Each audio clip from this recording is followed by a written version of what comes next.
Huntress Irui is now live. Streaming Honkai, Star Rail, new HSR Story plus Genshin.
There we go.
Sparkle.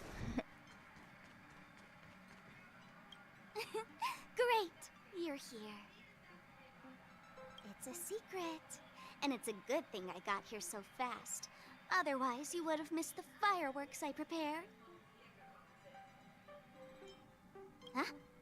That's weird. I pressed the button already. I wonder what went wrong. Gray hair, don't be so nervous.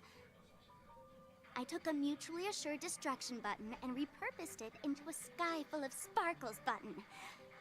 I really wanted to give you an epic fireworks show. I tested it so many times just to make sure. And now that I finally boarded the express, it doesn't even work. Oh well. Luckily, I brought along some sparklers too. Let's light them up. Look, Aren't they nice?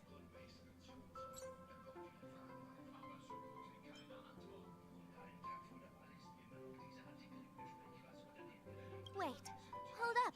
Where are you going? Don't leave! Oh, Sparkle.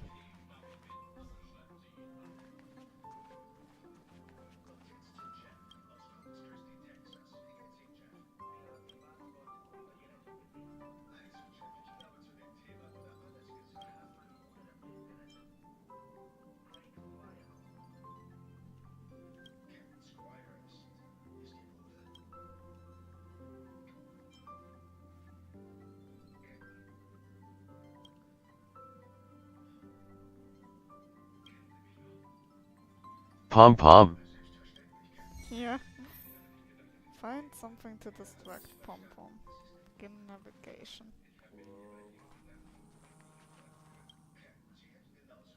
Let's quickly do that.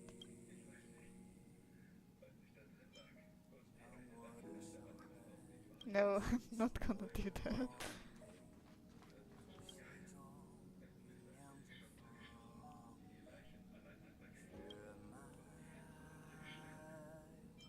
Nope.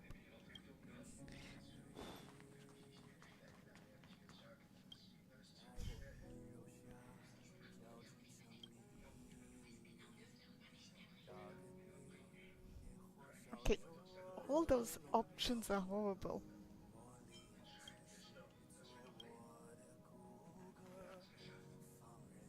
Never mind, I think I focus on the main quest at hand.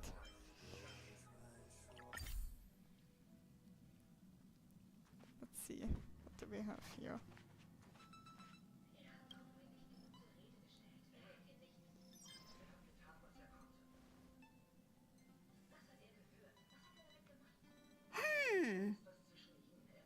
Phew. Why all the option looking SUS? Pom Pom. I don't know. I mean, the Just got a Trailblazer message is from the not really right in the head. Fu. Looks like it'll conflict with our original schedule.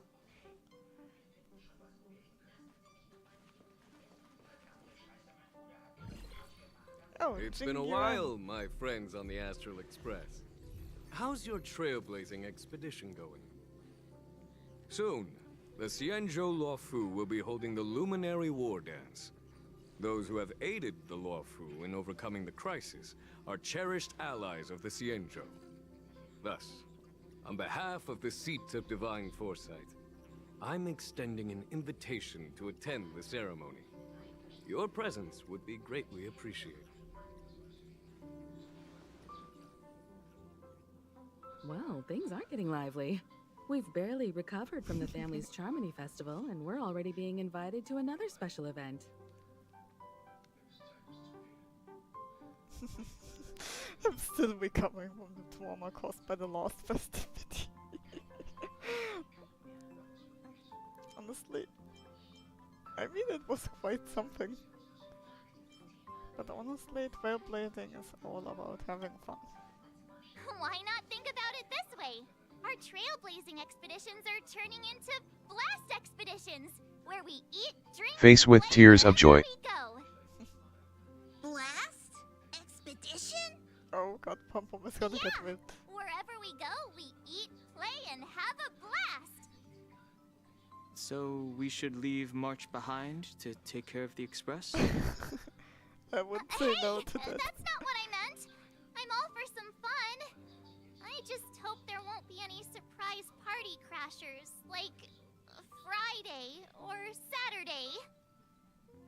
The Xianzhou Luofu has recently overcome a crisis. By holding the war dance, they're demonstrating to everyone that they've returned to a state of peace and safety. But that's what everyone said before we went to Penacony. You'll be totally safe under the family's protection. March, that was something No different. need to worry. The war dance is not like the Charmony Festival with all its hidden secrets. It's just a festival to honor the Rainbow Arbiter and the Cloud Knights, who fought against the abominations of abundance and protected the Xianzhou ships. Aside from star skiff performances, it's mostly martial contests. Nothing too different from the Taiki and Roboball contest we've seen before. What do you think, Himiko? Since we've accepted Miss Black Swan's proposal, we should probably head to Amphorius for refueling.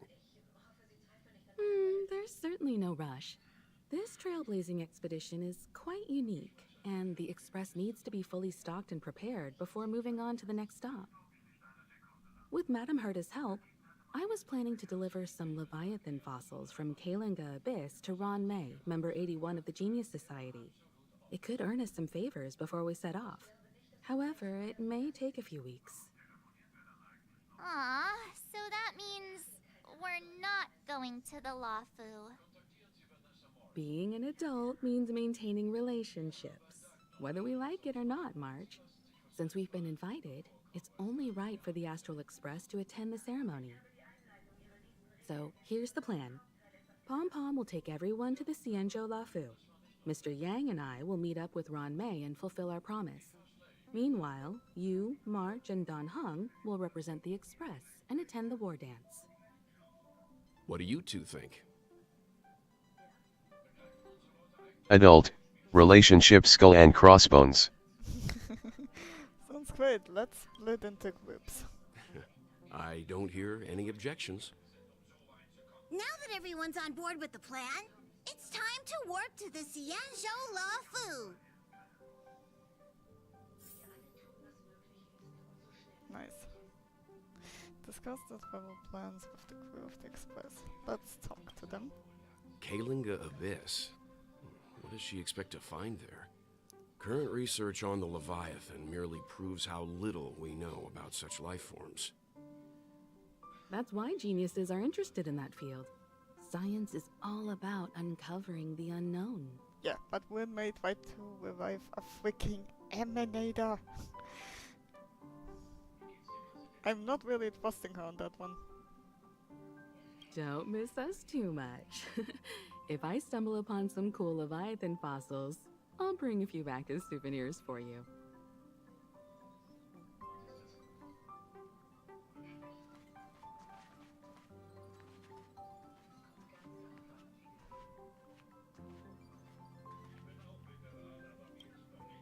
Himiko really knows how to convince people. Between Leviathan fossils and the war dance, the latter definitely sounds more fun. By the way, Don Hung, this time you'll be taking a stroll with us on the Lawfu, right? Just let you two wander around aimlessly on the Lawfu by yourselves? I don't think so. Plus, Mr. Yang is right. The Ambrosial Arbor crisis just ended, and both the long life and short life species are still feeling uneasy. And that's why Jing Yuan wants to organize the war dance, to show that the Xianzhou Lawfu is stable and safe. And since he has extended an invitation, it's only right that I visit Best viewers on repeatkpop.xyz/7gi7. Oh, fuck those bots. Yeah, enjoy the ban. Goodbye.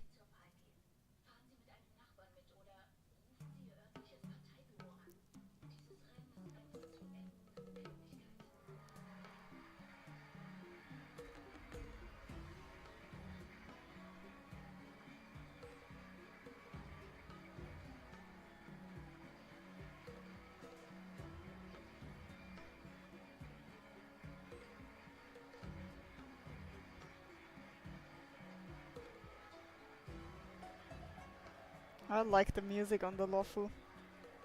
Really nice and... sometimes I can't talk. Coming back to this place brings back so many memories, you know?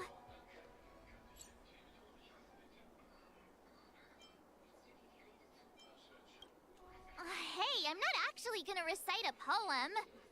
I was just thinking about all the twists and turns we went through when we first arrived on the Xianzhou. This time, we're not being forced or enticed or chasing after wanted criminals. And we didn't have to sneak in through the cargo dock.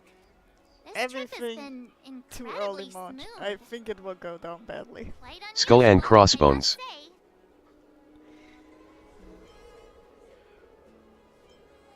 Oh, come on, don't jinx us. I just was about to say that. I'm just hoping for the best. You're the one jinxing us. No, March, you were. Jesus.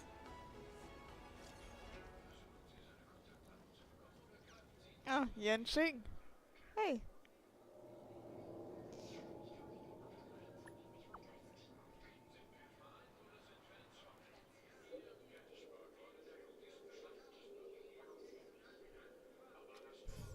Oh, I like that guy. He was one of my Is the DPS's. Starskip Haven always this crowded? Oh, there's so many people here. I can barely hear anything. It is a Yenqing said General festival. Jingyuan sent him to welcome us, but where is he? Let's wait for him in front of the loom. It's the most prominent landmark on the dock.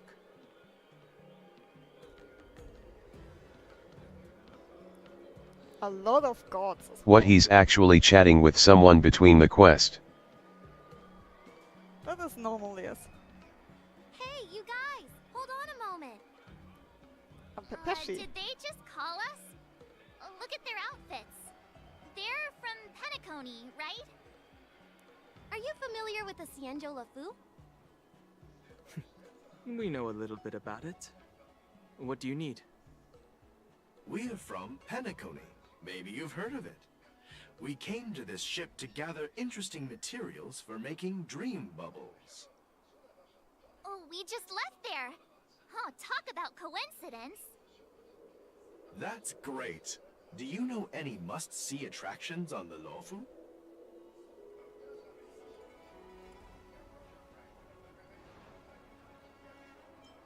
I mean, wouldn't it be... I mean, we've been there, but wouldn't it be making more sense to ask, like, the local long-life species of the lawful?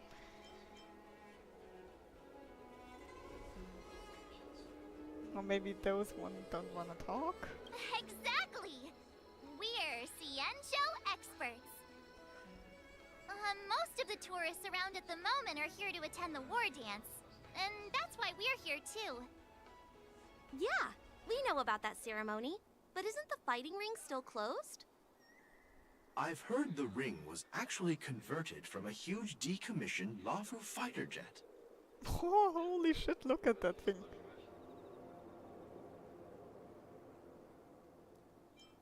It definitely looks bigger than the Radiant Feldspar. The Radiant Feldspar is bigger, I guess.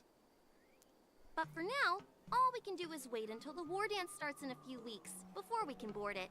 We've still got work to do, so we can't just sit around waiting for it to start. That's why we're asking you about some must-see attractions. We're looking for unique experiences that you won't find on Penacony. Our clients love these kinds of dream bubbles the most. There's like one. You're There the was expert 4 here. of those. Give them some suggestions. Huh? It wouldn't be like Don Han the most expert because he is a Vidyadhara.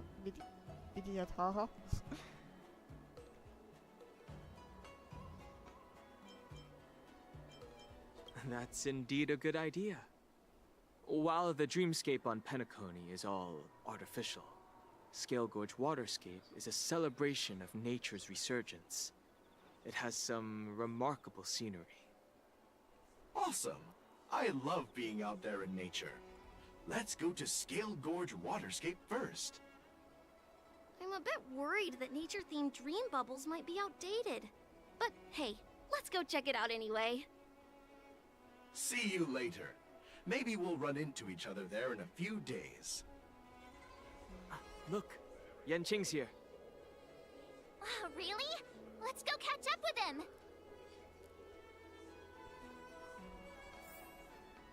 Ah, there he is. There you are! Everyone, this way! It is really stuffed on the lawful.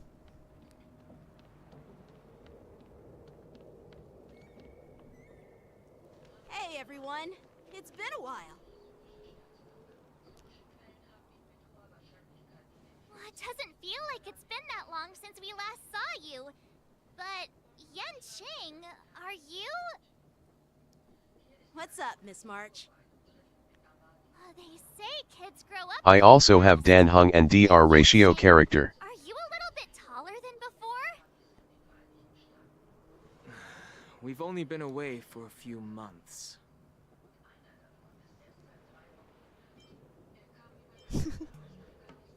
I mean, he is probably around 100 and... Are they actually good? Depends, which Dan Hung do you have? His dragon form or the regular form? Ratio is definitely a crazy DPS.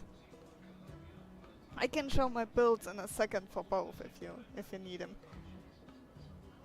Long time no see, Yanqing. Long time no see. It's been a while.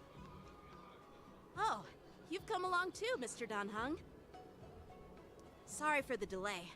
With the upcoming war dance and the Starskiff Haven being so busy, things are a little hectic.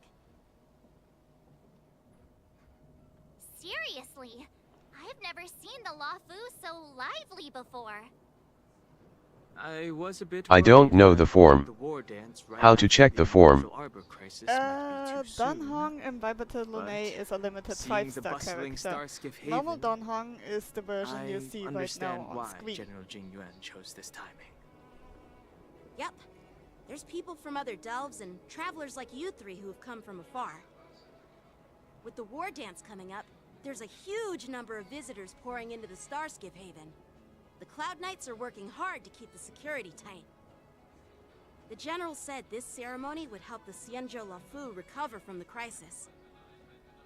It's a way to showcase our martial spirit, reassure people, boost morale, and attract visitors from other planets to promote trade and peace. By the way, the Xianzhou Alliance places great importance on this ceremony too. The Xianzhou ships, the Zhuming and the Yaoqing, have both sent messengers to offer their blessings. Oh, Zhuming and Yaoqing. Yeah, I wonder if you've heard of it. It's known as the Star Forge, and it's responsible for providing more than half of the Cloud Knights' armaments. The Xianzhou Zhuming boasts skilled craftsmasters, and General Huayan is a top-notch craftsman himself. Ah, if only I could get a sword forged by him, I'd be on Cloud 9. By the way, Yanqing, where are we headed next? I'm sorry for talking your ear off. The General wants to catch up with you at the Palace of Astrum. He's been eager to hear about how the Express has been doing. It's funny how he tries to act all mature, but whenever it comes to something he's interested in, you can really see his childish side. Well, you're pretty much the same in that regard. I agree.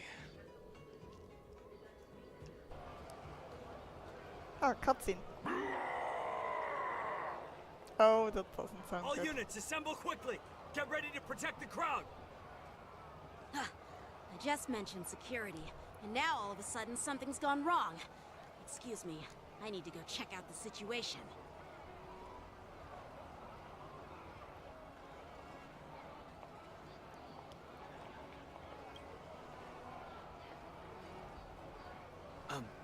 We'll go with you.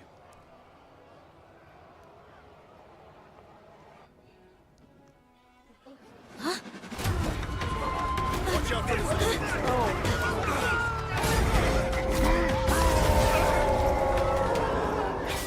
Protect the civilians. I'll deal with him. Oh, I love cutscenes. Cutscenes in those games are just so goodly, so godly made.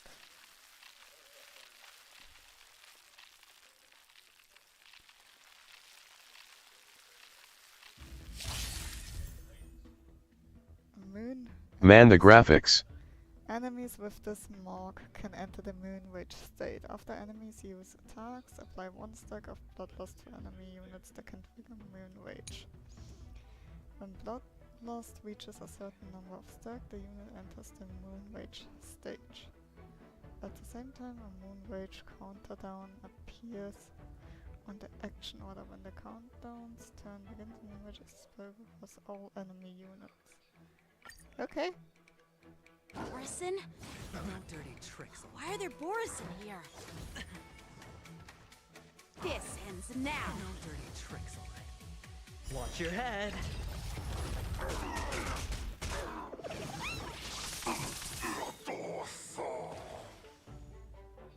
What I did hope this? for an end to strife in the world. Please, quiet down. Better hedge your bets. Don't ask, just spend. Easy, Numby. Easy. Liquidation!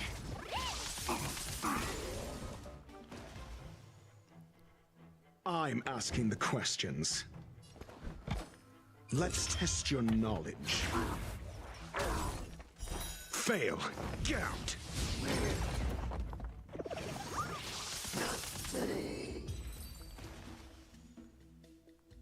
There we go. Well, we will go into another cutscene. Yep. Not good.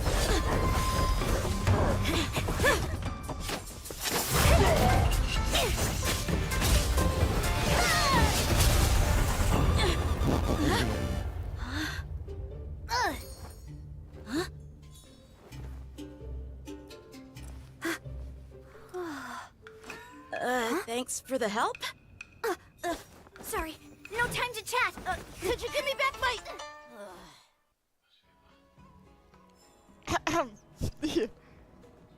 Whoop. Poor body. Before we continue, let me show the characters, I mean. So, this is Ratio. Very decent. She just stole his sword? Yeah, it seems like that. Very decent unit. This is my build. He is like on the lower side when it comes to HP. But crit rate to crit ratio is this what I got. Imaginary hunt unit. Very strong. Got his signature light cone. Traces are all maxed out. And those are my relics. Crit rate, crit damage. Attack, crit rate, crit damage. Crit damage, attack, speed and crit rate. Attack, crit rate, crit damage. Planner set, imaginary damage boost. Speed, crit rate, crit damage. And attack, speed and crit damage. If you build him correctly, he is a very powerful unit, but he Crit GMG 64%. Yeah. I mean, that is... those are his off...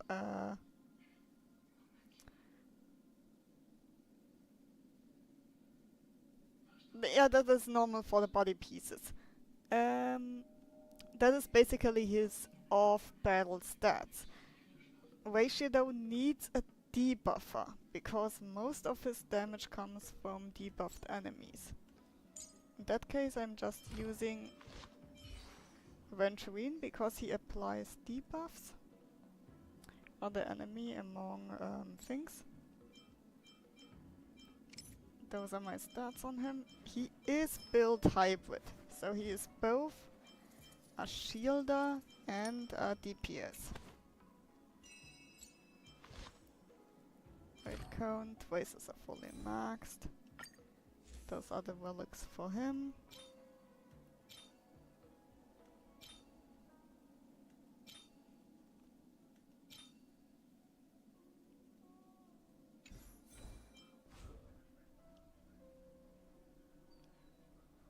Oh yeah, basically most of my units have like no Eidolons. Then along in the team is Topaz, Robin, and if you have Don Hung, that would be basically this. This is his dragon form. So the 5-star limited. Those are my stats on him. I went crazy on the crit Old rate. friends meet yet again.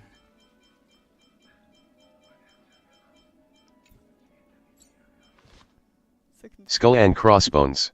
Signature light cone, fully traced. We'll accept those for more imaginary damage.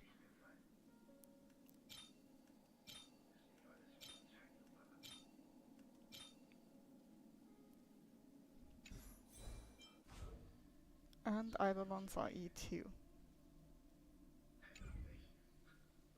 So practically both units are good, but you just need to invest a lot in building. And I don't even particularly have like the best team for him right now, so let's me make one, honestly. Let's do something. Since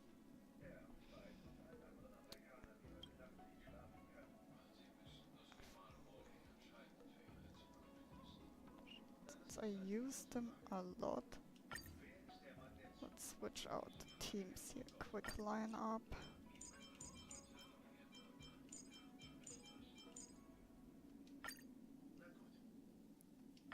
That team. Let's switch that to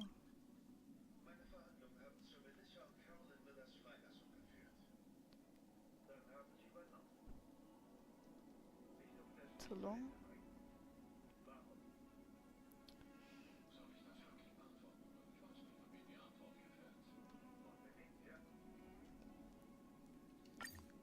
Because I know what he basically needs as team comp.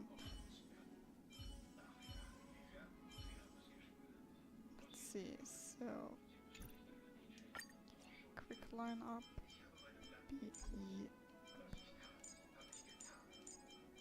B, U, U. Character I don't have right now, but will be trying to get. I just need to find a page that shows perfect teams.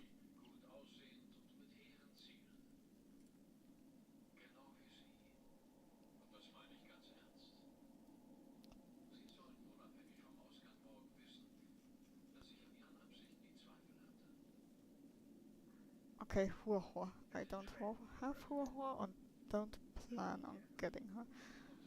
Then as my healer I just put in Bailu. And the last character is currently missing.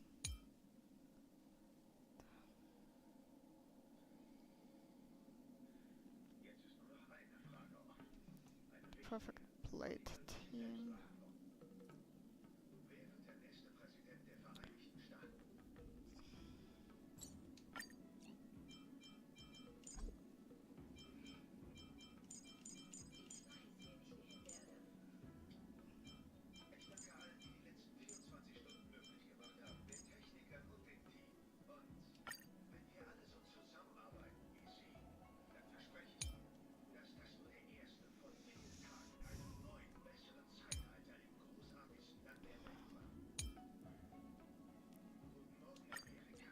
Line up.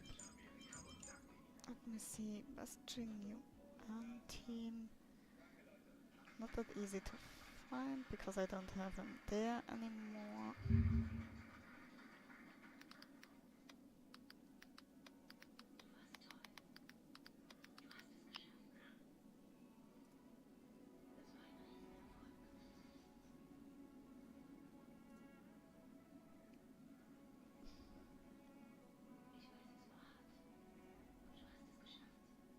Hyperquery, okay. And that will be you, the other character when I have them done. It's also a team for that. See, and that was that.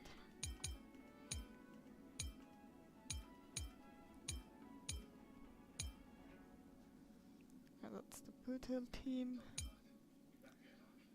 Then we have the IPC team. Okay. Let's check out what happened to young Shane. Wait! My sword! Oh, poor boy. Let's just get down to business first. I'm sorry, but I'm afraid we'll have to put our plans on hold for now. I need to find out what's going on.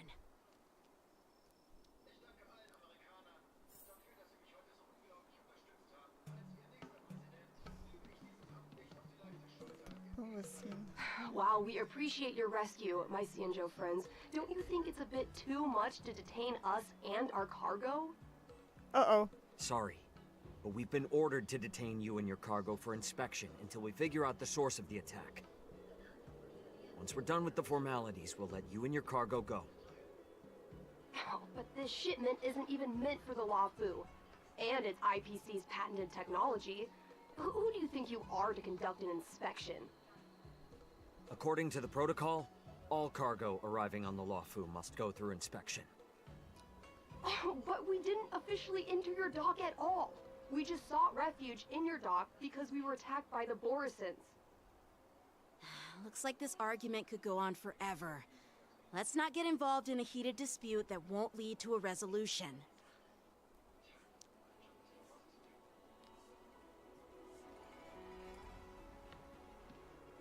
I mean, I have like 2 NPC executives with me. I could like probably easily get the dispute out of the way. But okay.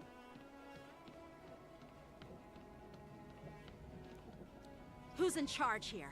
I need some answers. Oh, wow. It's my fault. We let our guard down for a moment. Why did I listen dog instead of dog face with tears of joy? With the war dance approaching, safety should be a top priority. Why did now, I listen dog tell instead me, of dog? how did Borisin prisoners end up in Can Starskiff happen. Haven? By the way, that Foxy According to the NPC protocol, looks amazing. Borisin prisoners should be held on a Starskiff and taken directly to the shackling prison under strict supervision without ever touching the ground. Who allowed a prisoner transport ship to dock at the passenger terminal? Please don't blame this, Captain. This incident involves the Zhu Ming's diplomatic vessel. Like the voice? Who are you? I'm Liu Jun, an officer of the Patrol Defense Squad. Thank you for your help, Lieutenant Yanqing. The situation unfolded rapidly, and it shouldn't be held against the captain. Here's what happened. An IPC transport ship was attacked by the Borisin just before arriving, and the Zhu Ming's diplomatic vessel came to the rescue. They fought off the Borisin pirates and imprisoned them on their ship. So, an IPC ship was attacked by the Borisin near the Luofu, and the Zhu Ming envoys saved them? Sounds complicated. Honestly, it gives me a headache too. The Zhu Ming diplomatic ship, adhering to standard procedure, docked at the passenger terminal to hand these criminals over to the Luofu. You know, with all the outsiders flooding onto the Luofu, the Starskiff lanes are under immense pressure. I don't like Borisin how desperados different decided to put up a fight before their the prisoner armor is transport compared. Starskiff Like could get there. Siming, Luofu. And that's what you just witnessed. We'll make sure these prisoners are sent to the shackling prison as soon as possible. I see. Did I hear British accent in An the unusual god? situation indeed. I'll report it to the security department of the Realm Keeping Commission and ask for their cooperation in handling the aftermath. Maybe I should gather more details from others so that the Seat of Divine Foresight can have a better understanding of the situation.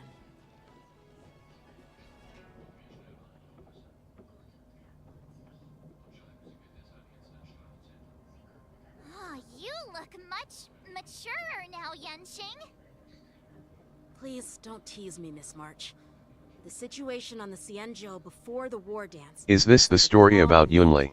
that can be disturbed by Not even the directly smallest about pebble. Yunli, it is Capable the of generating overall far-reaching story on the ripples Luofu. with The even the companion slightest quest can be disturbance. done later, usually after What the are main those story quest. people? I mean, those monsters we just dealt with.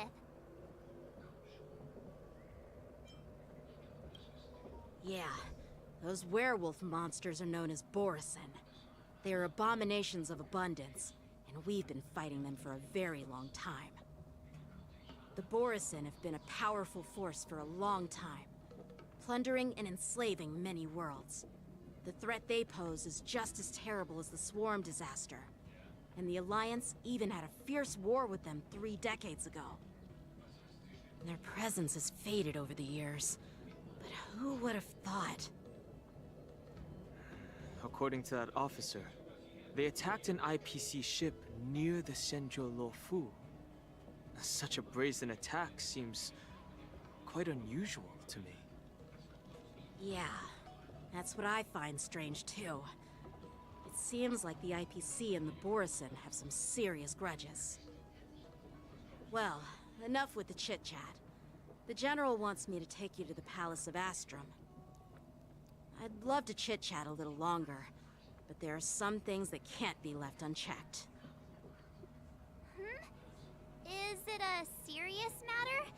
Maybe you'll need our help in hunting down the Borison? Thank you, but it's no big deal.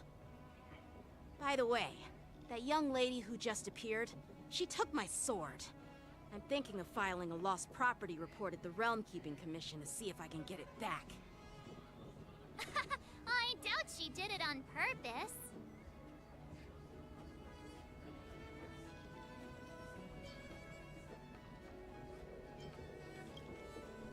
Perhaps she's around here somewhere. Shouldn't we take a look? All right, let's not keep the General waiting. Don't worry. There aren't many people out there with that kind of talent. It shouldn't be too hard to find her.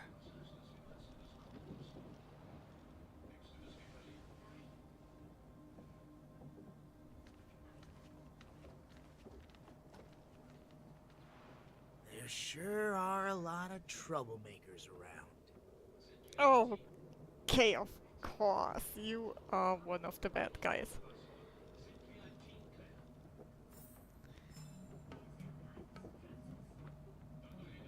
Of course you have to be one of the bad guys. Face with tears of joy, finally he's worried about his sword.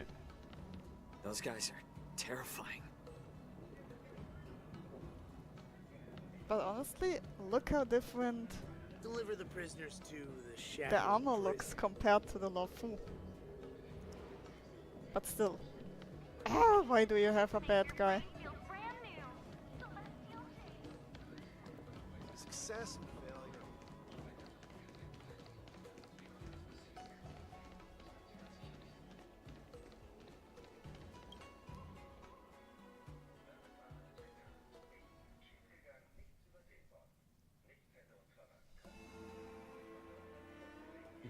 It's been a long journey, Elder Wyatt. Thank you for your presence. Oh. Don't mention it. Thank you for taking the time to welcome me.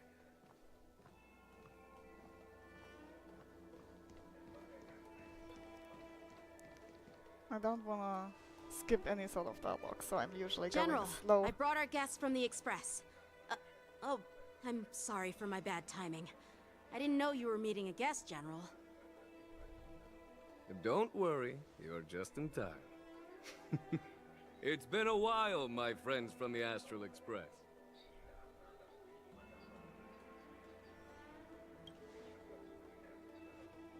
All is well when you have friends coming from afar. Allow me to introduce you to General Hua Yin. He's the Arbiter General of the Xianzhou Zhuming, known as the Flaming Heart. No need to be so formal. I'm just a tourist here, no different from other tourists who've come to attend the ceremony. Elder Hua Yin is not only one of the Arbiter Generals, but also the Furnace Master of the Artisanship Commission. Besides his martial skills, he excels in forging various weapons. Such talents are unique, even among the Arbiter Generals. Be it Arbiter General or Furnace Master, these are merely titles given to me long ago.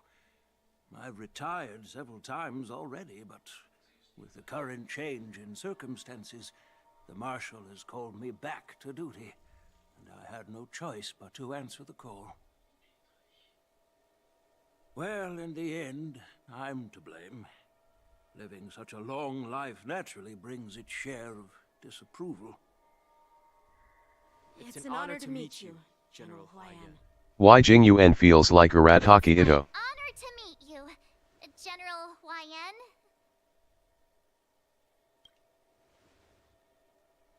No need to be all formal.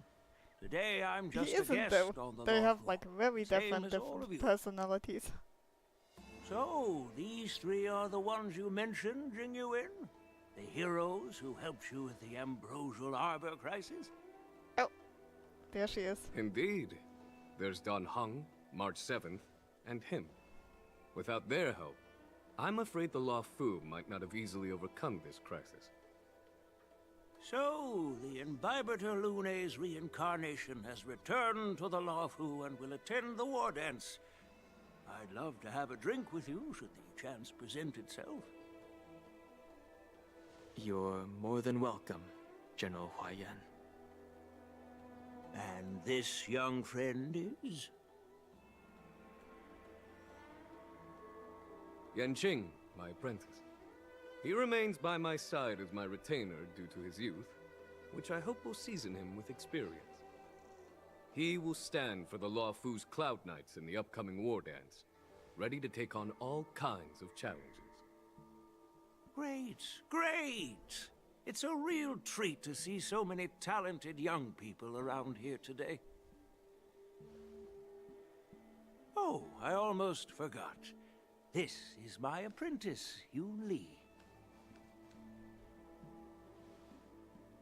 And Dan Hung looks like General Jian from Wuthering Waves. Oh, it's you. Hello. Oh, you two already know each other? Guess we don't need any introductions then. Kinda does. What a coincidence! I was afraid I'd have trouble finding this girl. Oh? Now you've piqued my curiosity. Tell me, how did you two become acquainted? She helped me capture the escaped Borison prisoners at the Starskiff Haven. Allow me to express my gratitude for you. But when you left, you took my flying sword with you. Your flying sword? Oh, so that's why I found a dagger in my bag. Turns out it's yours. Yes, it is. Now that we've met again, I hope... Nope, that won't do. Won't do? You want your sword back, right? Well, you can't just take it back. On the Juming, when you lose your sword on the battlefield, you have to reclaim it on the battlefield. As for this little sword, it was supposed to strike that escaped Borison prisoner. But unfortunately, its owner's agitated state caused it to fly off like a Face with tears of joy, sword, cross mark, dagger, white, heavy check mark. By the way, I don't like and her in helped the it hit moment. its mark, that Borison prisoner would have gotten away. Hold on a sec, Yoon Lee. You took my sword without even asking, and now you're refusing to give it back? So much for Lafu Swordmasters. What did you just say? Okay, she's punchable If you at the just moment. stepped up and took your sword back from me fair and square, I would have totally respected you. But nope, you tried to play it down, expecting me to just hand it back to you like it's nothing. In front of everyone. She With all knows due respect, she's on you the don't left honor right your now. sword. So you don't deserve it. Hasn't anyone told you that taking without asking is stealing? If you want to settle this with swords, fine. Let's have a one-on-one duel right now. Yanqing. Well, that's more like it. Just be careful.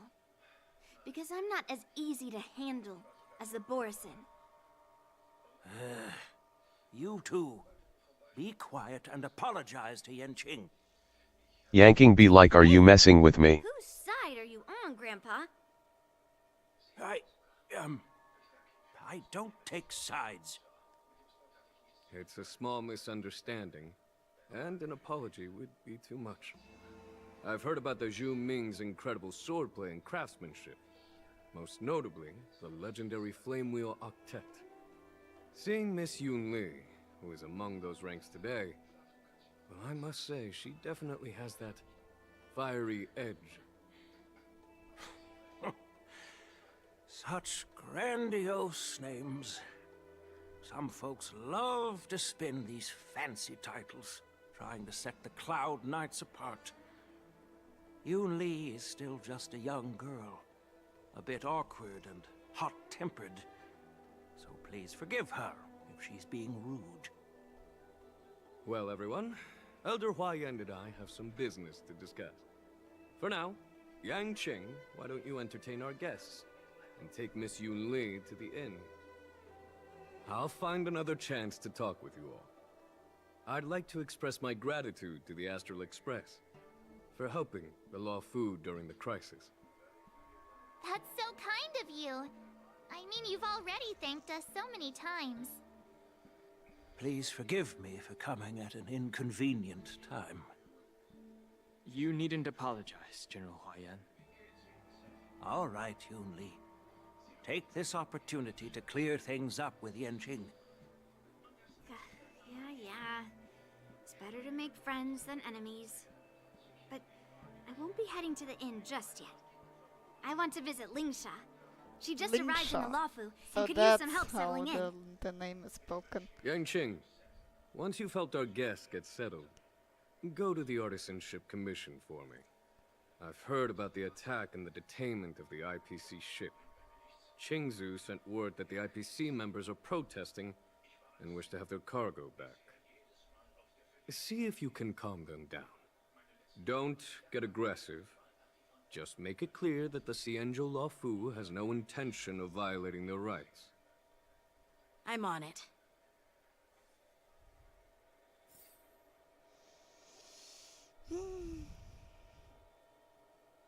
Honestly, at the moment, Yoon Lee, you're punchable. So arrogant. This trip is totally worth it. Compared to the Juming, the Lawfu is so much livelier. But it's a shame the Lawfu swordmasters don't seem that great. Face with tears of joy. Glad to meet you too. Are you here to participate in the war dance?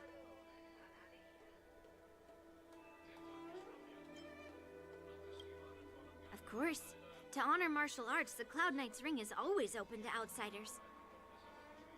If you can defeat the ringmaster selected by the Xianzhou, you'll not only win rewards and prizes, but also be making a name for yourself. Sounds tempting, doesn't it? That's how outsiders refer to my peers in the Juming Cloud Knights and the Artisanship Commission. We all train under Grandpa's guidance, learning the art of craftsmanship and swordplay. That's how we got that title, I guess. Just don't mention it in front of Grandpa. He always says that empty titles bring pointless challenges and conflicts. We Juming swordmasters pride ourselves on the success of the group over the individual. Okay, It'll be coming in 15 minutes.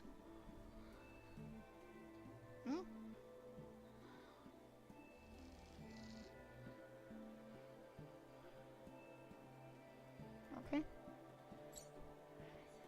Are you coming? I have some things to do.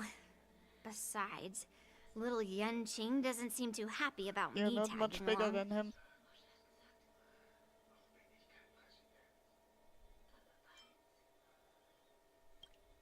Yeah, you're right.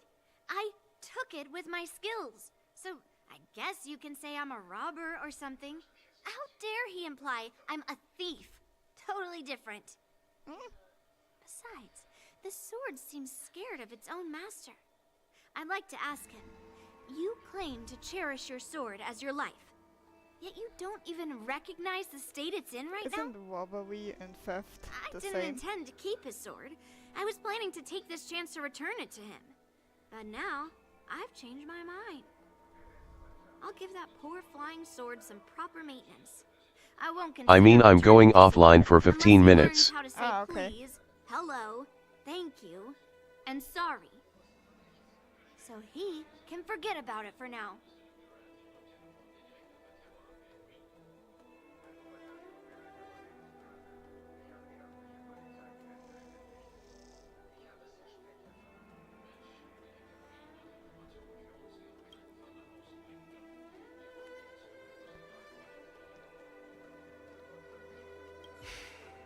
I'm sorry for Yang Qing's rudeness. Not at all. Taunted by Yun Li like that, even a training dummy would be angry. You've taught your apprentice well. If it were me in my younger days, I'm afraid I'd have drawn my sword and fought. Yan Qing can understand your concerns. On the other hand, Yun Li is still a naive girl who's only interested in swordplay. Honestly, I brought her here to participate in the war dance because I want to broaden her horizons.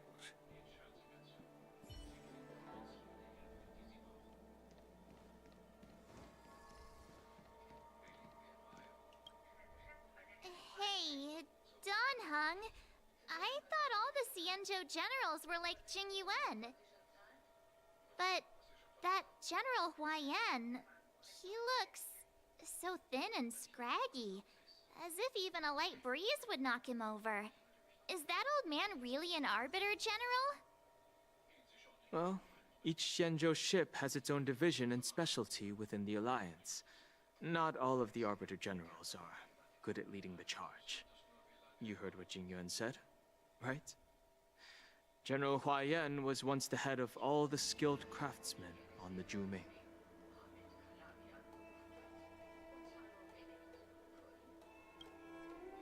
Don't you find it strange? Do Xianzhou people age? I rarely see any old people on the Xianzhou ship. And when I do, they're usually travelers. But General Huaiyan looks like an ordinary old grandpa. Is he really a Xianzhou general? Good question. He's right there. So why don't you ask him yourself? Nah, I'd like to live a little longer. We should leave. General Jing Yuan asked Yan Qing to entertain us, so obviously, he has important matters to discuss. Let's not waste any time here.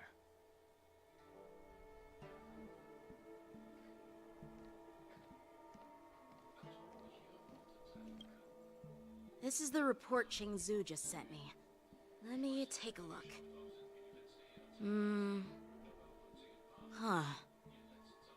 Looks like the General has given me a tough challenge. He wants me to try and help put the IPC's mind at ease. Well, it's not exactly a test. As Cloud Knight officers, we not only learn the art of war and martial arts, but also occasionally have to handle diplomatic disputes. It's just, you know, talking things out isn't as straightforward as duking it out with weapons on the battlefield. This is especially true when you're up against the IPC, with their non-stop corporate babble.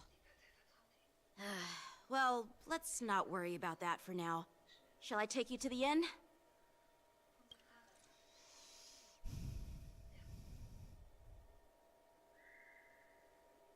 It is the Luofu's honor to have you in attendance at the war dance. Yet, the fact that a simple martial arts ceremony has attracted esteemed generals from the Zhu Ming and the Yao Qing implies intentions beyond mere spectating. Might there be any specific instructions from the Marshal? You're overthinking it, Jing Yuan. As I said, I'm here to broaden my granddaughter's horizons. I have no ulterior motives. However, I have no clue what the Yao Qing Arbiter General has in mind. Do you remember when you accepted this position? I told you that an Arbiter General's battlefield goes beyond the physical one. You'll need to lead and manage everything on the Xianzhou. The title of Arbiter General holds a weight far greater than its literal meaning. So many years have passed, and you've done well. However, longevity for the Xianzhou people can be a curse. Living too long means that every mistake you made will lurk in the shadows. And one day, they'll eventually catch up to you. The Marshal knows everything that has happened on the Lawfu. As for the Merlin's Claw of the Yao Qing, she has come specifically for you.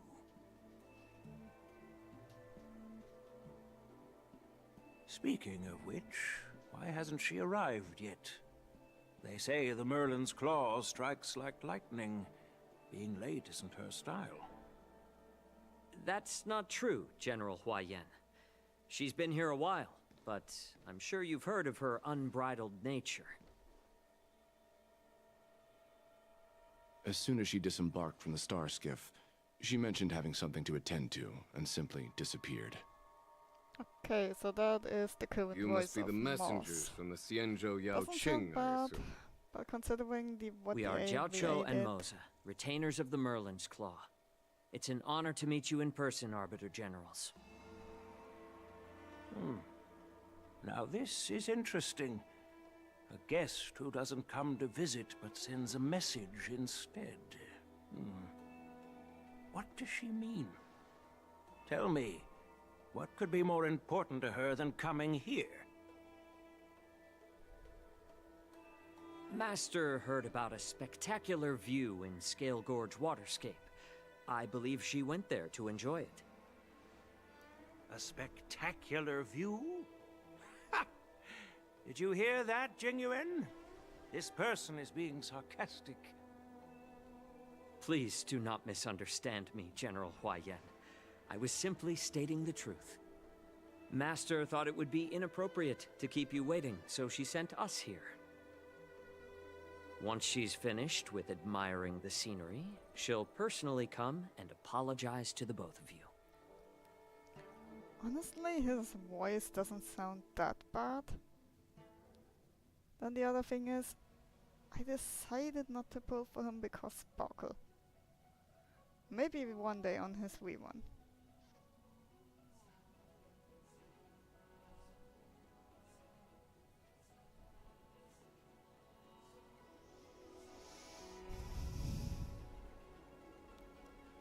Drat. I forgot to ask Yun Li to return my sword.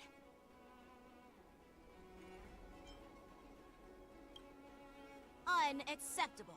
Every sword is precious to me. If it weren't for the General's interference, I would have taught that shameless girl a lesson in swordplay.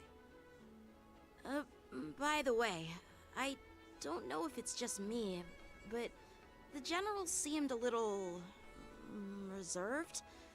Could it be because of Elder Huaiyan's visit? Reserved? Really? Maybe I'm just overthinking things. No, you're not. When I entered the Palace of Astrum, I realized that the messenger from the Xianzhou Zhuming was actually the Arbiter General himself. So, the messenger from the Xianzhou Yao Qing must be the Merlin's Claw herself, I presume. That's right. Well, that's what makes this entire thing so unusual.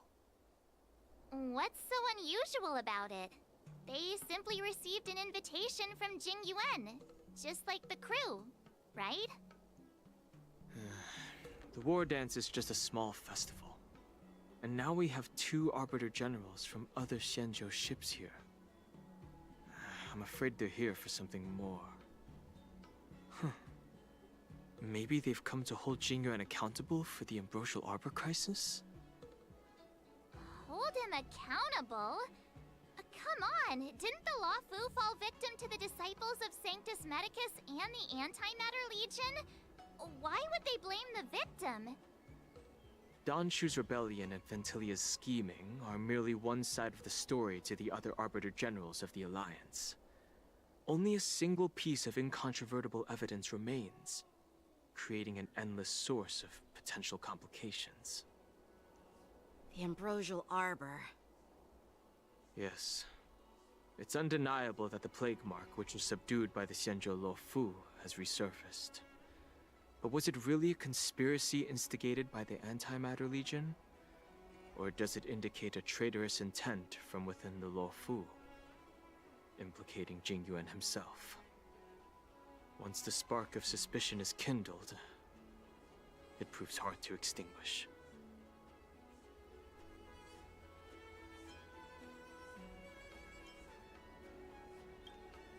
The General must have had that in mind when he invited us to attend the war dance. What was I thinking? Seriously, here I was looking forward to a carefree and enjoyable trip. But it seems wherever we go, drama is just around the corner. Aw, I was so excited. I thought those Arbiter Generals were just here to see the ceremony. By the way, I heard that an alchemist from the Juming diplomatic ship has arrived, and rumors say that she's to be the new Cauldron Master of the Alchemy Commission on the Luofu. An alchemist from the Juming serving as the Cauldron Master on the Luofu? While it's not unheard of, the timing itself... Thanks to your words, Mr. Danheng. Now I finally see the underlying tensions.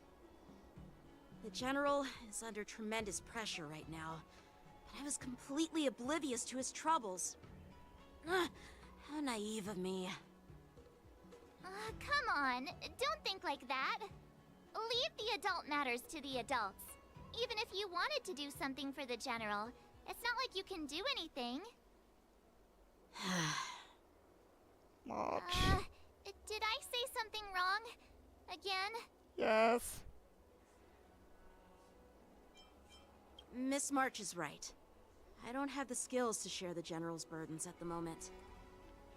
Still, I'll do my best to follow his instructions. Let's go.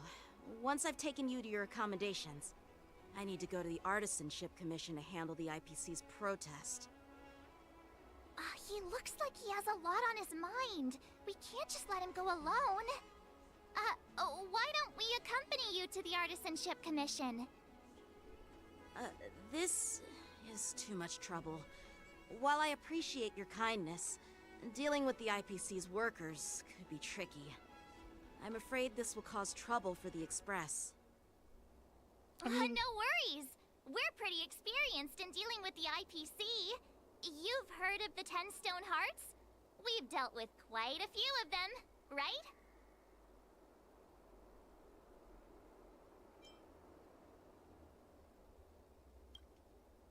Yeah, exactly. Are you being sarcastic? Well, since you're willing to help, I won't decline your kindness. Let's head to the Artisanship Commission and meet them. I deny. Oh man. Off to the Artisanship Commission. Boop.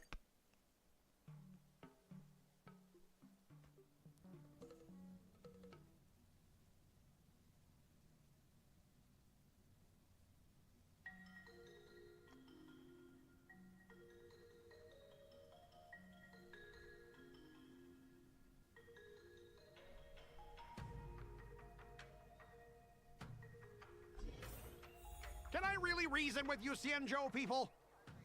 Oh no. I think I get it now. In your words, this is called looting a burning house, right? But I am trying to reason with you here.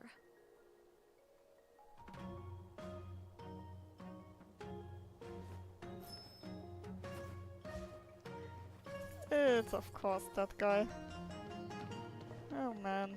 Oh man, oh man, oh man. Ugh, that toxic voice sounds familiar. Haven't I heard it before in Arum Alley? You know what? This isn't my first time dealing with the Skyfaring Commission. I can handle your unreasonable ways. But straight up snatching IPC cargo, isn't that going a bit too far? Just as I've said it many times already. Once we've inspected the cargo and completed the security check, you can be on your way. Is there something wrong with your ears, or is it just your brain? Oh, Jesus. Nice I'm one. hearing you loud and clear. I'm thinking clear. And my answer is crystal clear. Not a chance. Keep detaining my cargo, and I'll file a complaint directly with your general.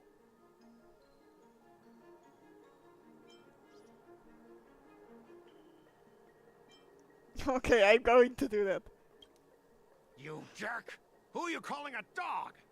Wait, why are you here? You're staying on the Cienjo, are you? What terrible luck! Wherever you go, disasters aren't far behind. Aren't you the guest from the Astral Express? What brings you and Yanqing to the Artisanship Commission? Trouble caused by the IPC? I'd say it's caused by the Skyfaring Commission. Looks like you've met this IPC worker before. I'm not sure if that's a good or a bad thing. I was sent here to deal with the IPC protest, Miss Shikue. What's going on here? As you know, this IPC transport ship was attacked by the Borisin and rescued by the Juming's diplomatic ship. Then the Cloud Knights were instructed to bring it back to the dock for repairs and inspections. And this is Mr. Scott, the person in charge of this transport ship. So, you're Scott. I've heard him mention you. Weren't you kicked off the Lafu before? Why did you come back? Like I wanted to come back. I thought I'd just dock at the harbor for repairs and leave this forsaken place for good. Little did I know, as soon as the ship entered the harbor, a bunch of Cloud Knights showed up and snatched all our cargo from the hold. What do you mean by snatched? I've told you 1,000,000 times. It's a security check. Then why did you bring the cargo to the Artisanship Commission? You even brought in some shady craftsmen. It's obvious you're trying to steal the IPC's patented technology! Listen here. Firstly, the Skyfaring Commission detected dangerous items that could possibly be weapons in your cargo hold. That's why they called me here, to double-check. Secondly, where the heck did you get the idea that I'm a shady craftsman? Even if there are dangerous items, what do they have to do with you? It's not even being shipped to the Lafu. We'll just fix the ship and be on our way. We won't unload our cargo here. But you'll have to stay in the port for several days before your ship is repaired and you can take off again. How can we just leave unchecked items sitting here? I understand, but we don't need to disassemble the cargo if it's just a security check, right?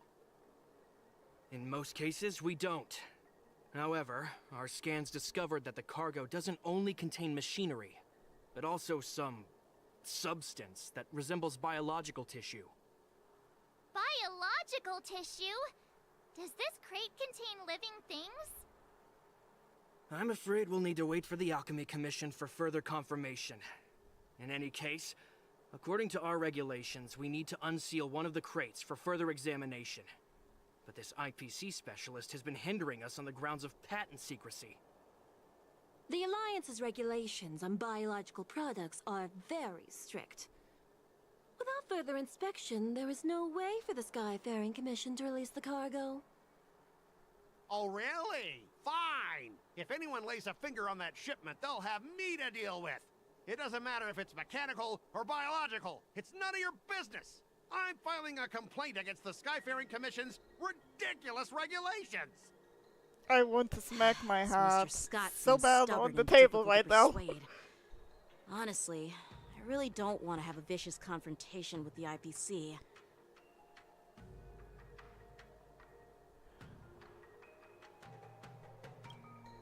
I heard how you helped Aramali. The IPC representative back then was Mr. Scott, right? Since you've dealt with him before, it looks like I'll have to rely on you again. What are you guys whispering about over there? Just hurry up and give us back our cargo. Honestly, give me an option to call Evangeline, to call Jade, to call Topaz, any of those three, and I will be fucking happy.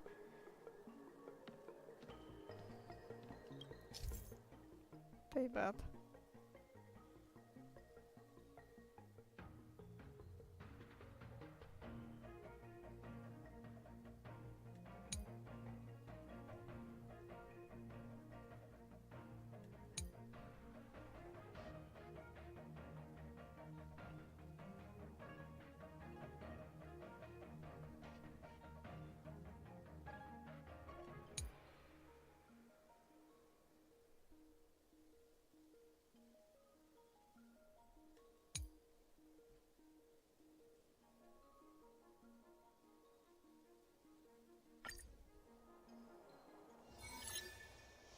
As I recall, this guy won't listen to reason and can only be persuaded with intimidation.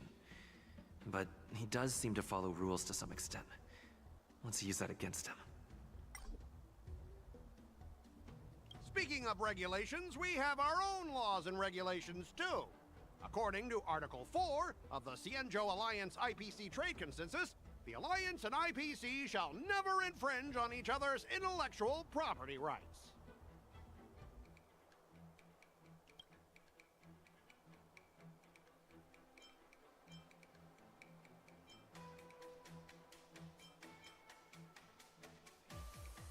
Okay.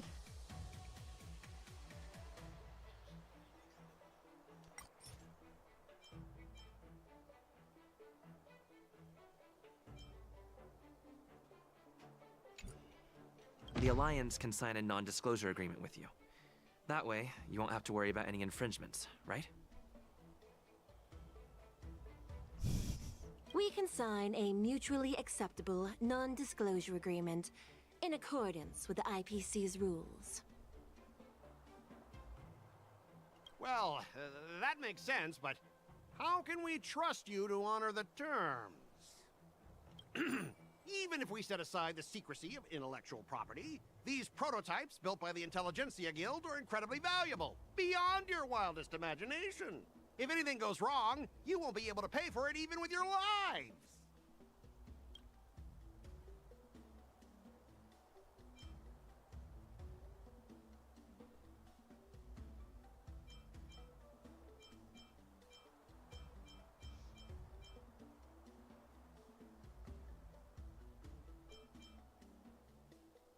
Can you give us an exact amount, Mr. Scott? If there's any damage after the inspection, the Express, the Skyfaring Commission will compensate you. The Skyfaring Commission. Yeah, they will compensate you, provided a detailed report of the damage is submitted. I don't doubt the financial strength of the Skyfaring Commission. However, this is not just about money. Besides, the cargo on this transport vessel belongs to the Intelligentsia Guild. If you want to inspect the cargo, shouldn't you at least call in a member of the Intelligentsia Guild to be present? Oh, please let me.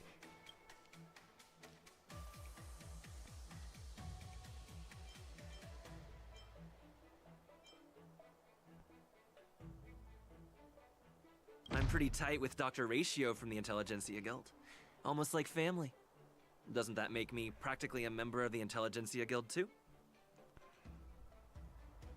What's all this nonsense? Even if you were married to him, you still couldn't represent the Intelligentsia Guild. We both need to follow the regulations, because that's how the IPC and the Xianzhou operate, right? As an IPC worker, I have to abide by its regulations. If I make an exception and allow you to inspect the cargo, it'll spell disaster for me.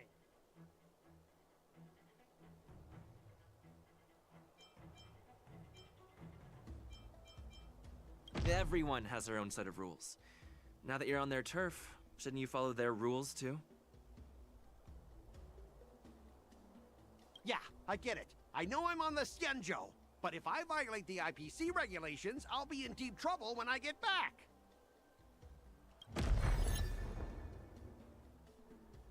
Well, you guys sure know how to argue your case. Fine, I'll allow you to do the security inspection. It's just that, I need some time to sort things out. This is a big deal. Let me talk to headquarters first. So, Mr. Scott, are you just stalling for time and planning to leave the Xianzhou as soon as your ship is repaired? To avoid the Skyfaring Commission's inspection? Well, IPC staff are free to come and go, as long as they don't break any laws. Yeah, you've got some insight there. Who are you again?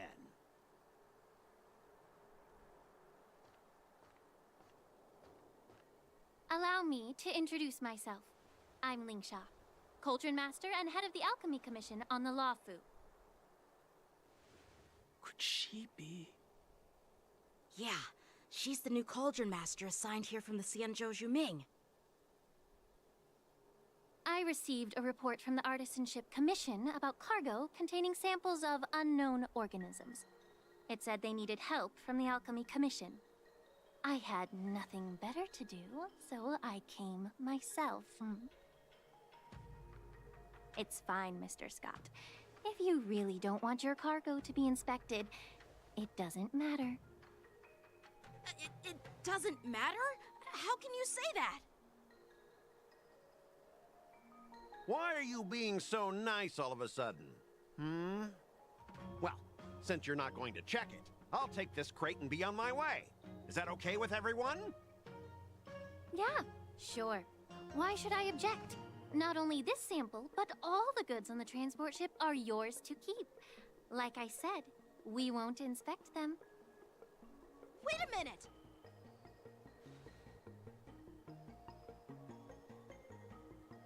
Well, that's more like it. If only the young displayed a more reasonable attitude, we could have sidestepped that altercation just now. Our ship will leave in a few days once the engines are repaired. Your ship can leave whenever you want, but I'm afraid I can't say the same for your cargo. According to the import and export regulations signed between the Xianzhou and IPC, all biological shipments can only leave the port when they have confirmed to be of no threat, or when all biological activity expires. Since we can't determine if your shipment is safe for the environment, I guess we'll have to wait for its biological activity to expire. Let me check the previous cases. Normally, it'll only take around 47 star calendar years. Only 47 years? Why so surprised? You're still young and full of energy. I'm pretty sure you'll live a few more decades. Have some confidence in yourself. Ha! Typical of a long-life species. Your words are dripping with sarcasm. While you may not care about time, I do. I'll be demanding double compensation from the Skyfaring Commission for every minute wasted. Sure thing, Mr. Scott. You seem pretty confident that your career and life will last long enough to witness this victory unfold.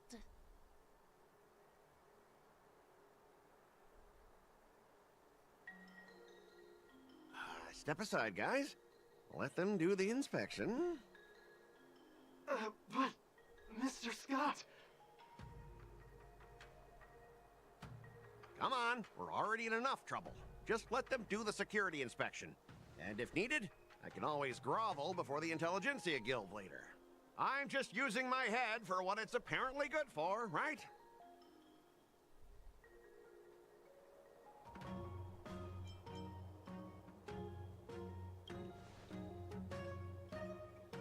Well, honestly, at least you're not as annoying as that woman.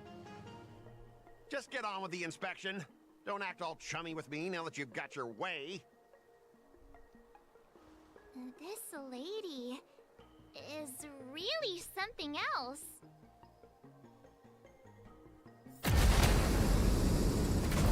Is this the IPC product? Listen up. Any damages caused by inspections will be filed with the IPC.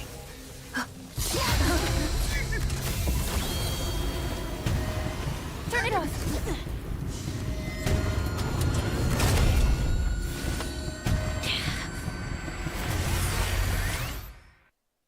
Okay.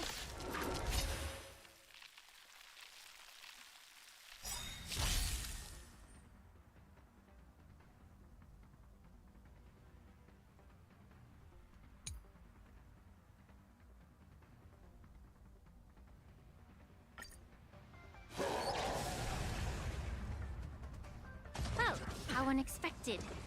That was a surprise. Dangerous thoughts.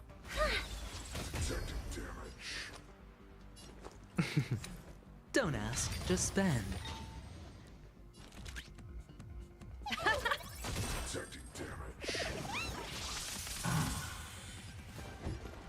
Never stop thinking.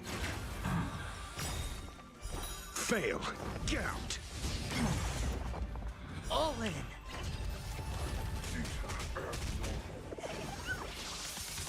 Damage.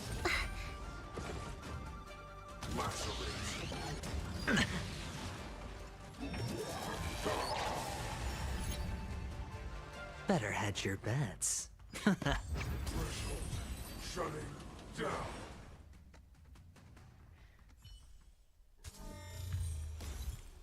Were you seriously planning to leave this stuff unchecked at the dock for days? That's way too dangerous. I had no idea about it.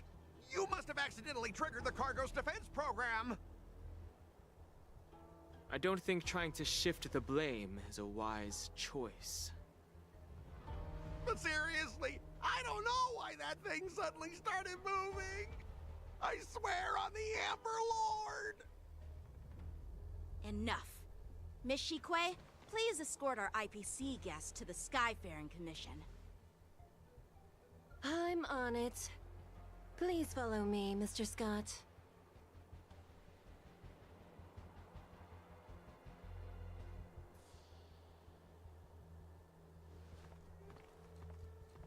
Gentlemen, our preliminary inspection shows that there is indeed hidden biological tissues inside, just like the craftsman feared.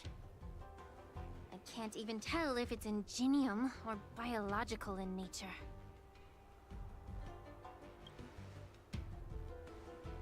The core of this device is what they call wetware in industry slang. To put it simply, this machine operates with a kind of biological nerve as its control center. I'll take some samples for the alchemist to analyze and figure out where the biological tissue comes from. Why would the Intelligentsia Guild use such unethical technology? Perhaps they're trying to create a new weapon? Whatever the reason is, it's probably why the Borison attacked the ship. No wonder the IPC were trying to obstruct our inspection. I'll contact the Ten Lords Commission and ask the judges to come and give their final verdict on this. According to our rules, all prisoners and weapons involving dangerous creatures must be taken to the shackling prison for further sentencing. After all, it's the safest place on the Luofu. As for you, Mr. Craftsman, please go with the Cloud Knights and explain the situation to the judge.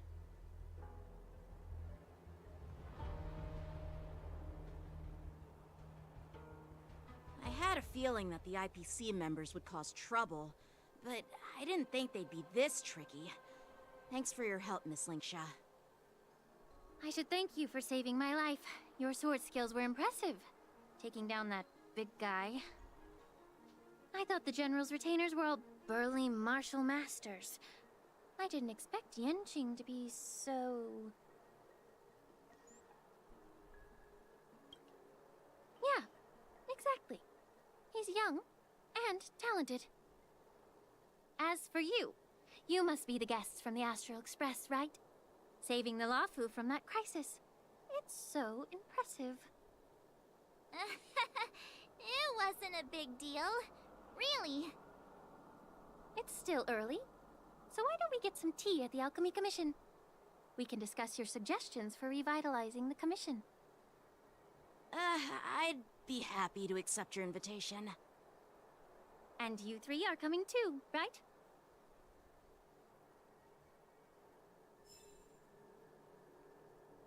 That thing definitely looks like a Borison. They made it after that one. First I'm gonna get...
I'm here to pay my respects to the new Cauldron Master.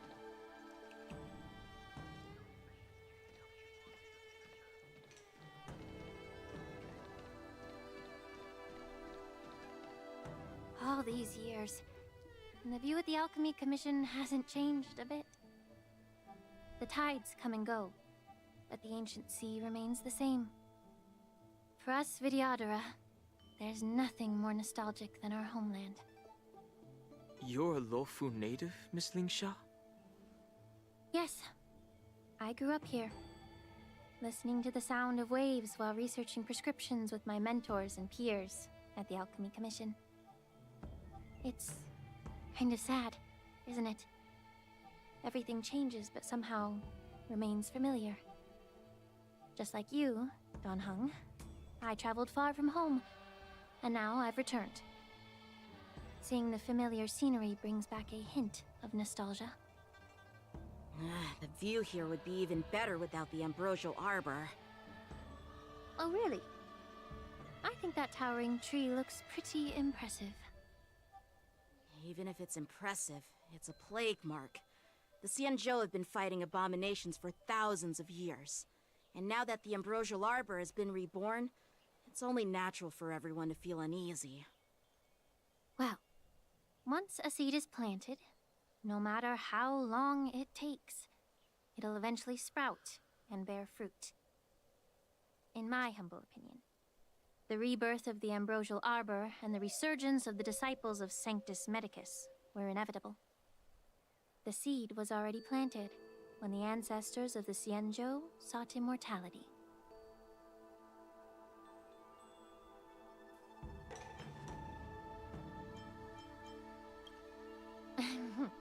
My bad. Well, since you went through the entire ambrosial arbor crisis firsthand, Dan Heng and Lieutenant Yanqing, I'd like to discuss something with you. What would you like to discuss, Miss Lingsha? I was lucky enough to be chosen by the Alliance to come in and clean up all the old grime in the Alchemy Commission. Honestly, the Alchemy Commission is riddled with problems and has reached a point where fixing it seems impossible. I'm looking to remedy this problem, but was wondering if you could provide any insights. Well, even though I'm a Vidyadharan like you, I'm an outsider, just like my companions here. I can't really say much about a remedy, but I do have a piece of advice, Miss Lingsha. The Vidyadhara and the Alchemy Commission on the Luofu have always been intricately connected. If you cannot distance yourself from these ties, Miss Lingsha, changing the situation within the Alchemy Commission may be quite challenging. I may not know about politics, but I do know that the disciples of Sanctus Medicus have been operating within the Alchemy Commission for years. If you're determined to root them out, maybe you should discuss it with the General. I see. Thank you for your valuable insights. While the Lux Arrow from the Rainbow possesses unparalleled power to sever the ambrosial arbor, it can't sever mortals' desire to prolong their existence. Just like how the Cloud Knights can eliminate the remnants of the disciples of Sanctus Medicus, but are unable to calm the hearts and minds of the people within the Alchemy Commission. Our Xianzhou forebears knew this well, and that's why they entrusted the duty of guarding the roots of the arbor to the Vidyadhara. However, the Vidyadhara are still only mortal beings. 30 years ago, my mentor served as Alchemy Commission's Cauldron Master. She recognized the emerging undercurrents and sought to cleanse the source of the disturbance. Unfortunately, even though she was skilled in the art of healing, she didn't understand the human heart or how to eliminate the sickness lurking within the depths of the Alchemy Commission. In the end, she was framed and exiled to the Juming. I was also implicated and had to leave the Luofu. And guess who arbitrated the case and handed down the sentence? None other than General Jing Yuan himself. What? You heard it right. The ones responsible for the corruption in the Alchemy Commission are not just the remnants of the disciples of Sanctus Medicus, but even the Divine Foresight himself.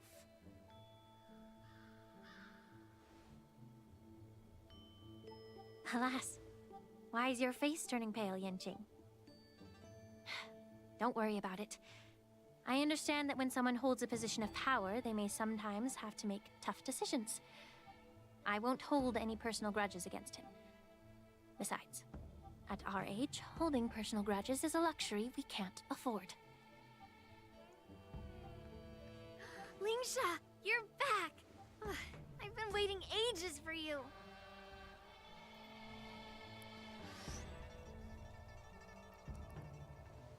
Yunli! Why aren't you with your grandpa? What brings you to the Alchemy Commission? Well, let me take this opportunity to introduce you to Yanqing. What a small world. You stole my sword! Give it back! I see. Let's skip the introduction part then. Why do I keep bumping into you? Are you stalking me or something? Of course not. Unlike you, Miss Yunli, I have important things to take care of. You, on the other hand, seem to have all the time in the world to wander around without returning my sword. Grandpa used to say that a sword reflects its master. I talked to your sword, and it told me that you've been distracted. You hesitate when you should strike, and you struggle to stay calm when your sword is unsheathed. Now that I see you again, I realize your sword was right. It wasn't me who took your sword. It was you who lost focus. Do you really expect me to believe that nonsense? I've been taking it easy on you because you're a guest from the Juming, but you're not taking the hint. Don't people from the Juming know you're supposed to return what you've borrowed? Just look at this flying sword. Even if I gave it back to you now, it'd just be taken away again in a few hours. You know the Cloud Knight saying, a Cloud Knight must never let slip their weapon, yes? Well, sure, I can give it back to you now, but on the battlefield, that's a whole different story. Poor flying sword. Fine! You don't have to give it back, because I'll take it back myself!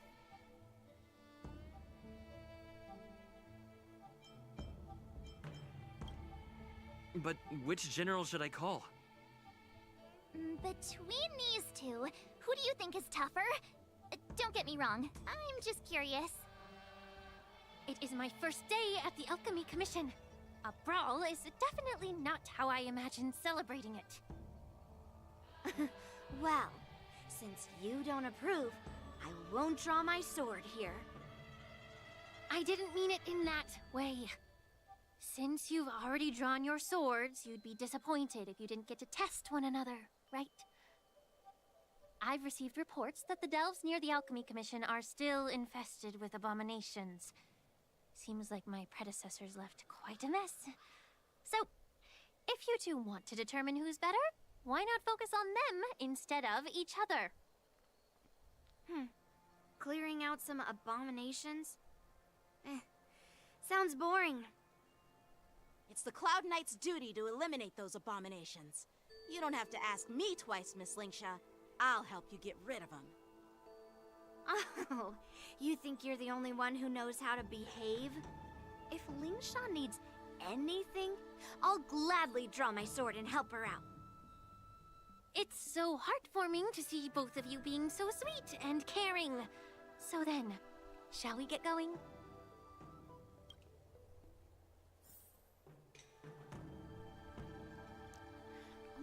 That kinda makes me want to pull for her again.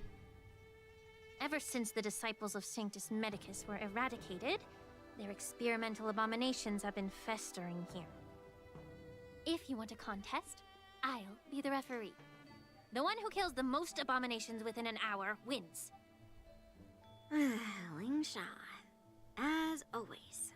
You're still an expert in making unpaid work sound so noble and grand. It's for your own good, little Yunli.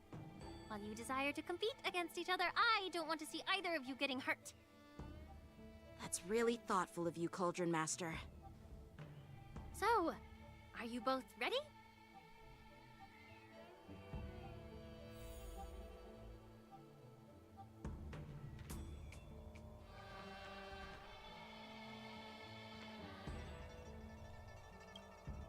Ugh. Looks like my predecessors left quite a mess. Let me say it again. The one who kills the most abominations within an hour wins. Be careful when you draw your swords, and make sure you don't hurt each other. Can we start now, Lingsha?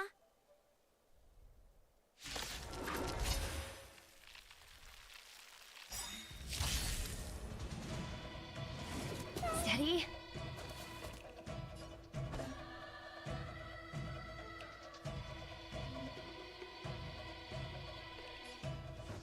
Strike with heart! Better hedge your bets. Going all in. Tabs on me.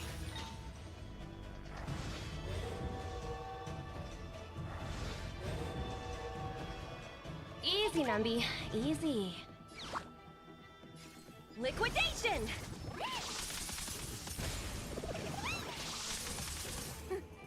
I didn't expect someone who can't even hold on to a sword to actually have some skill.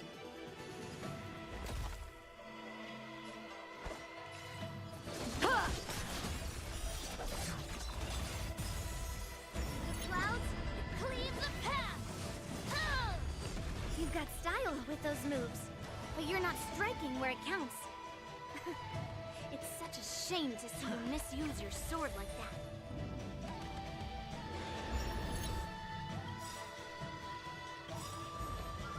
The market is unpredictable. Ah! Right! Investing in victory means playing the long game! The dice have been cast. Bust. Or maybe I'll take it all!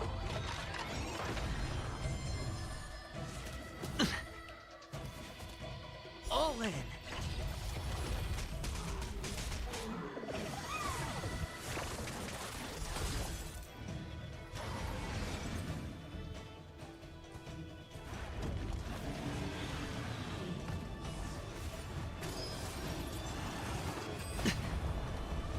Let the asset valuation begin. Still no repayment? I'm asking the questions. Let's test your knowledge. Fail. Get out.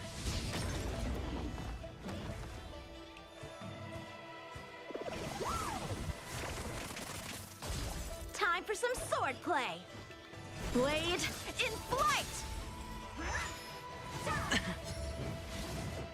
No dirty tricks, all right? Watch your head.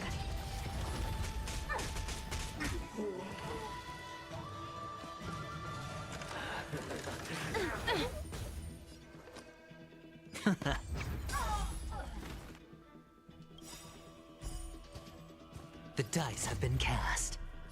Bust. Or maybe I'll take it all!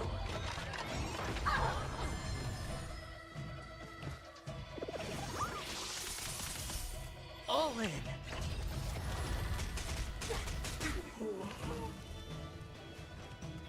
Easy, Numby. Easy.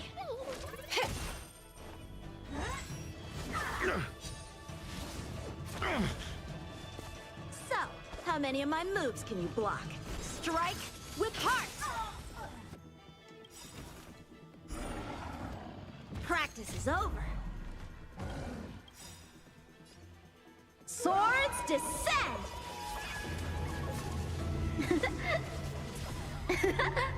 SAS Perkipi. Knowledge is the measure of all things. It reveals truth and falsehood. Steady. Clouds cleave the path!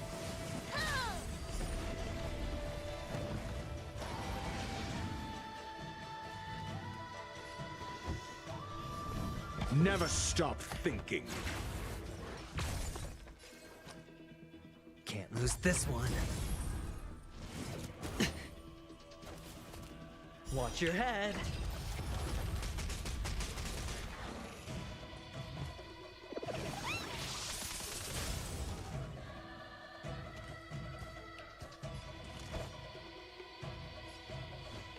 Blade in flight!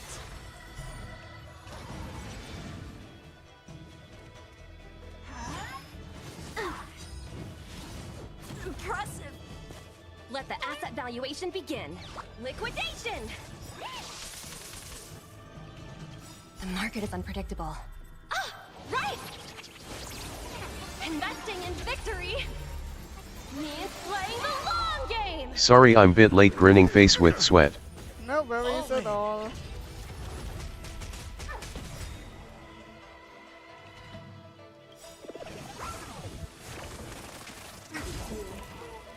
The dice have been cast. Bust. Or maybe I'll take it all!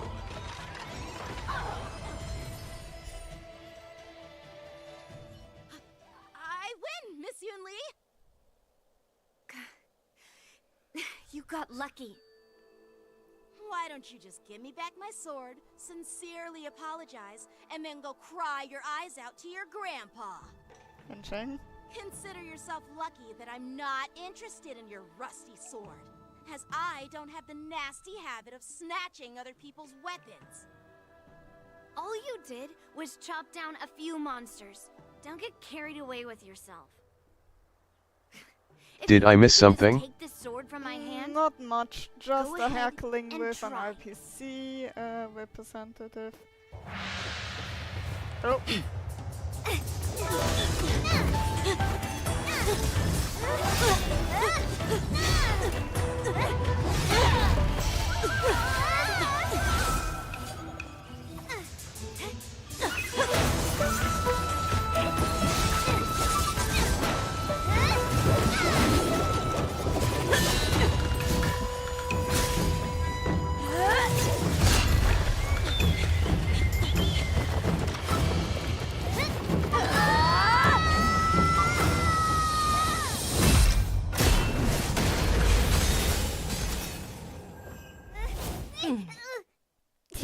Holy shit. Well fought, my young friends. Whoa. However, both of you have shortcomings. One of you focuses on dodging and weaving, while the other relies on brute strength, trying to take down targets with a single strike. Who are you? Me? I'm just a patient seeking medicine from the Alchemy Commission. A passerby, if you will. I thought I'd see my fill of impressive fights during the war dance. Yet here I am, able to witness a remarkable fight at the Alchemy Commission. I'm lucky because I'm not too late.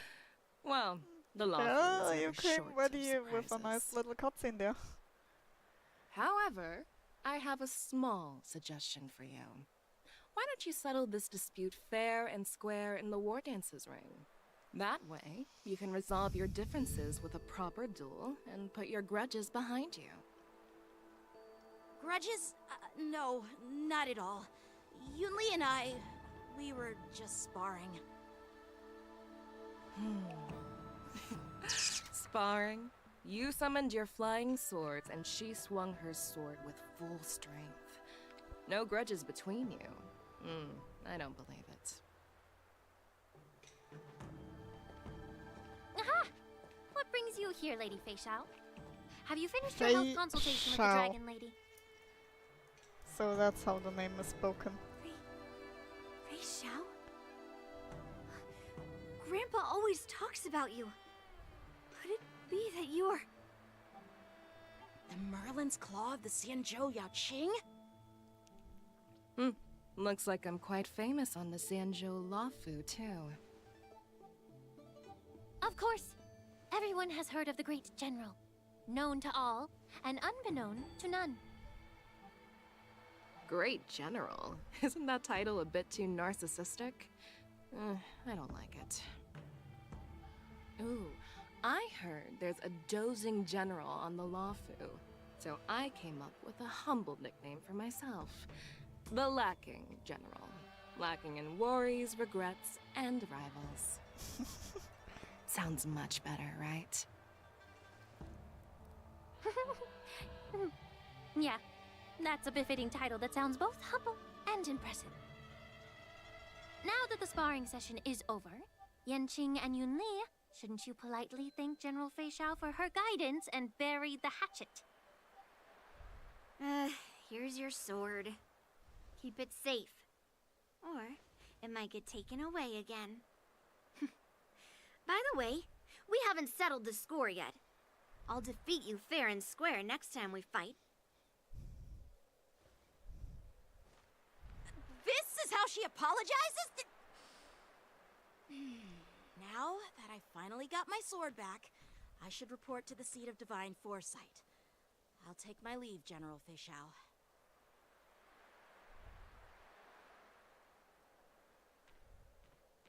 Oh, by the way, Miss Linksha, if you've got some free time, I'd like to invite you to the seat of divine foresight for a chat with General Jingyuan. I think there's more to those personal grudges you mentioned earlier.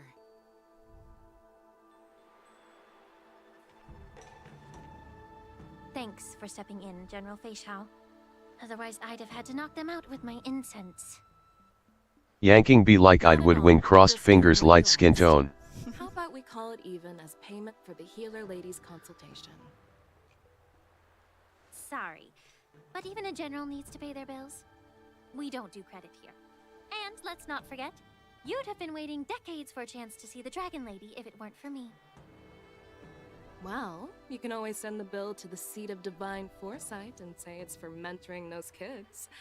After all, it was quite the effort splitting them up. I nearly had to get tough. Now, if you'll excuse me, I need to find a spot and get some fresh air.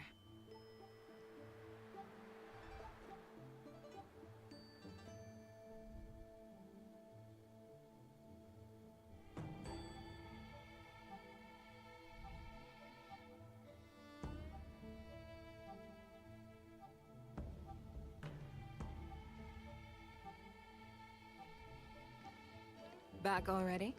You've met with Jing Yuan and wandered around for a few hours. So, what do you think? It appears that the Divine Foresight is using this war dance as a show of strength to convince everyone that the Lawfu is prospering after the Ambrosial Arbor crisis. But... I know you're going to say but, right? But the influx of people attending the war dance is like a breeding ground for disorder and rumors. One wrong move, and the Lawfu could be in a world of chaos. The Cloud Knights on the streets remain vigilant, so at the very least, General Jing Yuan is aware of this. As for other matters, I'm unable to say. I'd prefer to be excused from future meetings with generals. I'm just a military healer. And now all of a sudden I'm thrust onto the center stage having cordial chats with two generals? My work doesn't lend itself to being in the limelight either. Just stop whining. At least you're in one piece, right?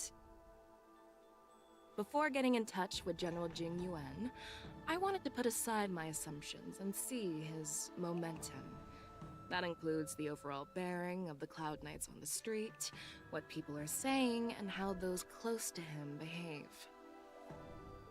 The might of an army dwells not within its pawns, but within the force of its collective momentum. Recognizing this fact reveals the true measure of power. Thanks for enlightening me, General. A perfectly clear statement turned confusing thanks to your translation. You've made me lose where I was now. Anyway, this is how I operate in battle, so you might as well get used to it. Are you treating General Jingyuan as your enemy? The longest-serving general of the Xianzhou Lawfu. Do you think he'd have only a few enemies? By the way, General, You met the healer lady, yes? Could you show me the medicine she prescribed you? Well, the healer lady couldn't do anything about my condition. She just told me to enjoy some tasty food. So not even the famed healer lady could help? Don't worry. I'll fulfill my promise and find a way to cure you. Actually, I've found some leads. Well, life and death, Zhao Zhou. It's all predetermined. Zhao Zhou. Okay, so that is... Upon starting my military career, I made a his pledge name that is the rest of broken. my life would be dedicated to being the Xianzhou's spearhead, hunting down the abominations of abundance till the end of my days. As long as I can fulfill that deep-seated desire, I don't care how long I live. You asked if I view General Jing Yuan as my enemy. No. My real enemy has always been myself.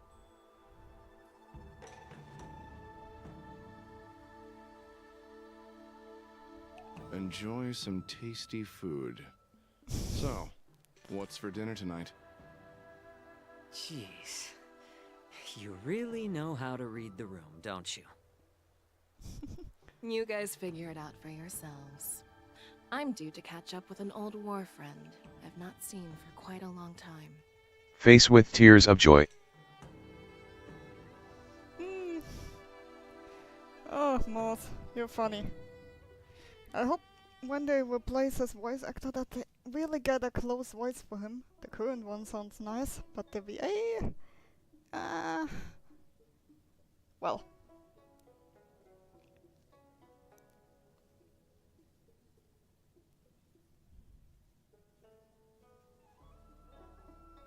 Hey! Was that the Yaoqing general who just dropped in out of nowhere? Oh, she's so awesome! I mean, when Yun Li swung that massive sword, she just casually blocked her attack with ease. Mine too. Yeah. But to go up against Yun Li is quite impressive, you know? That aura of heroism and grace, it almost makes me want to learn Xianzhou swordplay. You think so too, right?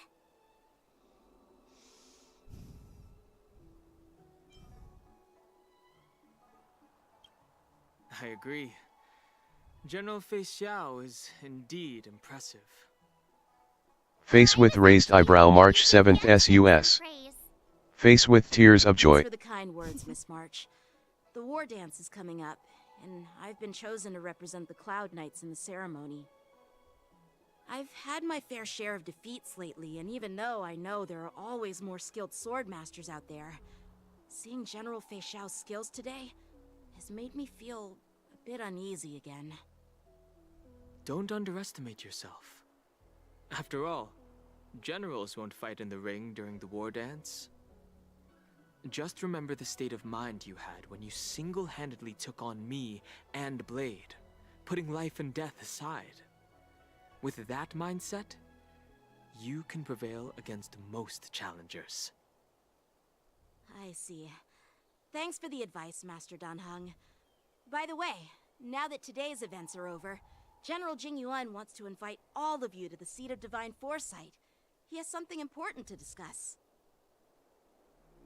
I bet it's about how to deal with the generals from the Yaoqing and the Zhuming. I really don't want to get caught up in grown-up games so soon. I just hope Generals Fei Xiao and Huaiyan can see the truth. We don't need any more chaos on the Luofu before the war dance.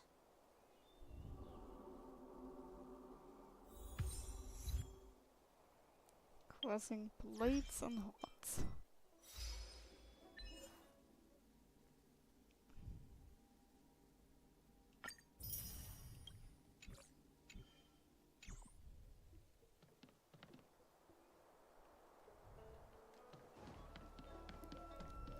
Need your extractor cleaned or your star skiff service? I don't believe in ghosts.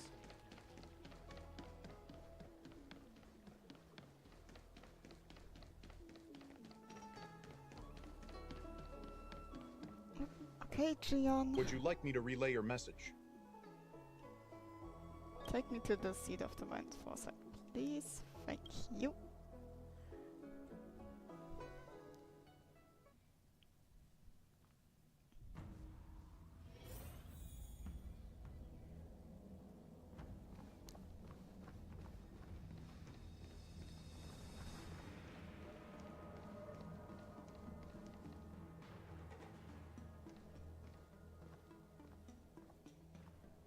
It's getting...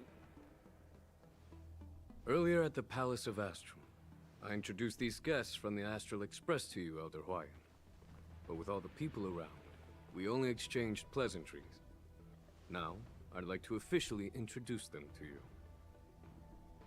These three braved great dangers, accompanying me into perilous places, defeating the chief culprit Vantilia, and uncovering the conspiracies of the disciples of Sanctus Medicus. If you wish to know more, please, feel free to ask us. Well, I skimmed through the reports about the Arbor's rebirth from the Master Diviner Hu Xuan. She's been summoned to the Yuchue for questioning. There are a lot of doubts within the Alliance about this whole situation. But despite all that, I believe in you. Since you joined the ranks, you have repeatedly achieved remarkable feats. After the High Cloud Quintet each went their separate ways, despite the many criticisms within the Alliance, the Marshal still stood firm against the dissenting voices and entrusted the Lawfu to you. Over the years, you've served the Alliance with loyalty and wisdom. You've taken down abominations in Thalassa, rescued the Xianzhou Yuchue from a siege, and destroyed the demonic planet summoned by the denizens of abundance. I still remember those battles vividly. There are fools who doubt your loyalty. They're happy to see the divine foresight fail because it gives them some kind of sick satisfaction. They haven't achieved anything of their own, so they feed off the failures of others. But I've seen enough failures in my time, and I want to believe that your loyalty has never wavered.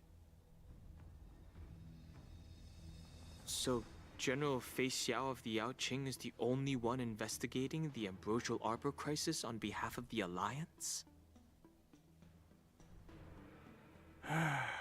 No. I am too. This old man's words always catch me off guard. The Marshal ordered me to come to the Xianzhou Lawfu, but the document only says, attend the war dance and listen to Fei Xiao's questioning.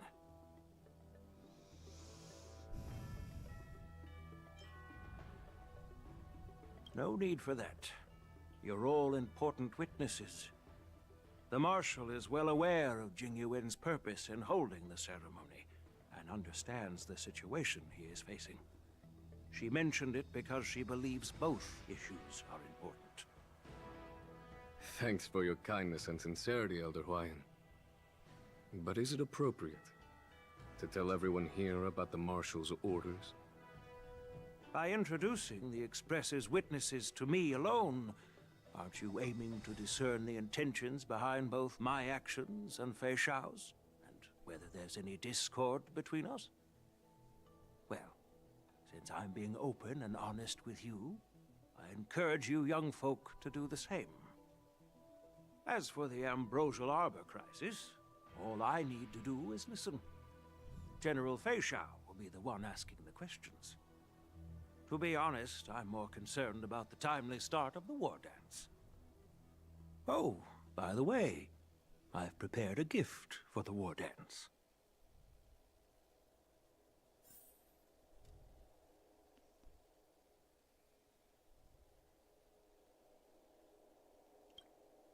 Yes, it's this case right here.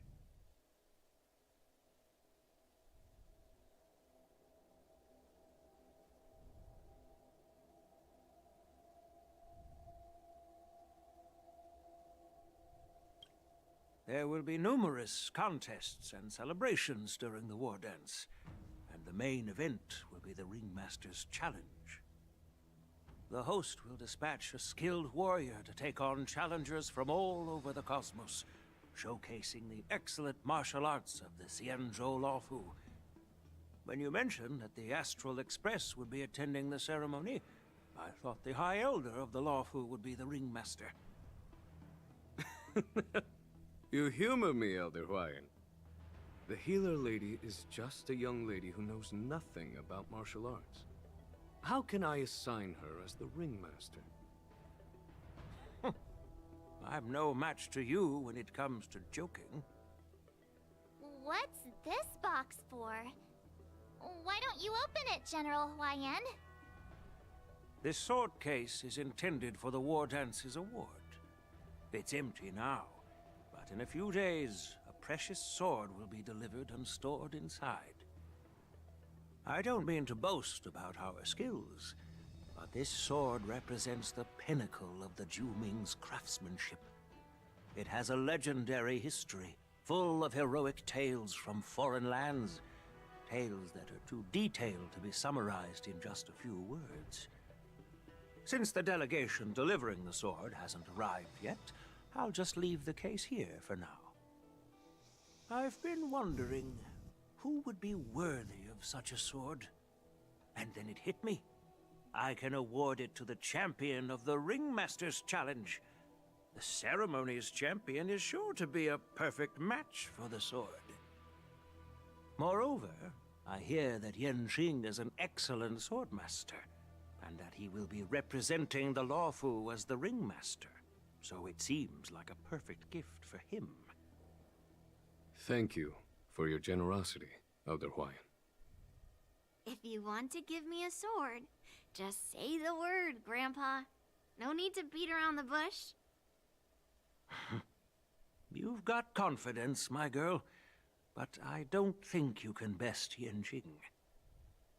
I know you're all about swords, Miss Yunli. It's just a shame that it's the sword that ultimately chooses its rightful master. Yeah, and even if someone gets their hands on such a precious sword, it'll probably end up in someone else's. The outcome of our duel at the Alchemy Commission is still up in the air. Since you're interested, why don't you represent the Xianzhou Juming and challenge me in the ring? That's exactly what I had in mind. Nobody knows who's gonna come out on top. It could be me, could be someone else. It'll probably be me. But whatever happens, it won't be him.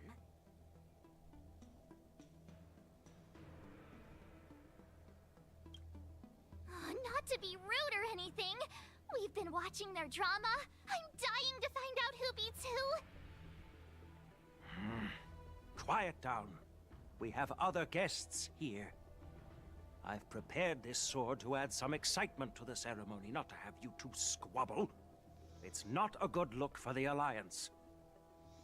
While you both seem confident that you'll win, you need to remember there can only be one winner and one loser in the ring, which could lead to hard feelings. Actually, I have an idea. We don't know who the winner will be, and it might not be either of you. But if you're eyeing that prize, you'll need to work together. I want you to take on an apprentice who will take part in the war dance and win at least one match. How does that make sense? In my humble opinion, while a Cloud Knight is commendable by securing victories, it's even more so to pass on your skills and spread the way of swordplay.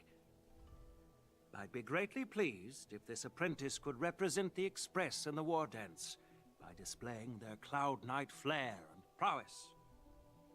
Well, Elder Huayan's idea is quite interesting. Imparting swordplay skills requires teamwork, and both the winner and the loser will learn a valuable lesson regardless of the outcome. The question is, whom should the two of them take as an apprentice? Huh? Who? Wait, me? I noticed just now that Miss March seemed quite interested in the outcome of your sword fight. So I thought, why not teach her the art of swordplay? Wait, are you serious, General? Why am I being dragged into this all of a sudden? I've never practiced swordplay before. I'm a total newbie. You really think I can learn it? Well, you'll probably realize I have no hope and give up on me. And that'd be so embarrassing. Isn't this a perfect chance for you? I remember you mentioning that you wanted to learn some sword moves. Yeah, I did say that. But this is all happening so quickly, don't you think? Miss March is like a piece of jade in the rough, just waiting to be shaped. The war dance is the perfect opportunity to see what heights she can reach. I appreciate your kind words, General YN. But won't teaching me swordplay be a waste of Yanqing and Yunli's time? They should be preparing for the ceremony. Plus, I heard that each swordmaster has their own special moves. What if they let something slip while teaching What? me? The main character can talk in this game. Yes, Caleb, or still, depending on In Genshin it rare. who you play, they talk. It'll take you at least a decade of hard training before you can even start learning special moves. No need to freak out. A few Juming swordplay tricks will mean you'll be more than equipped. Really? Looks like March's curiosity has been piqued. The whole point is to know each other's moves. Defeating your opponent in just one move? How boring would that be? Plus, what really decides a swordsman's fate isn't some special move. It's the solid fundamentals. So Miss Yunli has already agreed. What do you say, Yanqing? General, I haven't graduated yet. How can I be qualified to teach swordplay to others? So you're admitting your defeat, huh? If you're not even confident to teach, why don't you let me be the ringmaster instead? She is so punchable. Teaching I don't like her at is the also moment. a way of honing your own skills and gaining insights. You've been an apprentice for years. It's about time you looked at swordplay from another perspective. I see, General. Then count me in. Now that Yanqing has agreed too, it all comes down to Miss March giving her nod. It's up to you to make the final decision, March.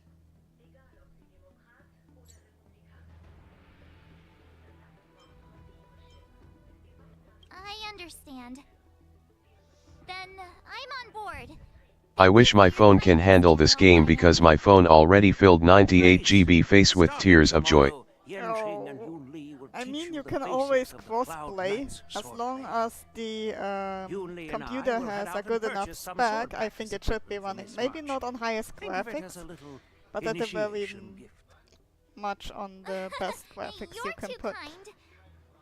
Wait, you're giving me a gift? Shouldn't it be the other way around?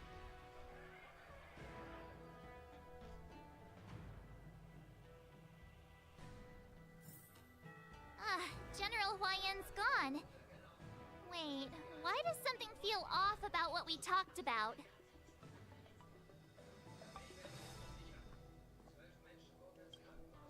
I think we strayed off topic. How did things even get to this point? Yeah, I brought you here because the General said he had some important matters. My computer also filled with AAA games like Elden Ring smiling face with tear.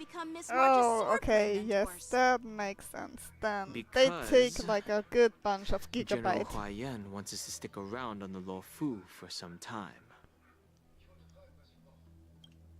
But from his point of view, we're no different from all the other tourists who may leave at any time. Since the crew's actions were mentioned in the Luofu's operations log were given to the Alliance, he probably wants to see firsthand if we're as capable as the report claims, or if we're just some made-up excuse to save face. I'll be back in a second. Quickly need a toilet break.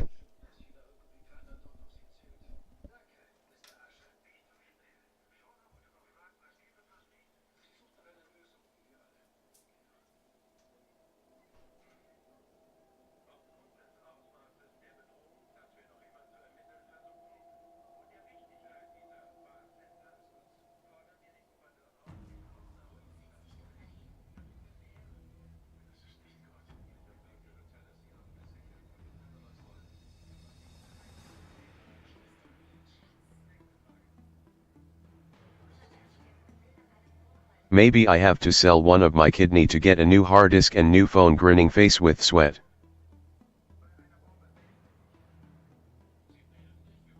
Just kidding.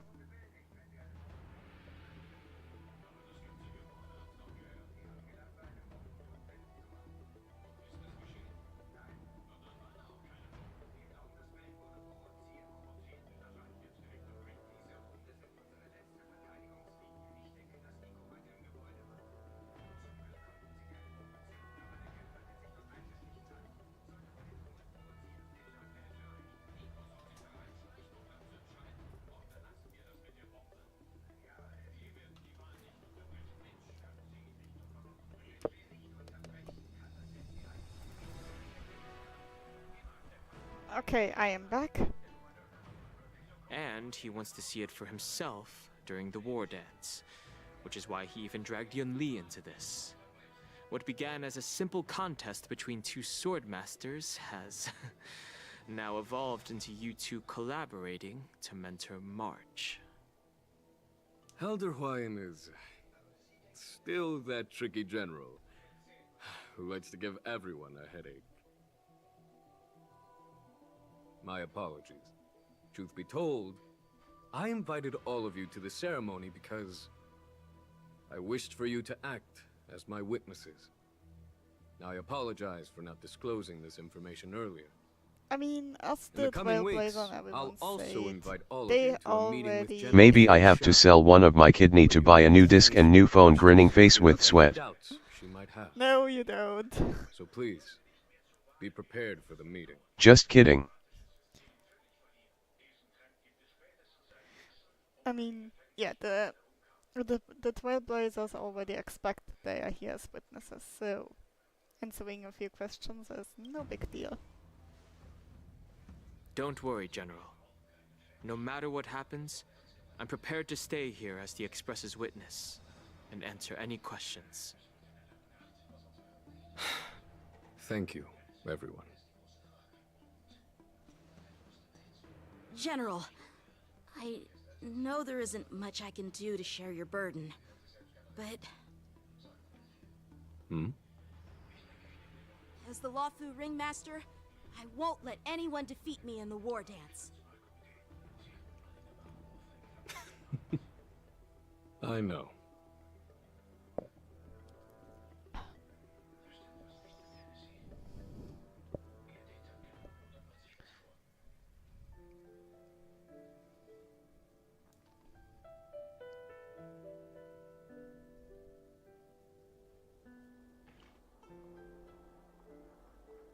The illustrious Merlin's Claw waiting for me? And for so long, too?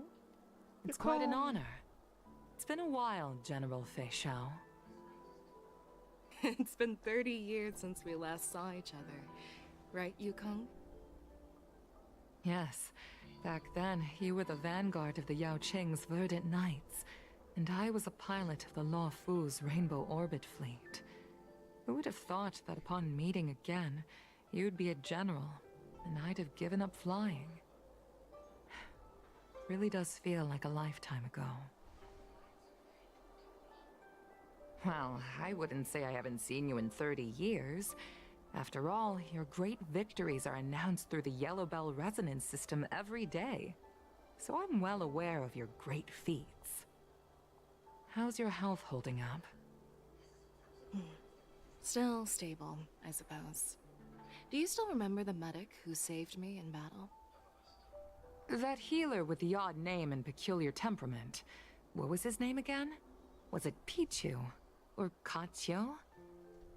Jiao Chou. He's been my retainer and personal healer, delegated by the Alchemy Commission from the Xianzhou Yao Qing. Over the years, he's dedicated himself to managing my condition. It's thanks to him that I'm still in good health today. That is interesting. Given my lore. background, I'm happy to have made it this far. I'm relieved to know that you're safe and sound. Well then, since you and Elder Huayan are here, I imagine you must have received orders from the Marshal? As your friend, may I ask how the Alliance intends to punish the General of the Lawfu? The Arbor's rebirth has frightened the elders who lurk behind the scenes. They fear the resurgence of abominations, much like what happened 30 years ago. Although the reports from the Lawfu explained all the details, we don't know if the Ruin Legion really invaded, or how exactly the Stellaron Hunters and the Astral Express became involved. This puzzle has many missing pieces. As you know, the fugitive Jing Liu, who mysteriously disappeared many years ago, has resurfaced. This time, she has brought along an Outworlder and a coffin, claiming to offer the Marshal a method to fight against the Eons. The Lawfu Preceptor has also leveled accusations against Jing Yuan for neglecting the Alliance's principles. She asserts that Jing Yuan enabled the exiled Imbibitor Lunae to re-enter the Lawfu, thereby unlocking the lunarescent depths within Scale Gorge Waterscape, which in turn disrupted the Vidyadhara's dutiful watch over the Ambrosial Arbor. It is for these reasons that I have come here to the Lawfu today. Well, duty calls. Perhaps I shouldn't have mentioned all of this to an uninvolved person, but since we once fought together, I didn't want to keep you in the dark. Perhaps pretending you didn't hear any of this would be for the best. I understand. I'm sorry. I was out of line. I know I shouldn't be defending General Jing Yuan right now, but... well, you know how I am. The Lawfu has enjoyed centuries of stability since the end of the sedition of Imbibitor Lunae, much of which can be attributed to General Jing Yuan's masterful strategizing. Unfortunately, for a long-life species, enduring through the ages always culminates in a failure that undoes all previous achievements. A moment that our adversaries relish. That's true. And that's why I'm also here for another purpose. To visit Hule. Hule? You mean that Hule? The Borisin Warhead? The same Hule who has been imprisoned in the Shackling prison for over 7 centuries? The nemesis of the Foxians who will never be forgiven and shall be imprisoned until the end of the cosmos. Oh, shit. I can't quite remember the exact wording, but yes, the very same Hule. Usually, only emissaries from the Xianzhou Yaoqing Skyfaring Commission visit him once every century. Why do you have to visit him now, of all times? The Foxians and the Alliance made a pact to combat the abominations, aiming to achieve justice and free their kin. That werewolf monster is to be forever imprisoned in the dark recesses of the Shackling prison, facing unending retribution. Given the situation on the Lawfu, those on the Yaoqing are concerned about Hule's imprisonment. I'm afraid that the routine visit every century is no longer sufficient to ease their concerns. That's why I was sent here, to reassure them. It's all bad news. Well, not everything. There might be a silver lining. Oh, by the way, I found some clues about the thing you asked for. Tell me more. The Verdant Knights followed the route you mentioned and discovered the wreckage of the Whistling Flame ship. Unfortunately, there were no survivors and no cargo. However, someone had already been on the scene before we arrived. Our people? Or someone from the IPC? No, neither. Yukong, have you heard of a person named Ron May? Oh jeez. Oh jeez. That's gonna be interesting. The next patches definitely will be interesting.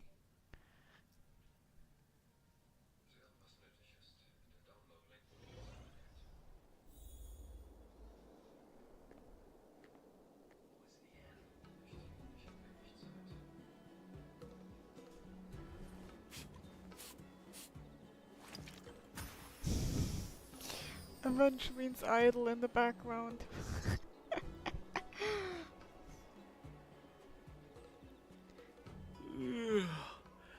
I'm still feeling sleepy. Did I oversleep? Where did March and Donhum go?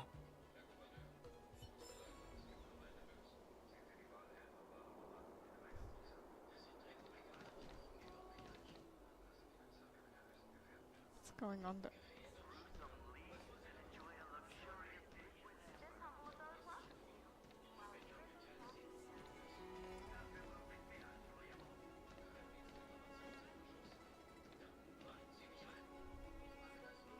There you are.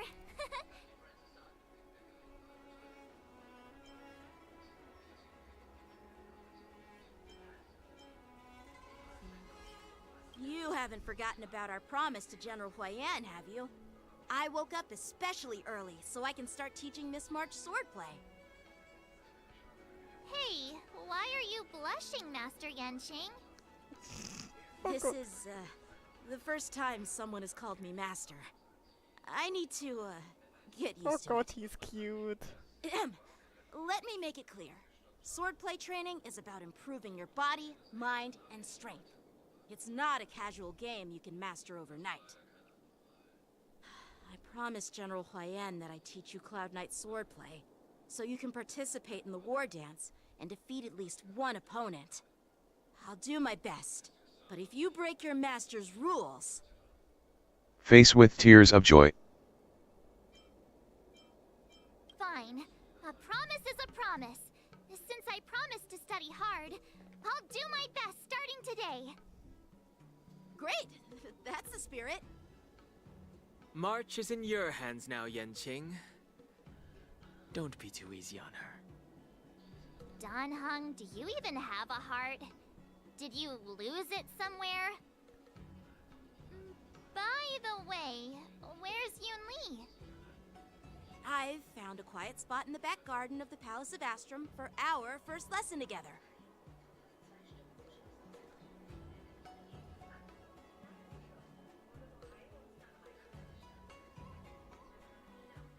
Ah, okay, it is... Oh, it is doing the switching POVs again. I like that. Seriously?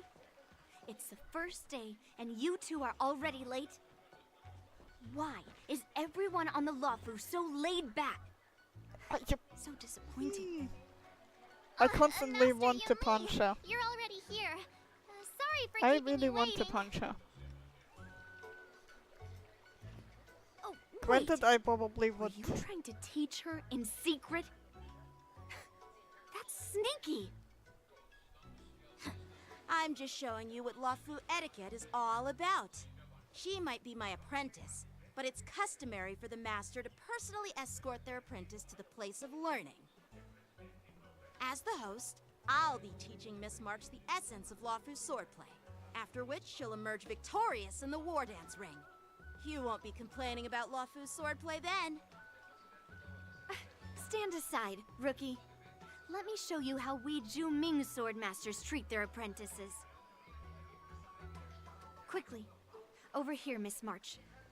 This is a reverse mentorship gift from me to you. I hope you put it to good use. What's this? Xianzhou clothing? It's so beautiful! Sword practice requires precise movements. This outfit is tailored to fit perfectly and allows for smooth movements. I even added some small accessories. I put a lot of thought into it. You're awesome, Master Yunli! See? See? How can you compete with me? I'll teach March 7th the essence of Ju-Ming swordplay so she can win the contest with my sword skills. I think she will win with a combination of both of them. Something too. Huh? You have a gift for me too, Master Yenching? Since you want to learn swordplay, Miss March, you'll need suitable weapons. So, I went out of my way to prepare a pair of swords overnight. Unfortunately, I didn't have time to ask the craftsman to customize the swords for you. But I did my best to choose ones that look nice and are suitable for a beginner. I hope you like them, Miss March. Thank you, Master Yenching! Bet you didn't see that one coming, did you, Yunli? The real competition is just getting started. I'm so lucky to have two great masters. But why does it feel like things are getting a bit weird?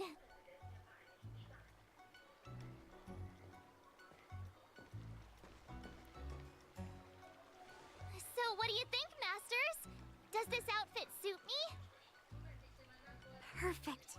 I chose it carefully. It's perfect for beautiful young swordswomen like you and me. All right, let's get started with the training. The person next to me is a Cloud Knight instructor I've brought in. For your first lesson, try exchanging a couple of moves with him. Wait. Now I decided that I have to delete Call of Duty Warzone, which already taken 235 GB storage. Well, I heard you have some experience with Honestly, archery. What is the size of this game? The first thing we're going to do currently, is see just how strong your fundamentals are. let me see. Let me quickly pull up my storage. I have like 2 storages, one being my D drive. Where is it? Where is it? System, storage, advanced storage, storage on other drives, D. Installed apps.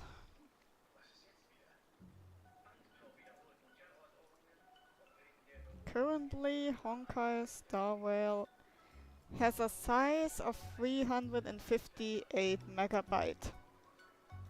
So not that big actually.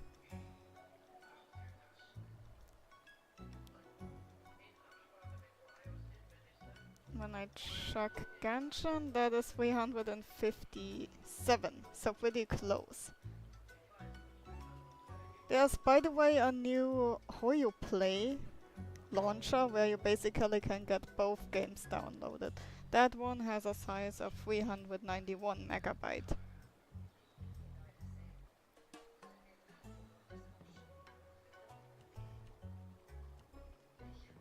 Come on, step forward and strike with the sword in the most natural way you can think of. It's important for us to grasp your natural movements so we can decide where to start and what you need to learn. If you're ready, let's begin. Okay.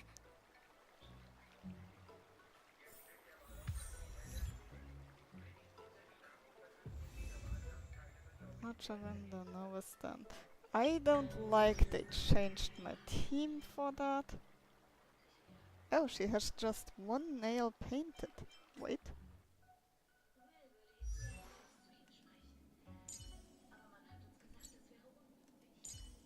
I cannot look at her. That's stupid, but I wanna change. On Google it shows 30 GB. It is funny because when I look at my storage, it only says like 358 for me. So things probably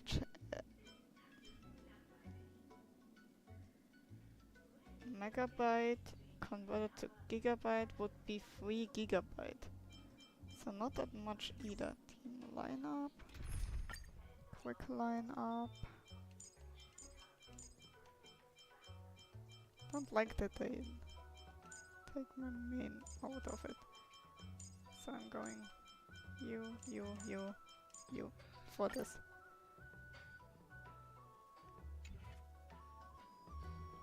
It shows the size of the application, not the data of the game.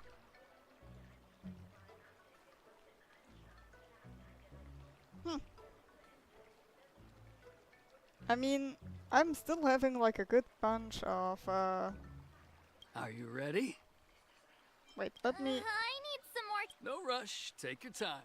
I need to quickly talk to Well, Dex if they have something I heard to you say. have some experience with archery and martial arts. The first thing we're going to do is see just how strong your fundamentals are. Come on, step forward and strike with the sword in the most natural way you can think of. It's important for us to grasp your natural movements. You just told me about the size of application. I'm mean, that is basically Alright, what it let's tells get started with the of training. my PC. The person next to me is a Cloud Knight instructor I've brought in. For your first lesson, try... Okay, you both are saying the same. Yunli just said something a little bit more. Are you ready? Yeah, I'm ready. But please go easy on me. Then I apologize in advance, Miss March.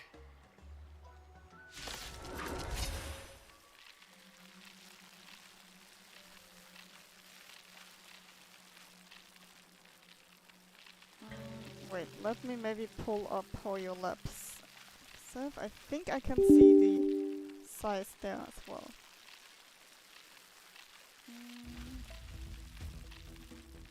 Skills polished, ready to shine. Okay, current size, it says 45.29 gigabyte. Genshin has a current size of 67.92 gigabyte.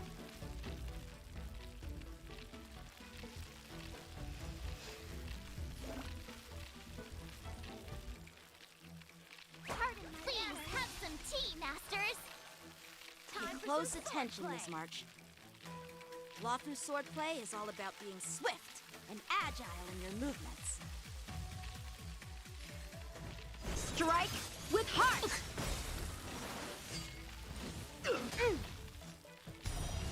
Right on time. Ignore him. Strength is everything. No, a combination of both. Even I know that, and I am not a sword master. Yes, you! Practice is over. Swords descend!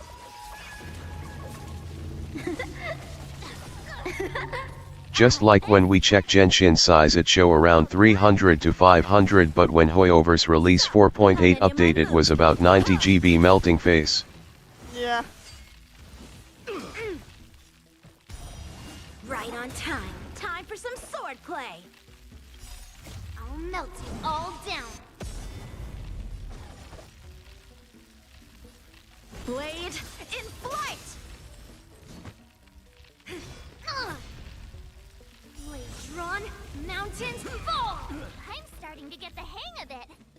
So, how many of my moves can you block? Strike with heart! I get it now. You'll make for good practice. Hey, with a true heart and focused mind, here I come. Yes, you!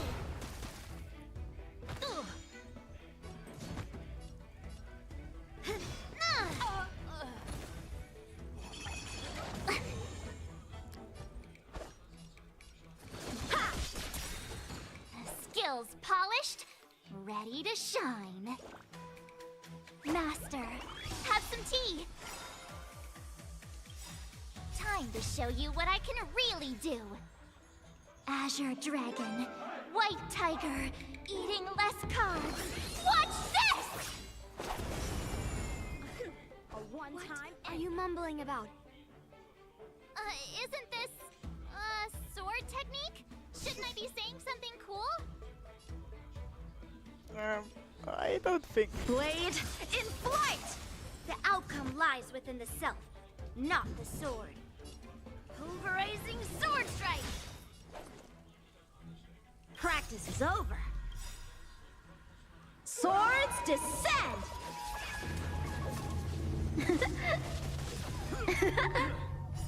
I'll melt you all down.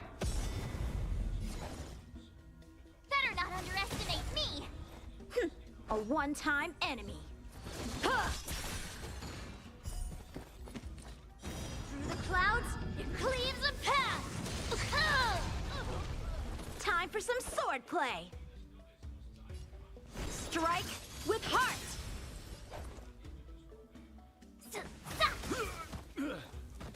That's how a true master does it. All right, check out this move.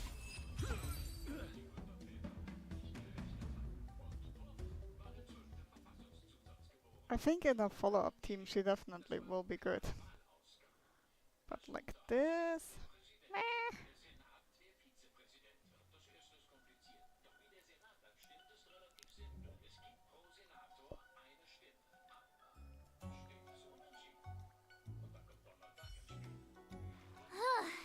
I didn't expect the first lesson to be so intense. Oops. Miss March has quick hands and a flexible body. She's a perfect fit for practicing Lawfu swordplay. However, she lacks strength, and her strikes were a bit unfocused. But don't worry, that's totally normal for beginners. Once she starts practicing Juming swordplay, she'll make heaps of progress.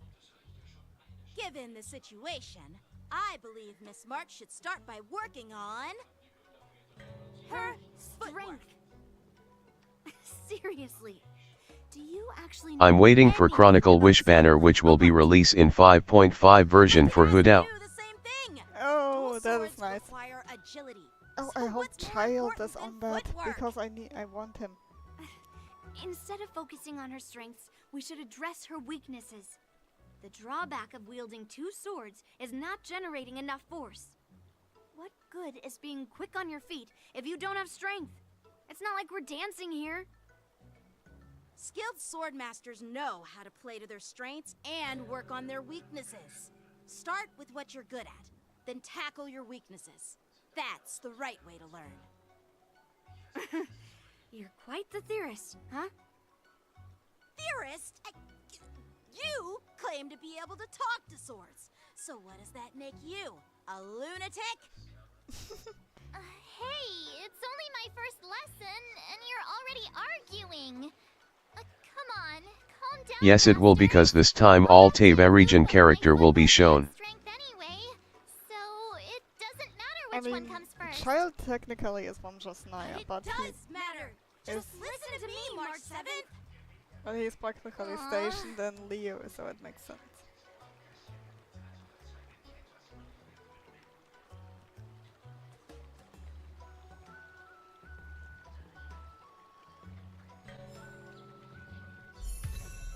Last time all Monstalled characters showed up. I only went to Hunter's. I practically only went to get Hunter's Path in this one.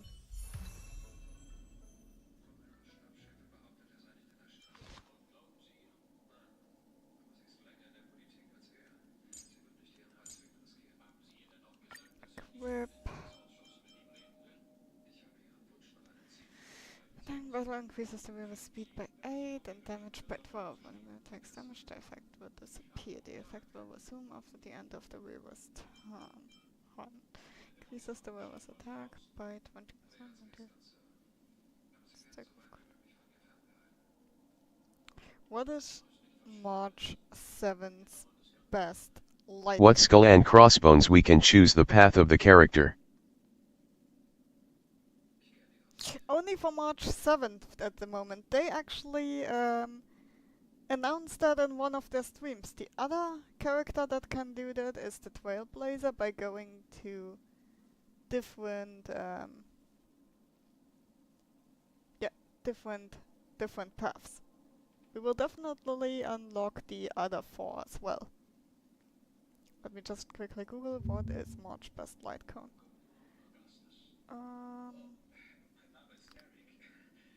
March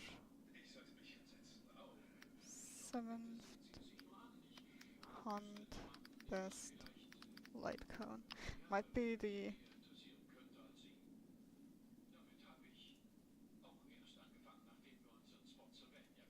I mean the light cone I have on ratio. I'm not going to give her that because it belongs to ratio.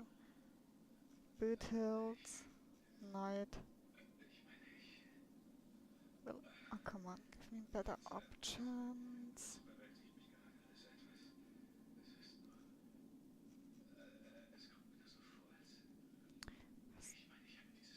Quick DPS, break DPS, hunt best musketeer, okay.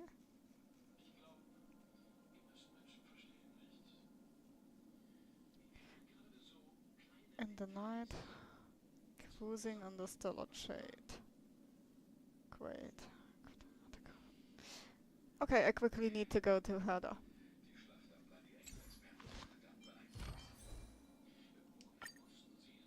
Oh god, I have no fucking for her.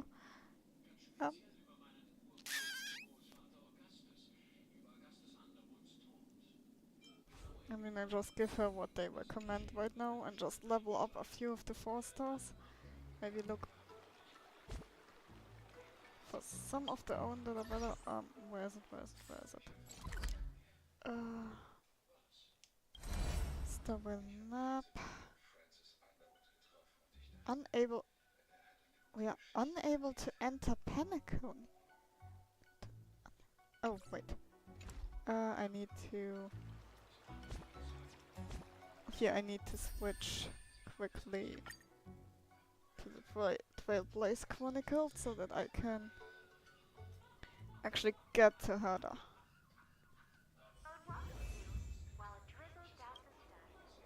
I didn't want to talk to you. Sorry, sorry, sorry.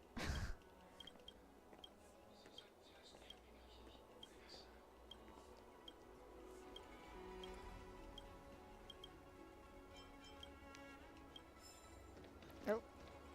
Ridable.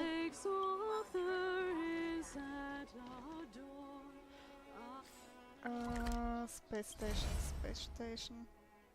There.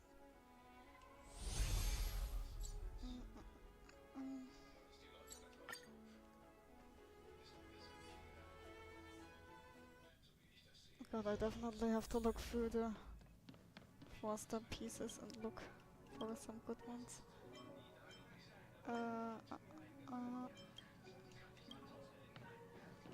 Simulated universe. Had a shop. I don't have enough. Dang it.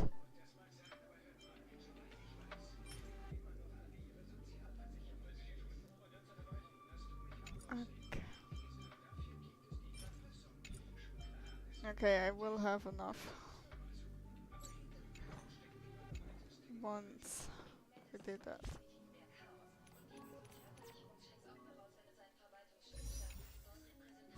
Oh wait though, I wanted to check something. Free. Let's pump them in, even though I am not one here.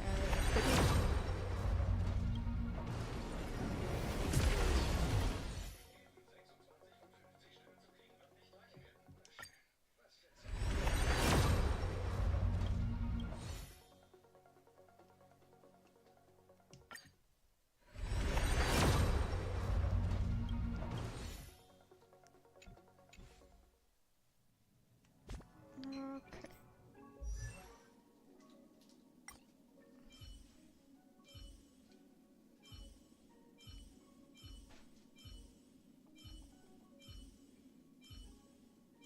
The other woman with my March 7 is only Ascension level 40. The only hunt ones I have that are like... are those. But I just give her that one. Because that's the only one I have leveled right now.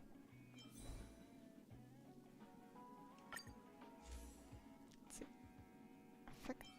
Why do you give her... Holy fucking Christ. Filter.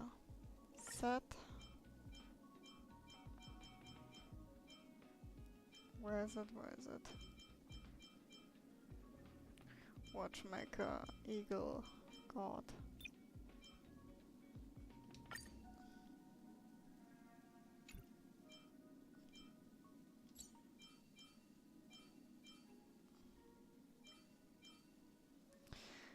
For few potentials here.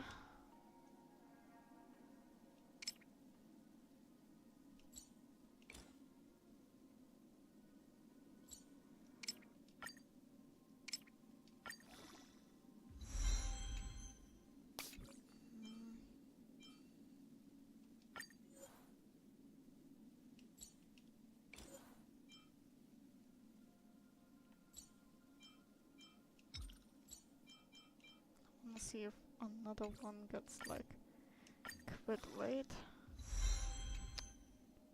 I think there's another chance. Add another start. Honestly, I almost forgot that I have to go gym. Skull and Crossbones, thank you. no worries. It was fun to watch your stream. Thank you and have a great day. Have fun.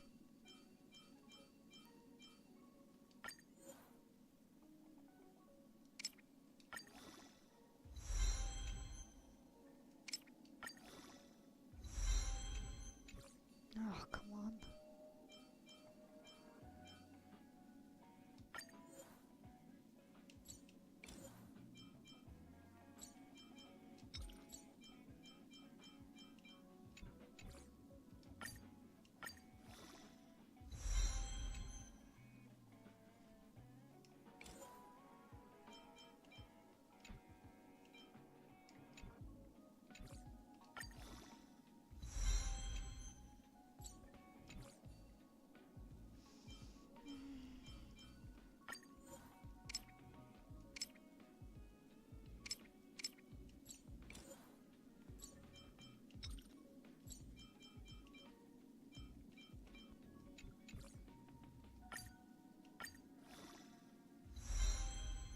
Okay, I take that because of the speed.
I will leave the body. They have better speeds.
stuff, of course.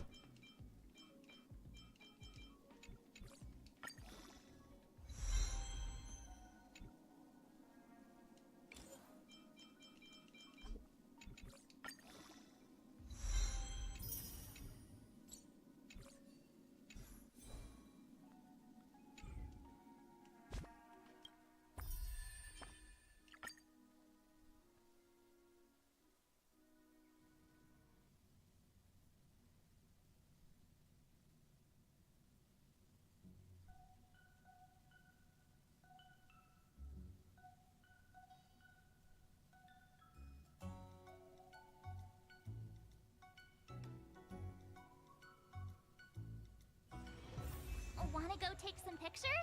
Or maybe we can go drink.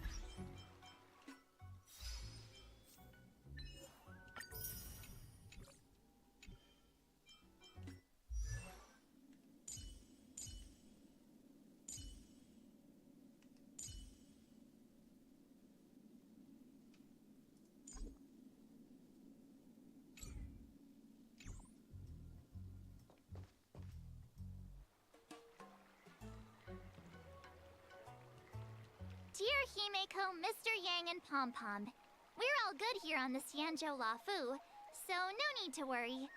By the way, how's your trip going? As for me, I've somehow become the apprentice to 2 Cloud Knight sword masters, and I've been honing my sword skills with their guidance. One of them is Yenqing, the boy we've all met before. The other is Yun Li, the granddaughter of General Hua Yan from the Xianzhou Juming. Both masters are super strict, giving me a real taste of how hard sword training can be. I tried to drag him into this, but he refused. Then I tried to rope Dan Heng in, but Master Yenqing wouldn't have it. Still, I didn't let the difficulty get to me. In just a few weeks, my sword skills have improved a lot. Both my masters think I have unique talents in swordplay, and are literally fighting each other to teach me their skills. Thanks to their guidance, I've actually made some progress. When I get back to the Express, I'll definitely show off my skills and impress you all. Looking forward to your reply. Yours, March 7th.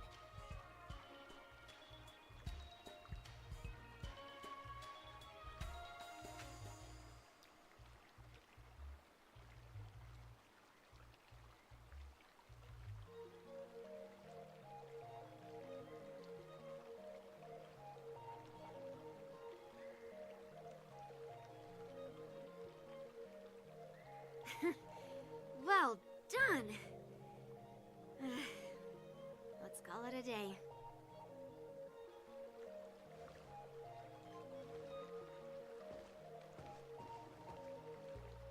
Miss March's sword skills are really coming along. She'll hold her own just fine in the war dance.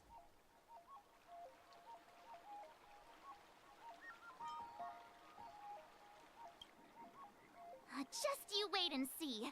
I'll show off my skills in the ring and win a match. I'll make both of you proud. Can you believe it? March 7th has actually become a pretty decent swordmaster in such a short time. Now I understand why Grandpa always had a grin on his face while training me. Are you sure he wasn't laughing at you? Oh, shut up! It's all thanks to your amazing guidance, Masters. Miss March, you're really getting the hang of wielding dual swords. If you're keen on advancing, trying out different Xianzhou blades can improve your touch. Oh, let me see. Which sword is the most powerful? Single sword? Great sword? Or maybe a flying sword? There's no such thing as the most powerful sword. It's all about the skill of the sword master. Yenqing wields several flying swords, while I only wield one. But remember how I kicked his butt at the Alchemy Commission? You both look pretty First, even. You didn't kick my butt. Second, you'll never kick my butt. Third, how about we settle this right now and see who kicks whose butt? Okay, they're going out of the way. Yeah, I'm up for that. And if I kick your butt, you'll drop out of the war dance. Deal? Why are you two arguing again? I thought things had been improving between you lately. There was talk that the leading disciples of the Law Fu and Juming generals were supposed to face off in the war dance, but for some reason, they suddenly teamed up to train an apprentice of their own. Turns out, the rumors are true.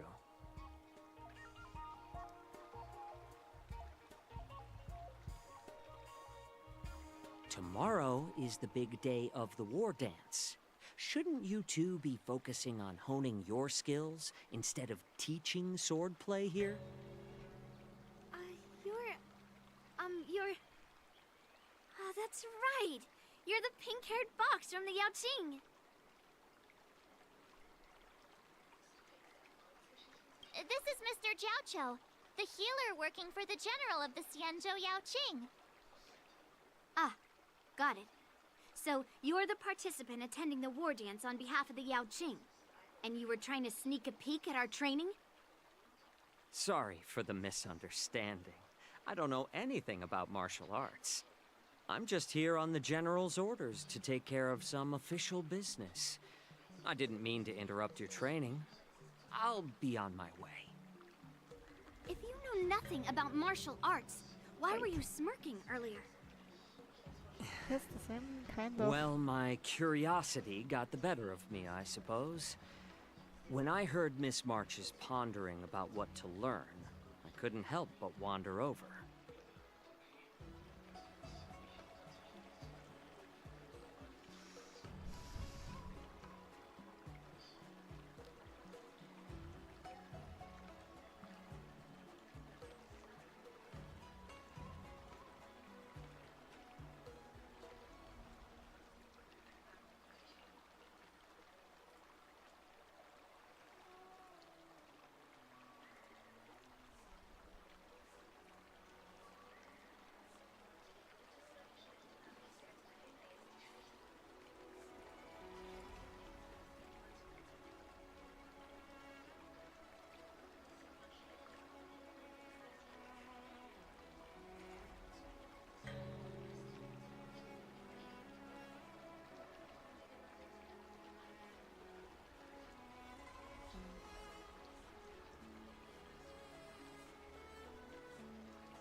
From my professional experience, cleavers, slicers, chopping knives, and carving knives are all just tools.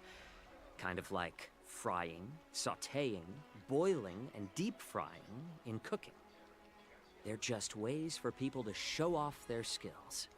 How you use them really depends on the ingredients you're working with. It's like your sword teaching methods. If you align your ingredient, in other words, your apprentice's natural tendencies, with the right cooking method, by which I mean the teaching method that best suits her, she'll make double the progress in half the time. For example, golden eggplant tastes best when fried, cloud peppers when stir-fried, and yellow boulder beef when simmered. It's all about discovering the nature of the ingredients. Apprentice. All this talk about food is making me hungry. Aren't you a healer? Why are you talking about food? Well, it's just a metaphor. The medicinal school I follow on the Xianzhou Yaoqing is called the Ranja School, that specializes in food therapy. So it's only natural that I know a thing or two about cooking. So, you're the General's cook? I'm a healer. But anyway, a cook who isn't interested in health doesn't make for a good advisor. Fine. Call me a cook if you want. Seeing the way you're looking at me, it's obvious you think I'm just some feeble academic who likes to blabber on about martial arts. But, in reality, I know a thing or two about killing. After all, the art of healing inherently encompasses both life and death.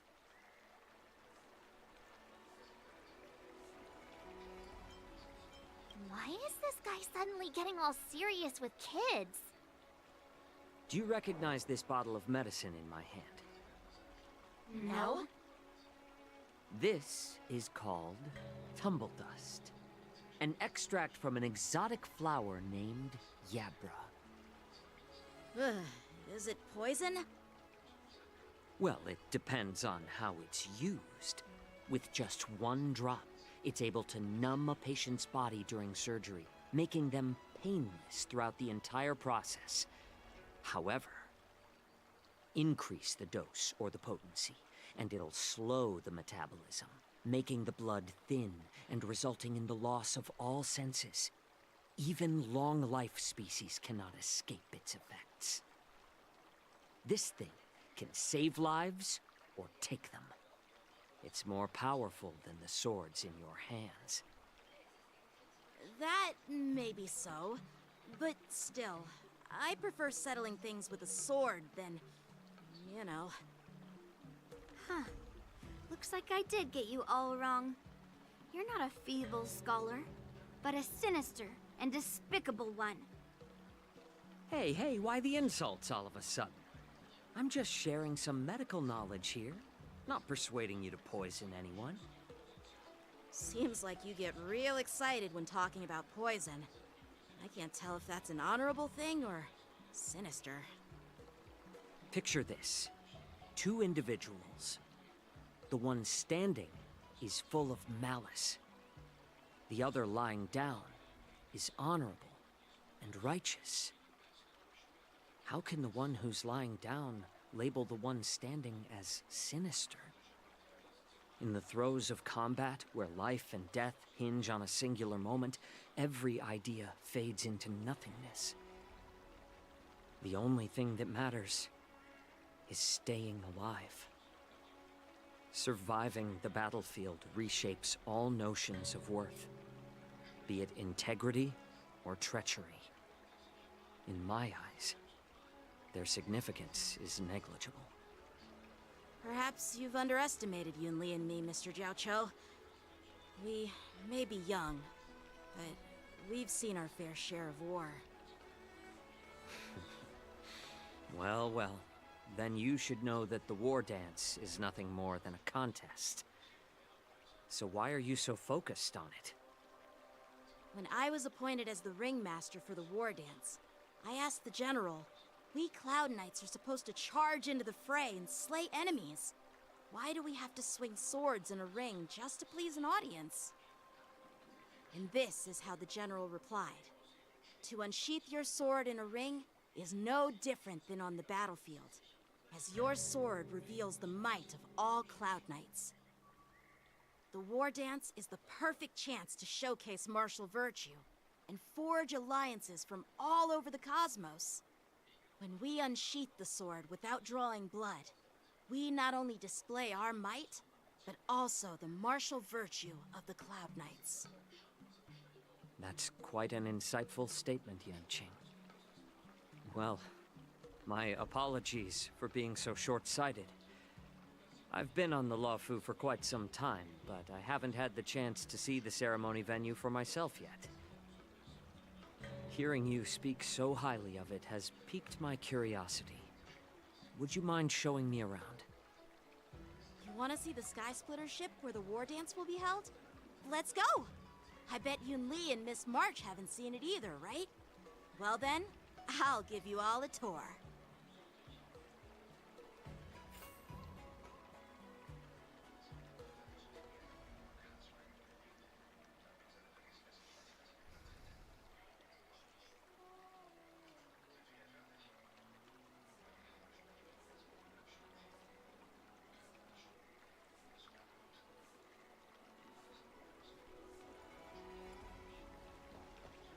Surviving the battlefield reshapes all notions of worth, be it Can you believe it? Let's go. I'll give you a tour of the Sky Splitter.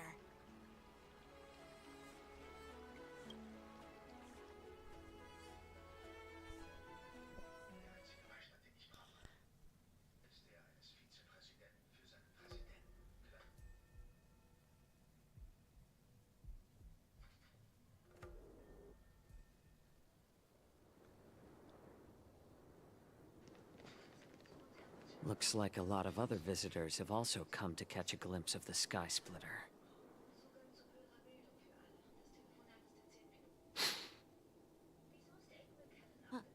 What's up, Mr. Zhao Cho? No, it's nothing.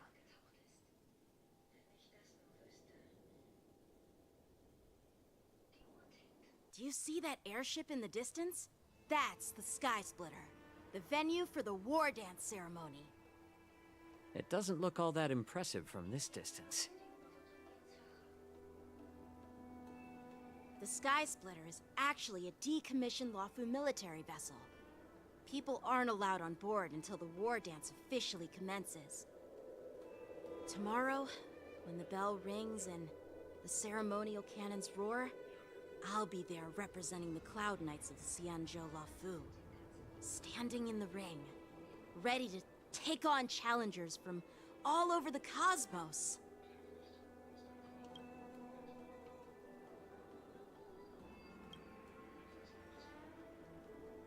Since I was a kid, I've been training in swordplay and the art of war under the general.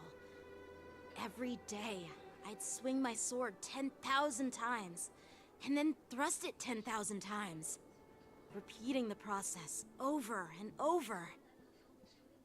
I understand that I'm not like other kids. I never envied the toys and freedom they all had. I never found sword practice boring or hard.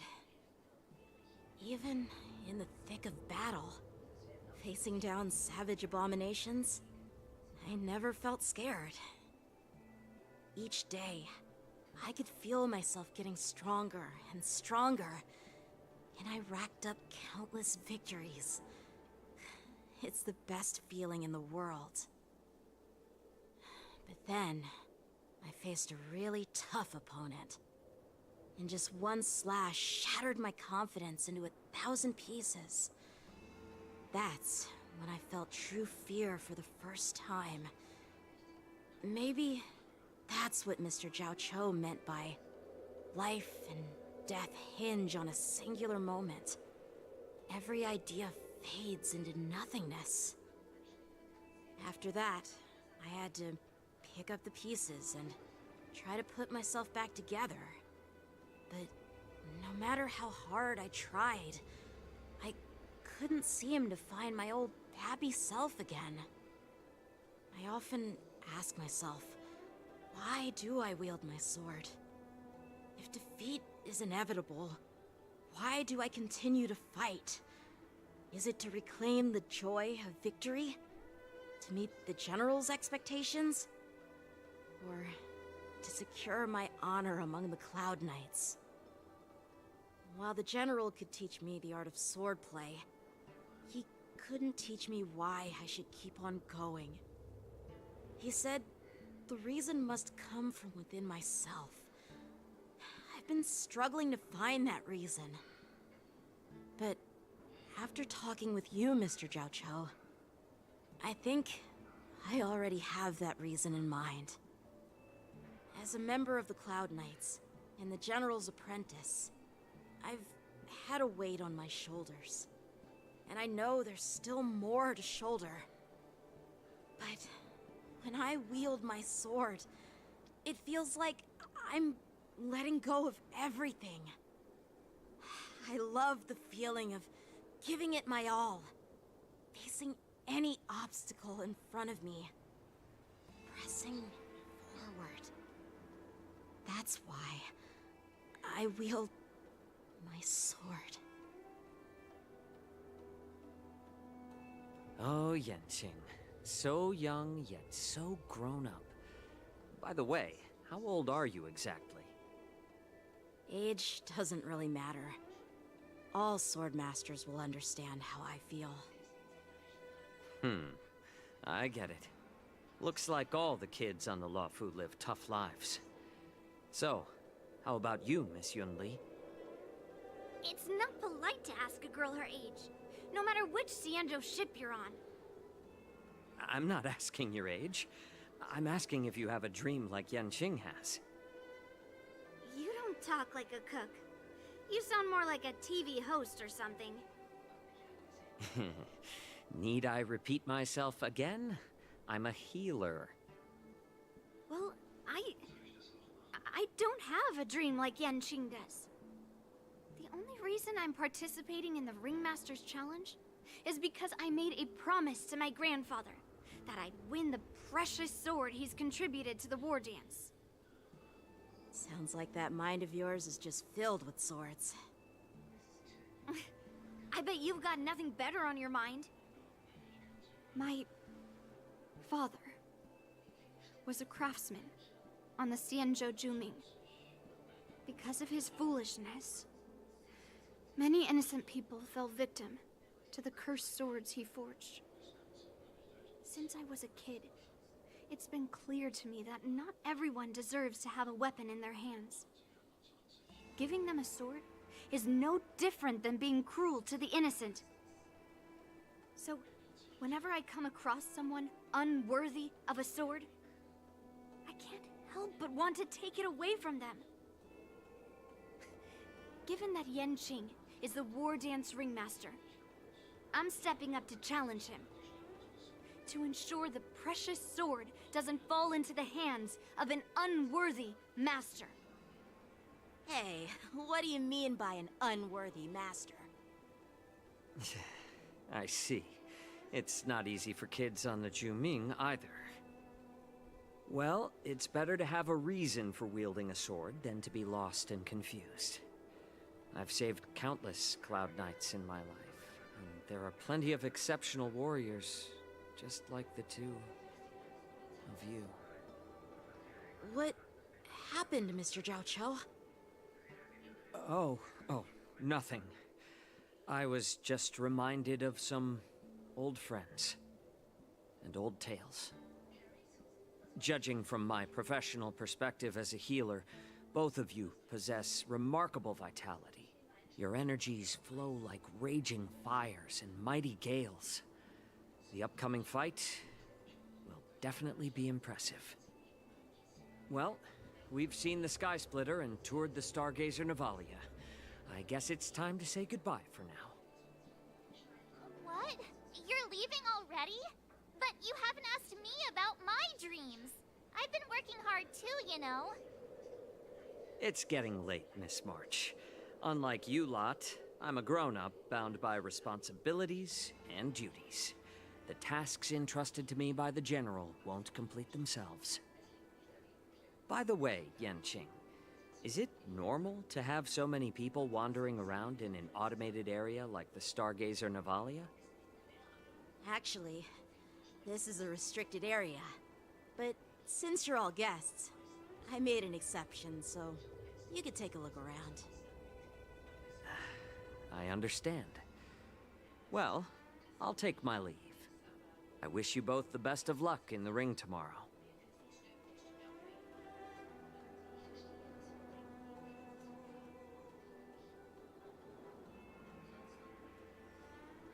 Seriously? I just spent so much time thinking about my dream, but he didn't even ask me. Now that we're done with our tour of the Sky Splitter, shall we continue with our training? Why don't we take a day off? What? You want to secretly practice swordplay by yourself? Dream on. You know cramming before a fight never works out. For some reason, seeing the Sky Splitter has boosted my confidence. So, I've decided to conserve my strength for tomorrow. Alright, I'll take you out of the Stargazer Navalia.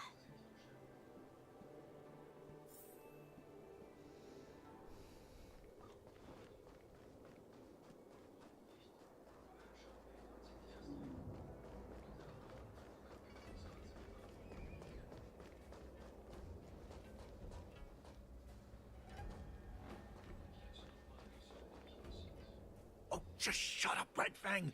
This is not a beast ship. I need some time to take care of things. You willingly donned the skin of a lowly beast to join this mission, dedicating yourself to our glorious cause. And now you're telling me you can't handle it? Do you realize how many ships we need? I'm doing my best, all right? It takes time to figure all this out. When the guns go off tomorrow, all eyes will be on it.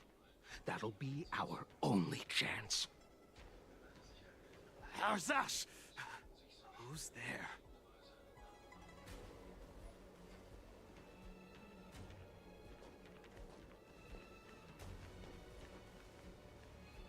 Who are you guys?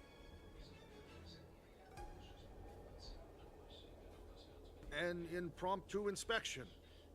Why are there outsiders loitering in Stargazer Navalia? And a bunch of kids at that. Hey, kids. Didn't your parents ever tell you to stay away from the Stargazer Navalia? I know it's an automated facility, but it doesn't mean you can just break in and do what you want.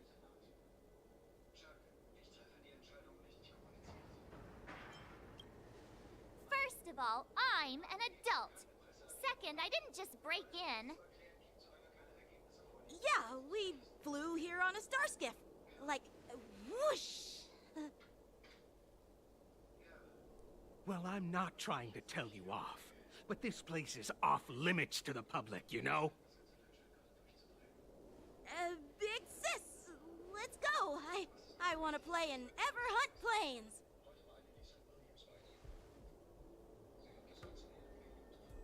Huh? Everhunt Plains? Yeah, sure. The big sis will take you there.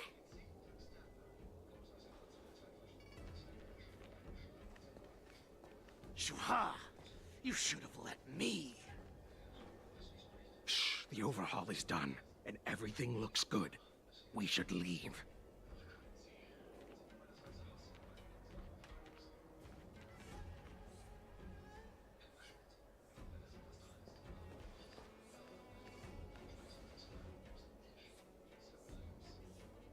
Could you repeat what you just said, Yanqing? What did I say? Big sis, let's go. I want to play in Everhunt Plains. Come on. Can't you read the room? Something is definitely off about the 3 people we just met. Yeah, anyone could see that. I just wanted to hear you say it again. That pink-haired fox tried to say something. I'm pretty sure he sensed something fishy. Since he's not familiar with this place, he just dropped us a hint. But you didn't seem to be paying attention at all. I knew that from the beginning.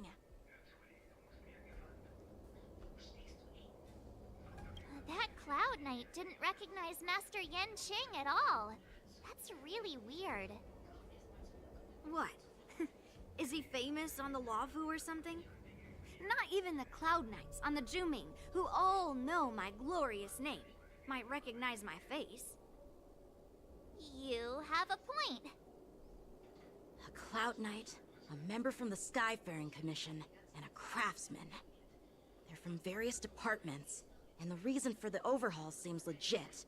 But one of them blurted out some weird language just now. Did you hear that?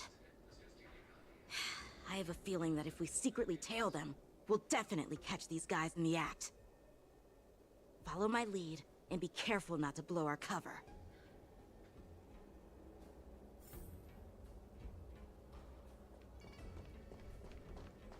Never mind who they are. Let's just film them.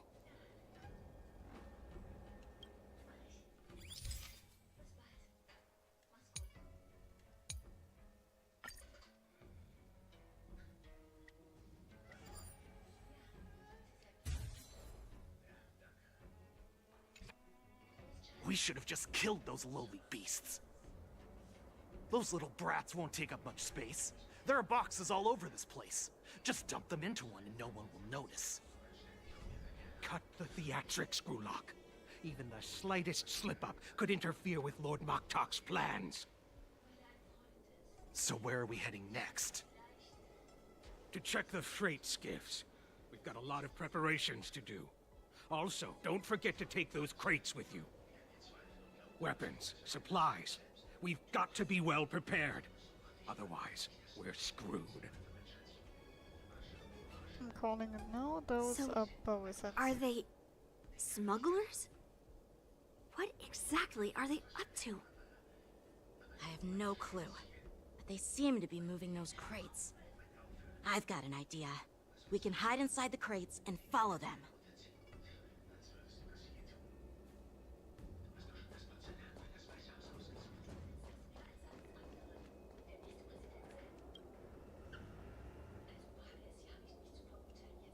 Ugh, so cramped in here. I can hardly breathe. Just hang in there.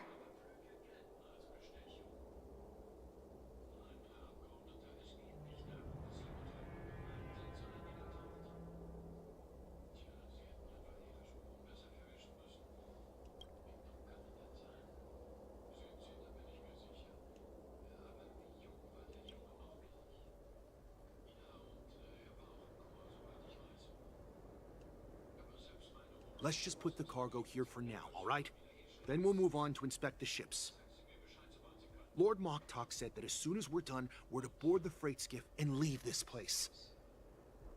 Don't worry, I've changed the shipping schedule. You two, come with me. Is it just me? I keep smelling that stench of lowly beasts everywhere we go. Don't be so paranoid.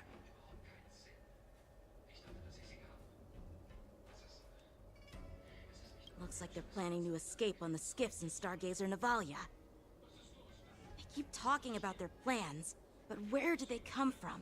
And what do they want to do on the Xianzhou? They're definitely up to something bad. Wait, they disappeared. Let's catch up to them.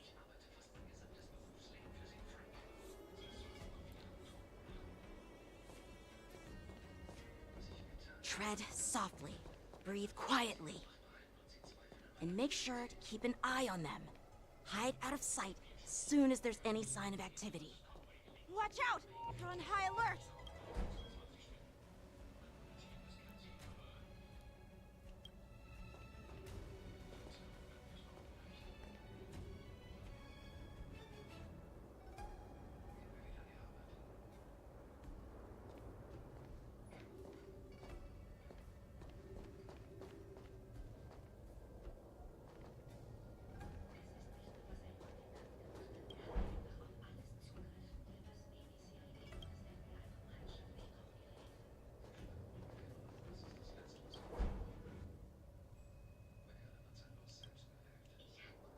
be so paranoid.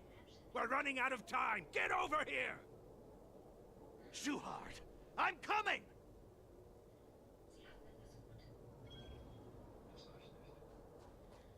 They're leaving. We should catch up to them. Quickly!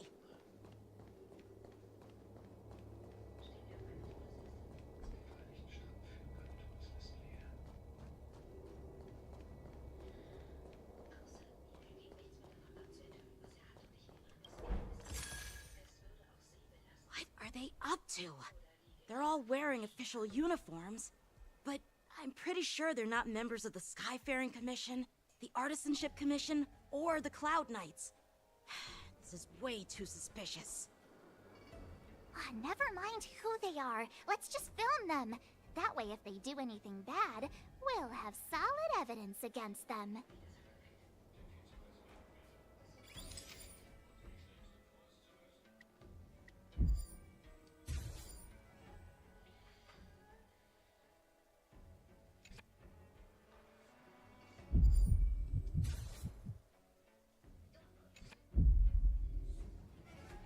Look at this.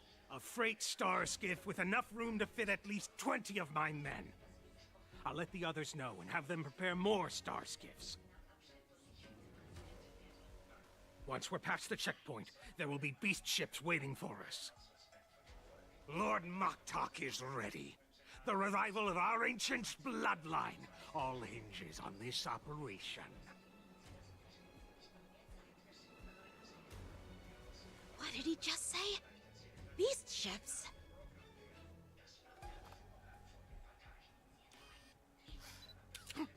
Who's there? It's those brats! I told you to get rid of them, but you didn't listen, you idiot! Wipe them all out!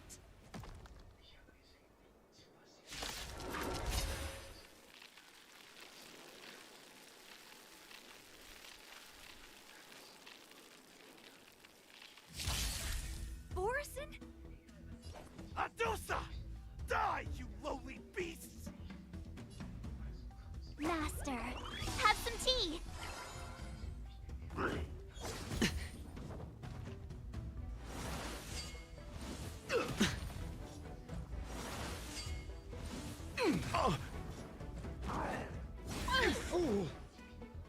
Watch your head.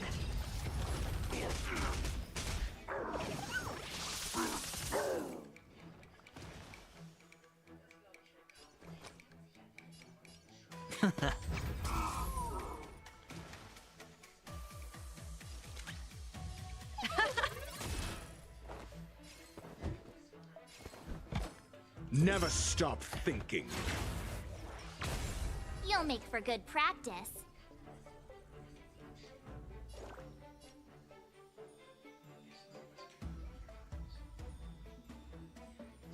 Pardon my manners.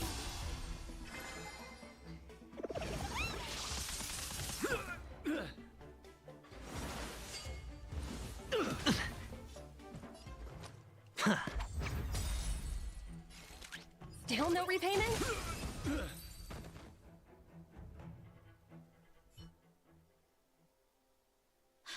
How is this possible? How did these Foxians change their appearances like that? They're not Foxians at all. They revealed their true form. They're Borison, just like the bandits I defeated on the IPC ship. Wait, that means...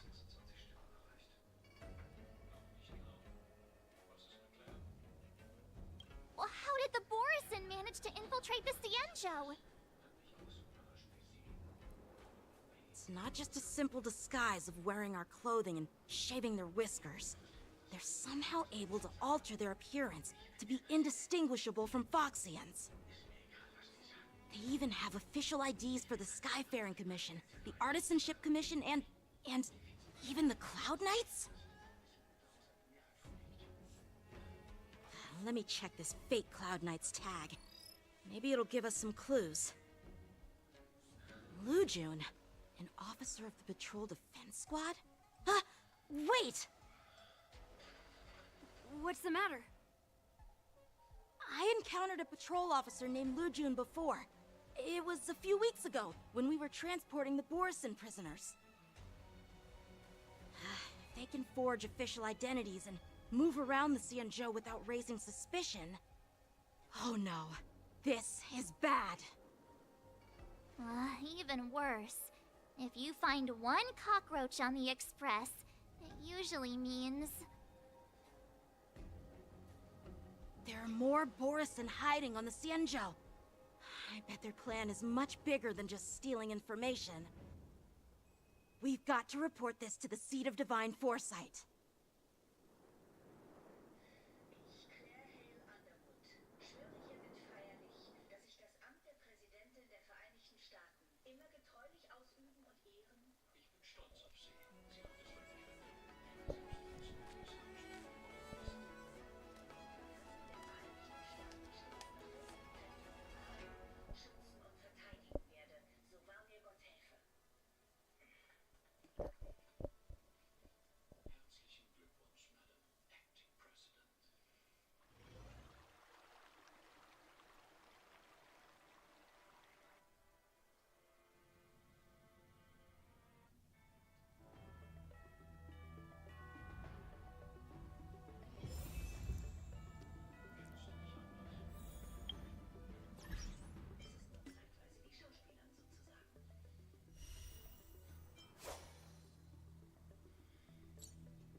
I am glad to finally meet you in person, guests from the Astral Express. I'm Fei Xiao, the General of the Xianzhou Yao Cheng.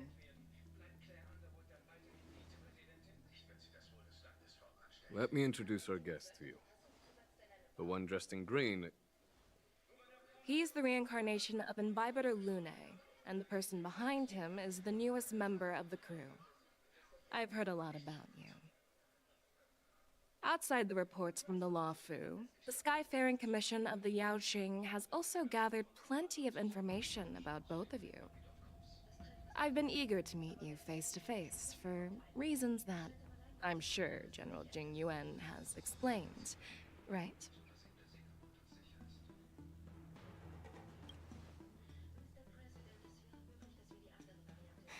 That's right. But don't worry, this isn't a trial. I just want to have a chat with you and get a better understanding of the facts. According to General Jing Yuan's report, the Ruin Legion is to blame for the Ambrosial Arbor crisis, and all Arbiter Generals should pay attention to the Ruin Author's movements. Over the years, the Destruction's minions have wreaked havoc on countless worlds, and the Alliance has been keeping an eye on them. But no one expected them to join hands with the remnants of the Abundance. The damage caused by the Ambrosial Arbor crisis was far less severe than expected, which is good news for us. However, it was quite different from the Ruin Legion's usual style of destroying life wherever they go. While I trust the bravery of the Divine Foresight and the Nameless, I'm curious about some details missing from the report. I'd like to take this chance to have an exchange with both of you. Let me be clear, the questions I'll ask might not reflect my actual thoughts, so please don't take offense if any of my questions seem a bit harsh. Please go ahead, General. But keep in mind, we can only answer based on what we know.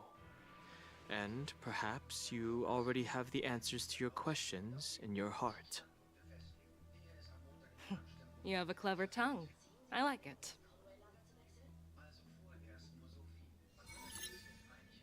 The Merlin's claw is quite articulate. Right now, her intentions are unknown, and Jing Yuan wants us to be honest. Maybe I'll just stick to the facts we know. Let's cut to the chase. Before the crisis struck, the Astral Express was guided here by a Stellaron hunter, a wanted felon, in an attempt to resolve the Stellaron crisis. However, everyone in the cosmos knows of the Stellaron hunter's reputation. So, why did you place so much trust in them? Could it be that some of you have a connection with them?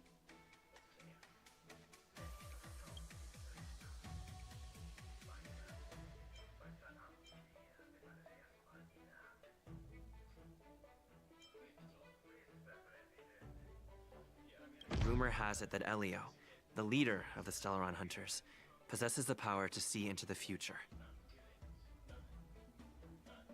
He foresaw that the Xianzhou and the Express would have important roles to play in the war against Nanook. That's why we were lured here to the Luofu, to deal with the Stellaron crisis and fulfill the prophecy. General Jing Yuan believes in this prophecy too, as mentioned in the report. I'm curious why you didn't question it at all. Could it be because one of the Stellaron hunters is actually an old acquaintance of General Jing Yuan?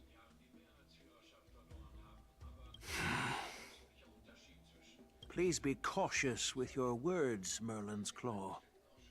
Let's avoid sowing doubt among our comrades. That Stellaron hunter used to be my disciple. So are you putting my loyalty in question too? I'm simply bringing up the doubts about General Jing Yuan that exist within the Alliance. Since I'm representing them, perhaps you can just imagine me as one of those old geezers. Let's move on to the next question. The report suggests that Don Shu, the master of the Disciples of Sanctus Medicus, colluded with the Lord Ravager and used the power of the Stellaron to resurrect the Ambrosial Arbor. But here's the thing. Don Shu was just a chief alchemist. Even if she colluded with our enemies and summoned the Stellaron, how did she manage to bypass the Videodora guards around the Ambrosial Arbor?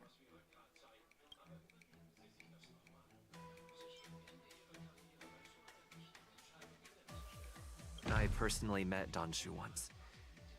Her closest friend was killed during the war on the Fanghu, and she harbored deep hatred towards the hunt. So she spent years making preparations in the Alchemy Commission, in order to take revenge on the Xianzhou. Revenge is also a form of the hunt. However, that doesn't explain how she managed to bring the Stellaron into the Scale Gorge waterscape, which was guarded by the Videodora. Well, you should ask Don Shu herself for the answer. Unfortunately, Don Shu is dead, and even her corpse has crumbled into ash. That's one less clue we can pursue. According to the report, Lord Ravager Fantilia is the mastermind behind the entire conspiracy. She disguised herself as an ambassador of the Skyfaring Commission and traveled with you, only to vanish without a trace later on. It seems too convenient to label her as a scapegoat.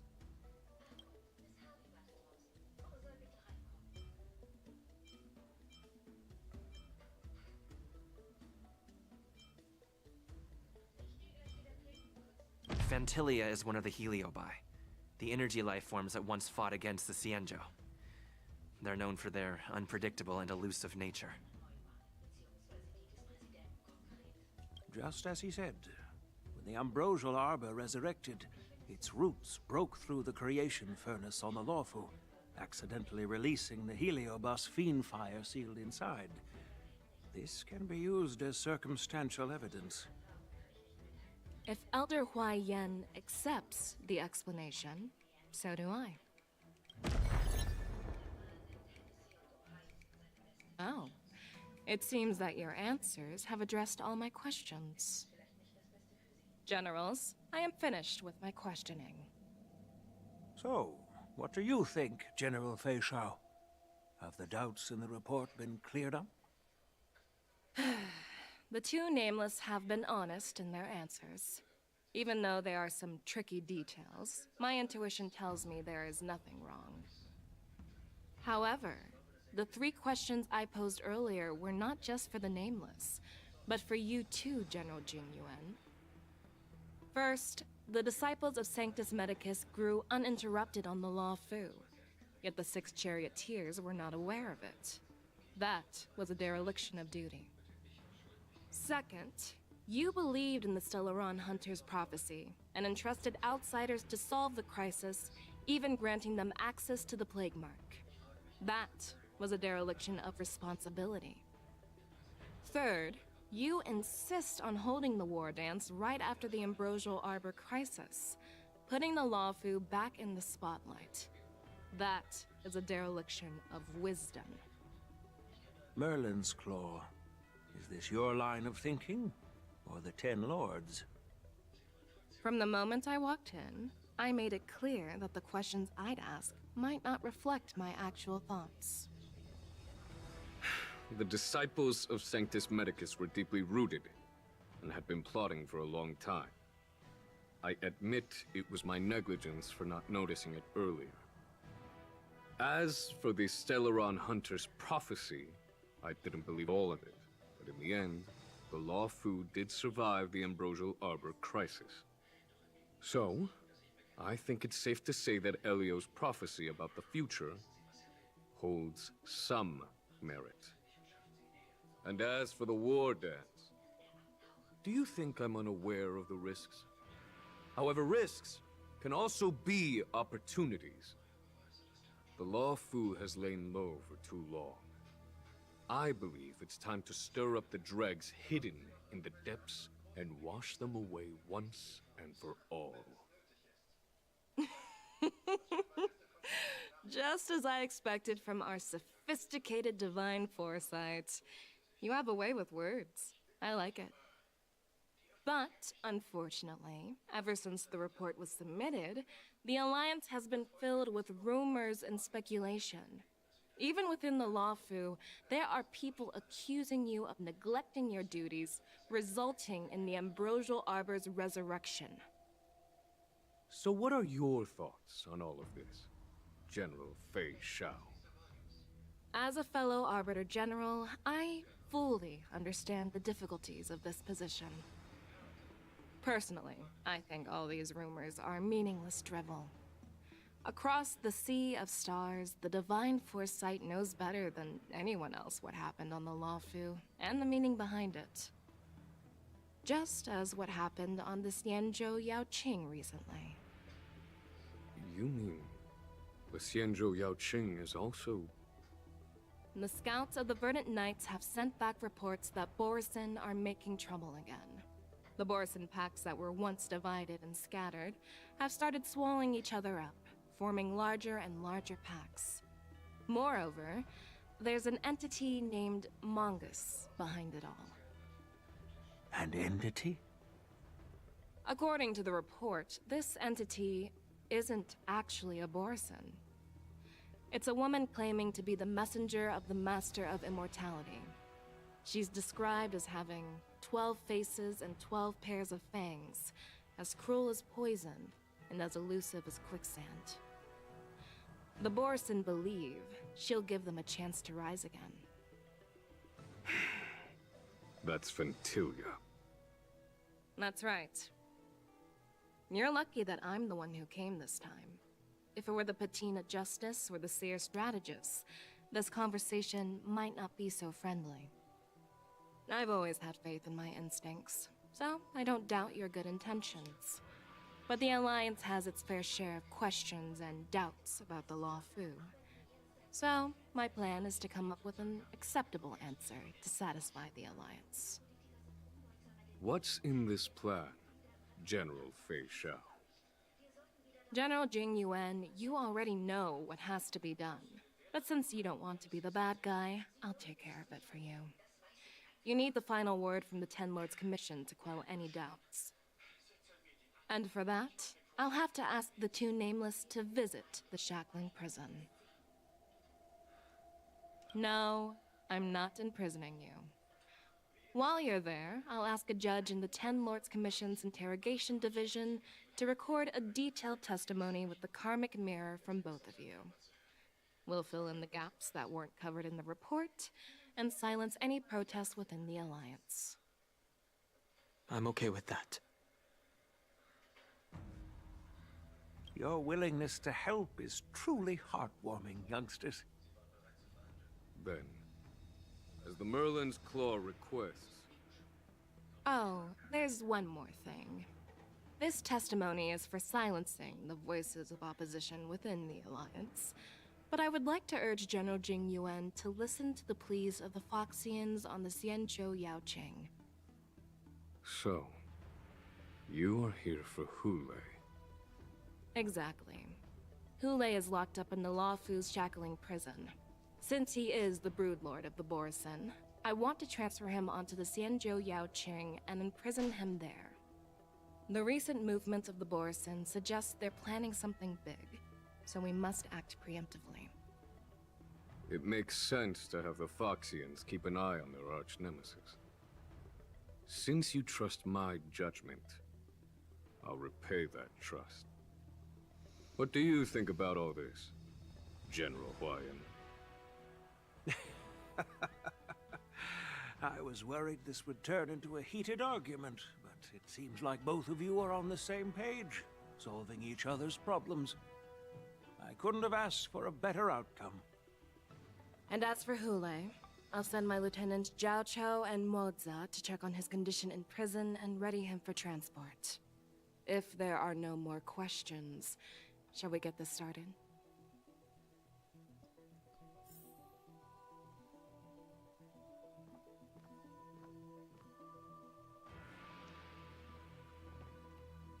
Well, I'm glad we managed to talk this out.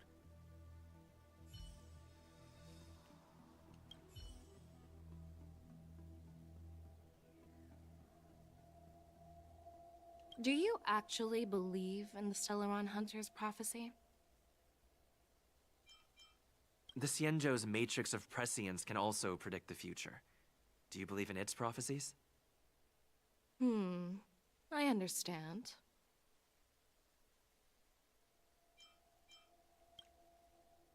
While words can be deceiving, your gaze, your breathing, and your scent, they reveal more than your words do. I trust my intuition more than any words.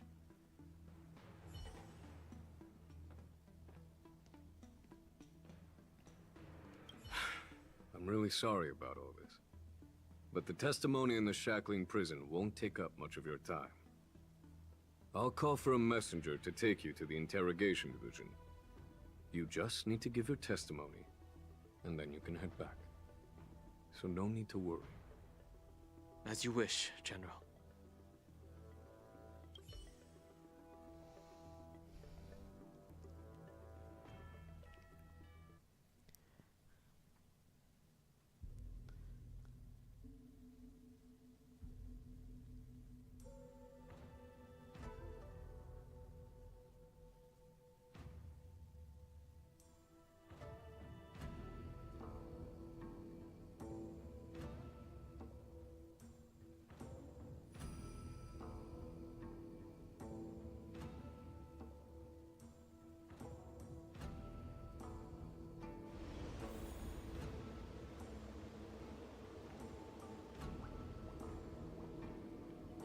As General Jing Yuan requested, everything is prepared for your arrival, and I am here to receive you. The judges at the interrogation division also know your purpose in coming. So does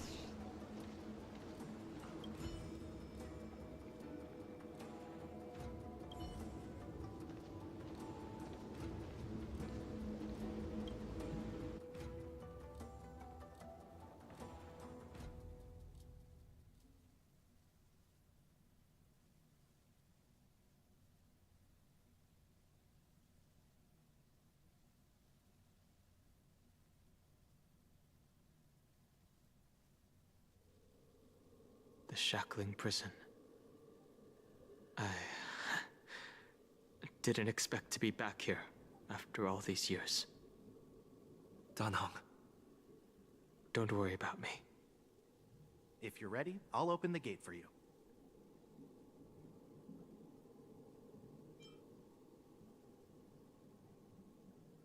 Well, technically, the shackling prison is spread out across multiple delves, and the ancient sea is just where they overlap. Please, come on in, dear guests.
What are you looking at? The shackling prison on the Luofu is completely different from the one on the Yaoqing. It's completely underwater. Whether it's in the clouds or underwater, breaking free would still be a piece of cake for me. Still thinking about your old jailbreak tricks, huh? Forget it. You're free now. Just don't do anything stupid, or the judges will throw you back in there and lock you up for a few hundred years. You'll see me again in just a few days. Taking Hule back to the Yaoqing means a lot to the Foxians on the ship, and to the General herself. So stay alert.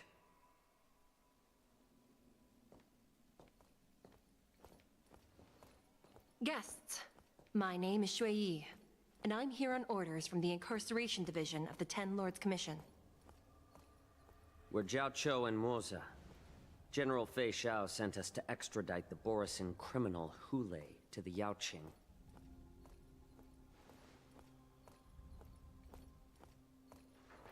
We're here to inspect the conditions of his imprisonment and make preparations for the handover and transportation. I assume you've been briefed, Your Honor. Your visit request has been approved. I'll be your guide for this trip. Prisoner Hule, the warhead and brood lord of the Borisin Abominations of Abundance and the arch-nemesis of the Foxians, is responsible for 2,123 wars of aggression and countless associated crimes. Due to his heinous acts, he has been imprisoned in the depths of the shackling prison and subjected to the punishment of the Forest of Swords until the end of time. He shall never be pardoned. No need to repeat his crimes and sentence, Your Honor. He is the greatest enemy of us Foxians. The stories of his atrocities are used to terrify our children. I'm well aware of every crime he's committed. Let's move on to the next step. When it comes to visiting criminals, there are rules in place to ensure your safety.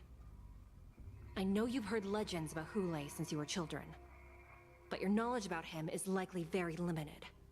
Only the judges of the Ten Lords Commission truly know what kind of abomination is locked up at the bottom of the shackling prison. It has been centuries since Jing Liu, the former sword champion of the Luofu, captured Hule. And during all those years, we never provided him with any food. Yet he somehow managed to stay alive. It defies all the documented physical characteristics of the Borisin. The Forest of Swords, forged by the Punishment Division, is a device of intense torment, used to execute sinful abominations. Most Borisin die within 3 days in the forest, but Hule is different. Every time the blades pierce him, his body instantly heals. Despite the brutal punishment, he somehow manages to survive. The complex rules are there because of his abnormal characteristics. Do you understand now? I apologize for any offense caused. Please continue, Your Honor. I've given you the instructions regarding Hulei's visitation. Please make sure you read them carefully.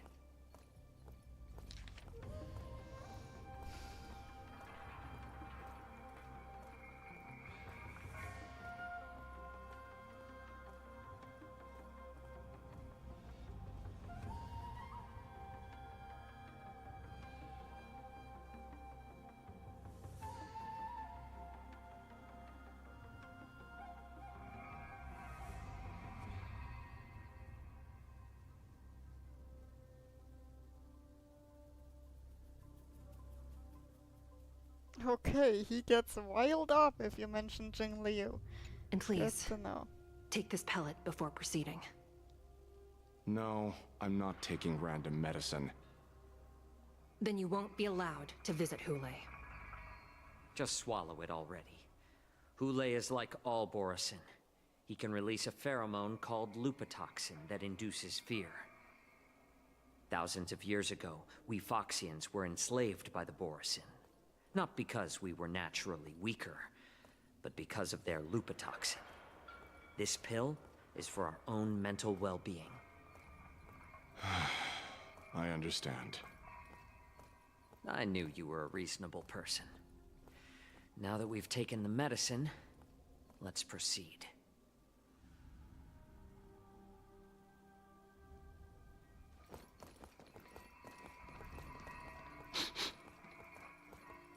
Your Honor. What is it? No, never mind. Maybe I'm just imagining things. Let's keep moving.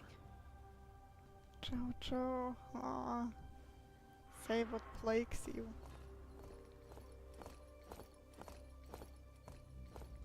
Oh, why are you keeping quiet, you idiot? Here we are. Her Honor hasn't arrived yet. Please wait a moment. Oh, I cannot believe he's staying quiet about that. Not been the best choice of action.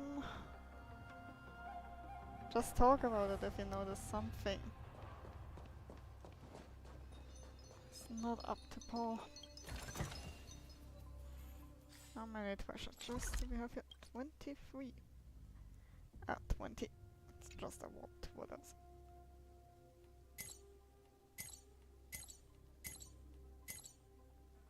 Okay.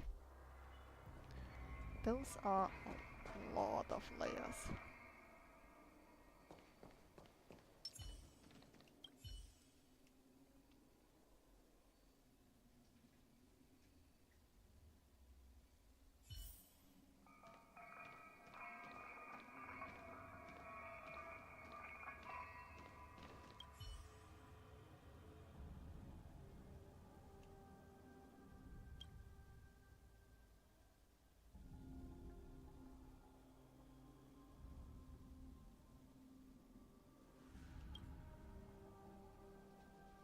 Welcome, dear guests from the Express. Judge Hanya of the Interrogation Division. We've met before.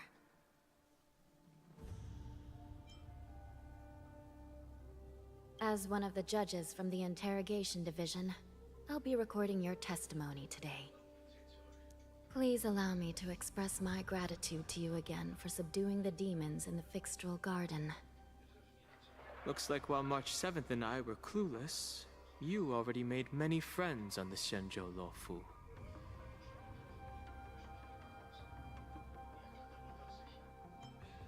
Even though you and I have met before, we can't show any favoritism under the Ten Lords. So, please do as I command as we head to Scrivener Hall and beyond. Don't do anything without my permission. This is not a place for ordinary mortals. You and Mr. Danheng, please come with me. Please lead the way, Your Honor. Please let me activate the mechanism before we all move forward. And please, watch your steps.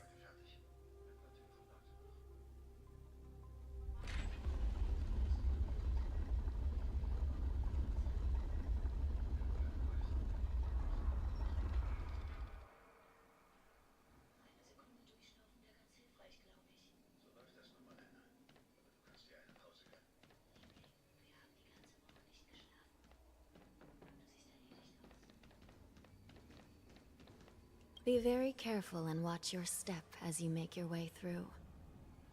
The terrain inside the shackling prison is treacherous. One wrong move, and you could end up plunging into the depths. And if you're really unlucky, you might be frozen solid or burned to a crisp before anyone can help you. Gee. But with your skills, I don't think you need to worry about that.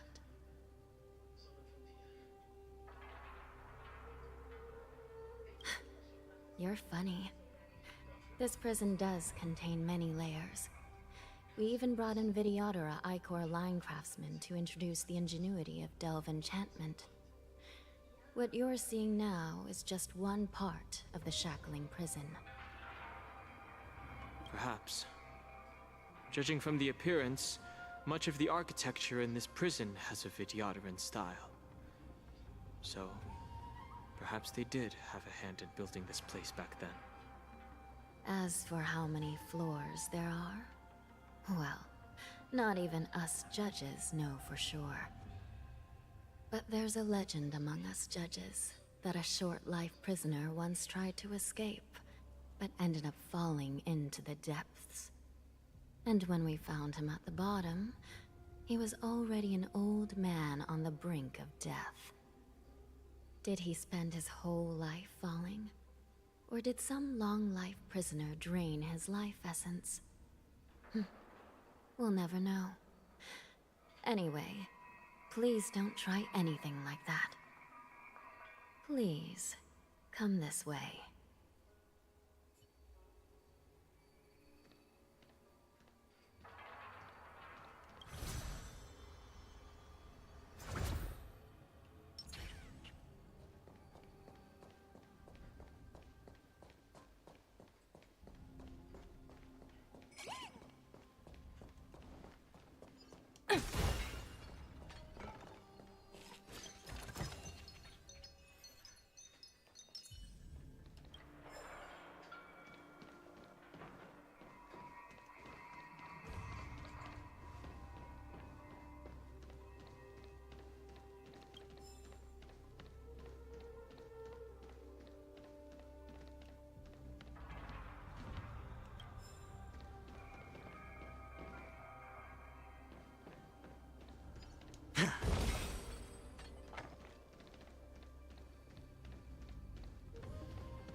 A reward with no risk? I'll take it.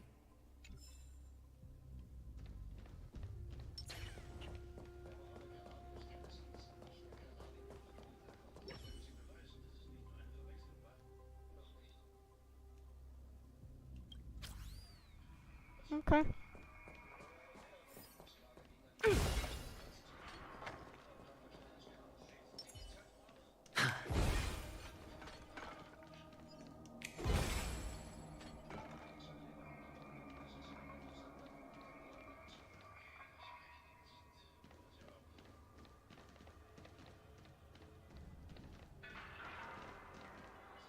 I heard the war dance is about to be held in the mortal world. I remember watching a sword duel at the war dance with my sister when we were young. The Cloud Knight, who was the Luofu's ringmaster, was an amazing swordsman, and their sword flashed like lightning. The Outworld challenger had fiery red hair and a hand made of steel, which roared like thunder. They battled for a long time before a winner could be declared. Time sure flies. Now, both my sister and I are residents of the Netherworld, and we will never again feel the thrill of a competition. Are there a lot of people in Starskiff Haven due to the war dance? Sounds amazing. It's a shame I'm too busy to attend. But even if I could, I'd probably just scare people off with my current appearance. Let's get going then.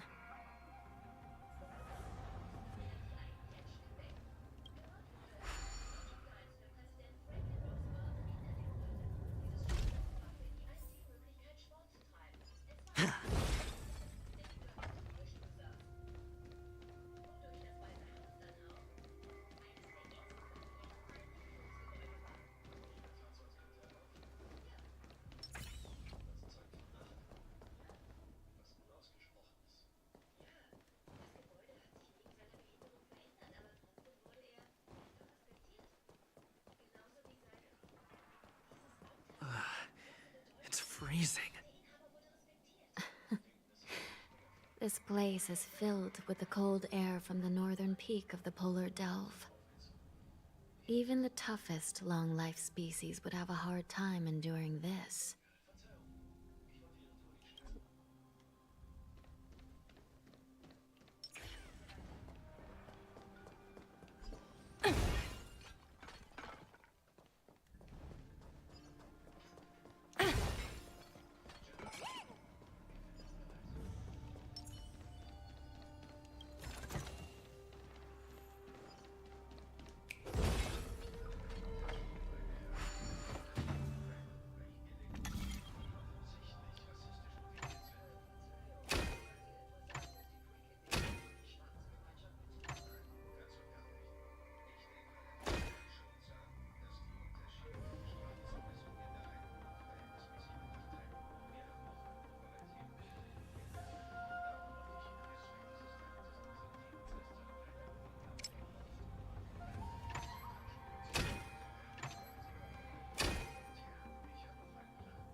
How is that going to work?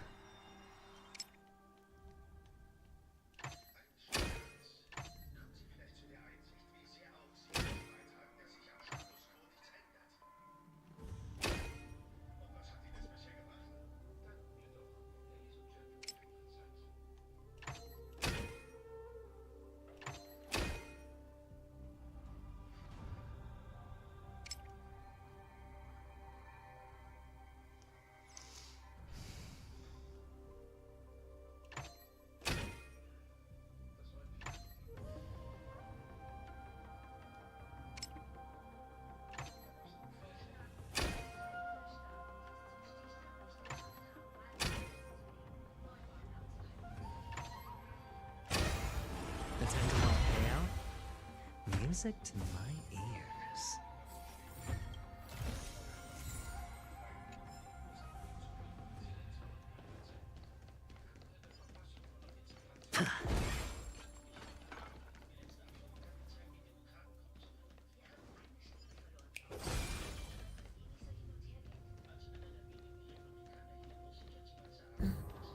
Did you hear something just now?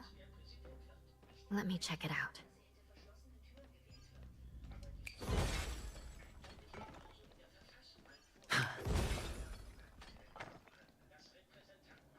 Ugh, what an eyesore. This place is packed with boxes and crates.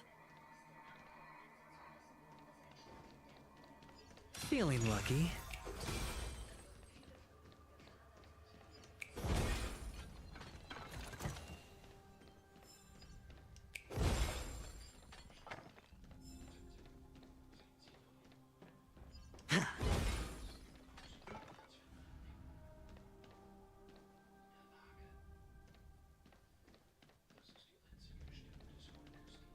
These crates, they look oddly familiar. A few days ago, the Spiritfarers received reports about an IPC transport ship that was attacked by Borison. Then, a bunch of those abominations were dumped into this place. I had a feeling there would be trouble during the war dance, but throwing both the pirates and the cargo in jail? That's a new one.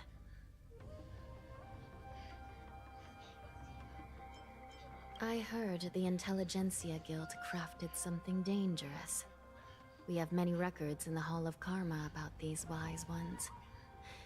They love to tinker with forbidden technologies, always trying to push the limits of Ingenia. I caught a glimpse of the mechs in those crates, and they bear a striking resemblance to Borison. I wonder what they're planning this time. Well, business first. Let's keep moving.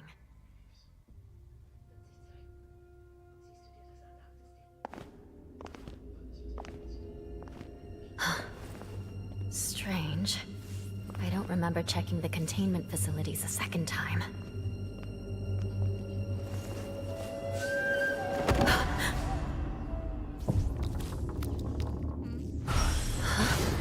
Watch out!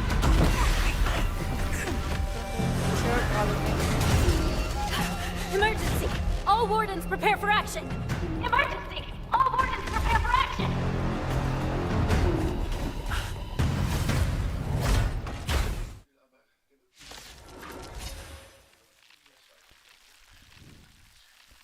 Sorry, wenn's mitten in der Cutscene ist, sowas kann man What's nicht happening stoppen, ne? here? Why are these things moving on their own? Ja. Something is wrong. Ja, krieg dich wieder The ein. guards aren't responding.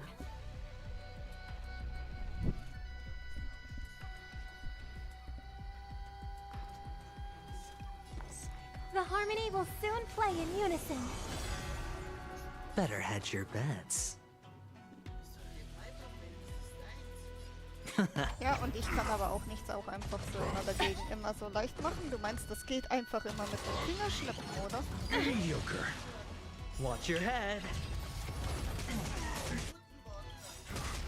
Das hat nichts mit letzter Minute. The dice have been cast.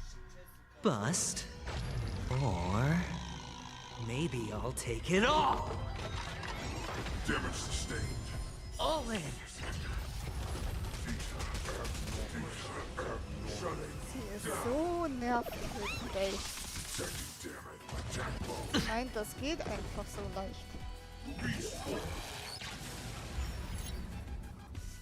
This thing is going wild, just like a Borison. Watch your head. Looks like we're on our own for this one. Shutting down. But how is this even possible? The Spiritfarers follow the protocols, cutting off power to the mechs and sealing the crates. How could these mechs still start moving? It's just like what happened in the Artisanship Commission before. These goods went haywire and attacked everyone in sight.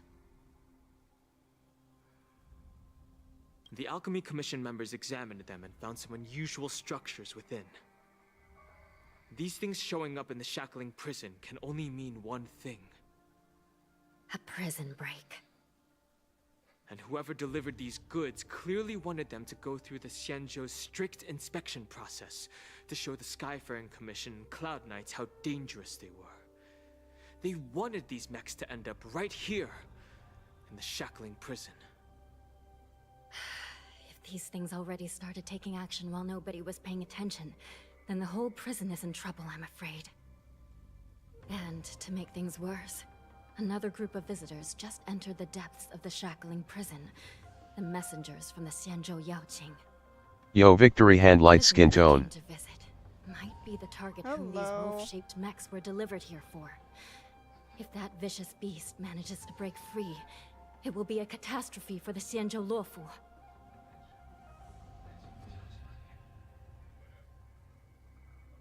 Oh, we are getting a PoE switch? Hanya crossmark Ganyu white heavy check mark.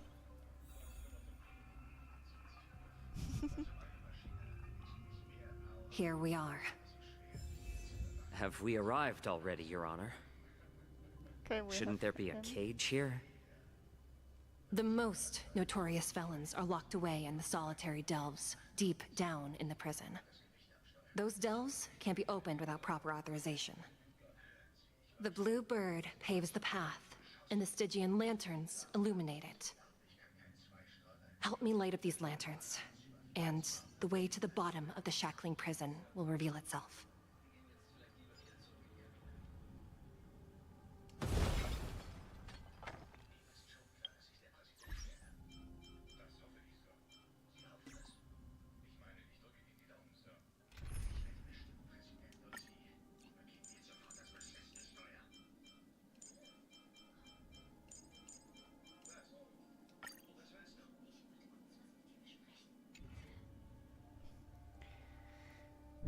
So we do.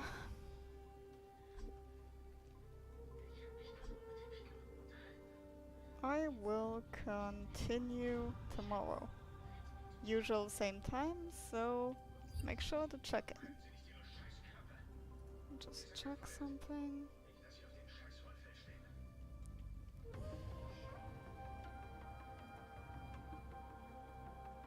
There's unfortunately no wait function on Genshin.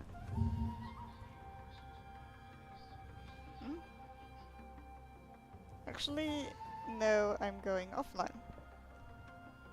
That is what the screen implies. I'm just gonna check out who I might be waiting.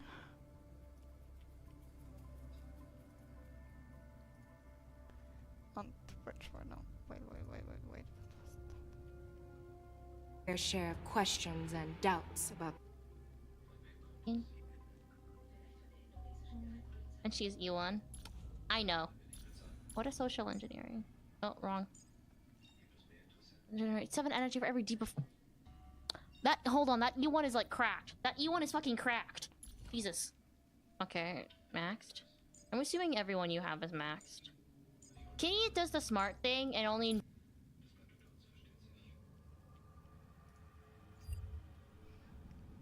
Let me quickly give someone a raid. Least on Twitch.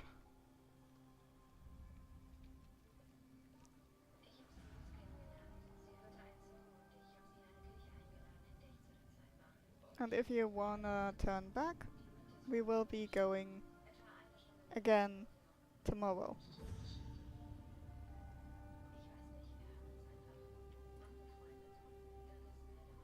Okay, have rest. I'll be going also for edit and have some work. Alright, have a good one.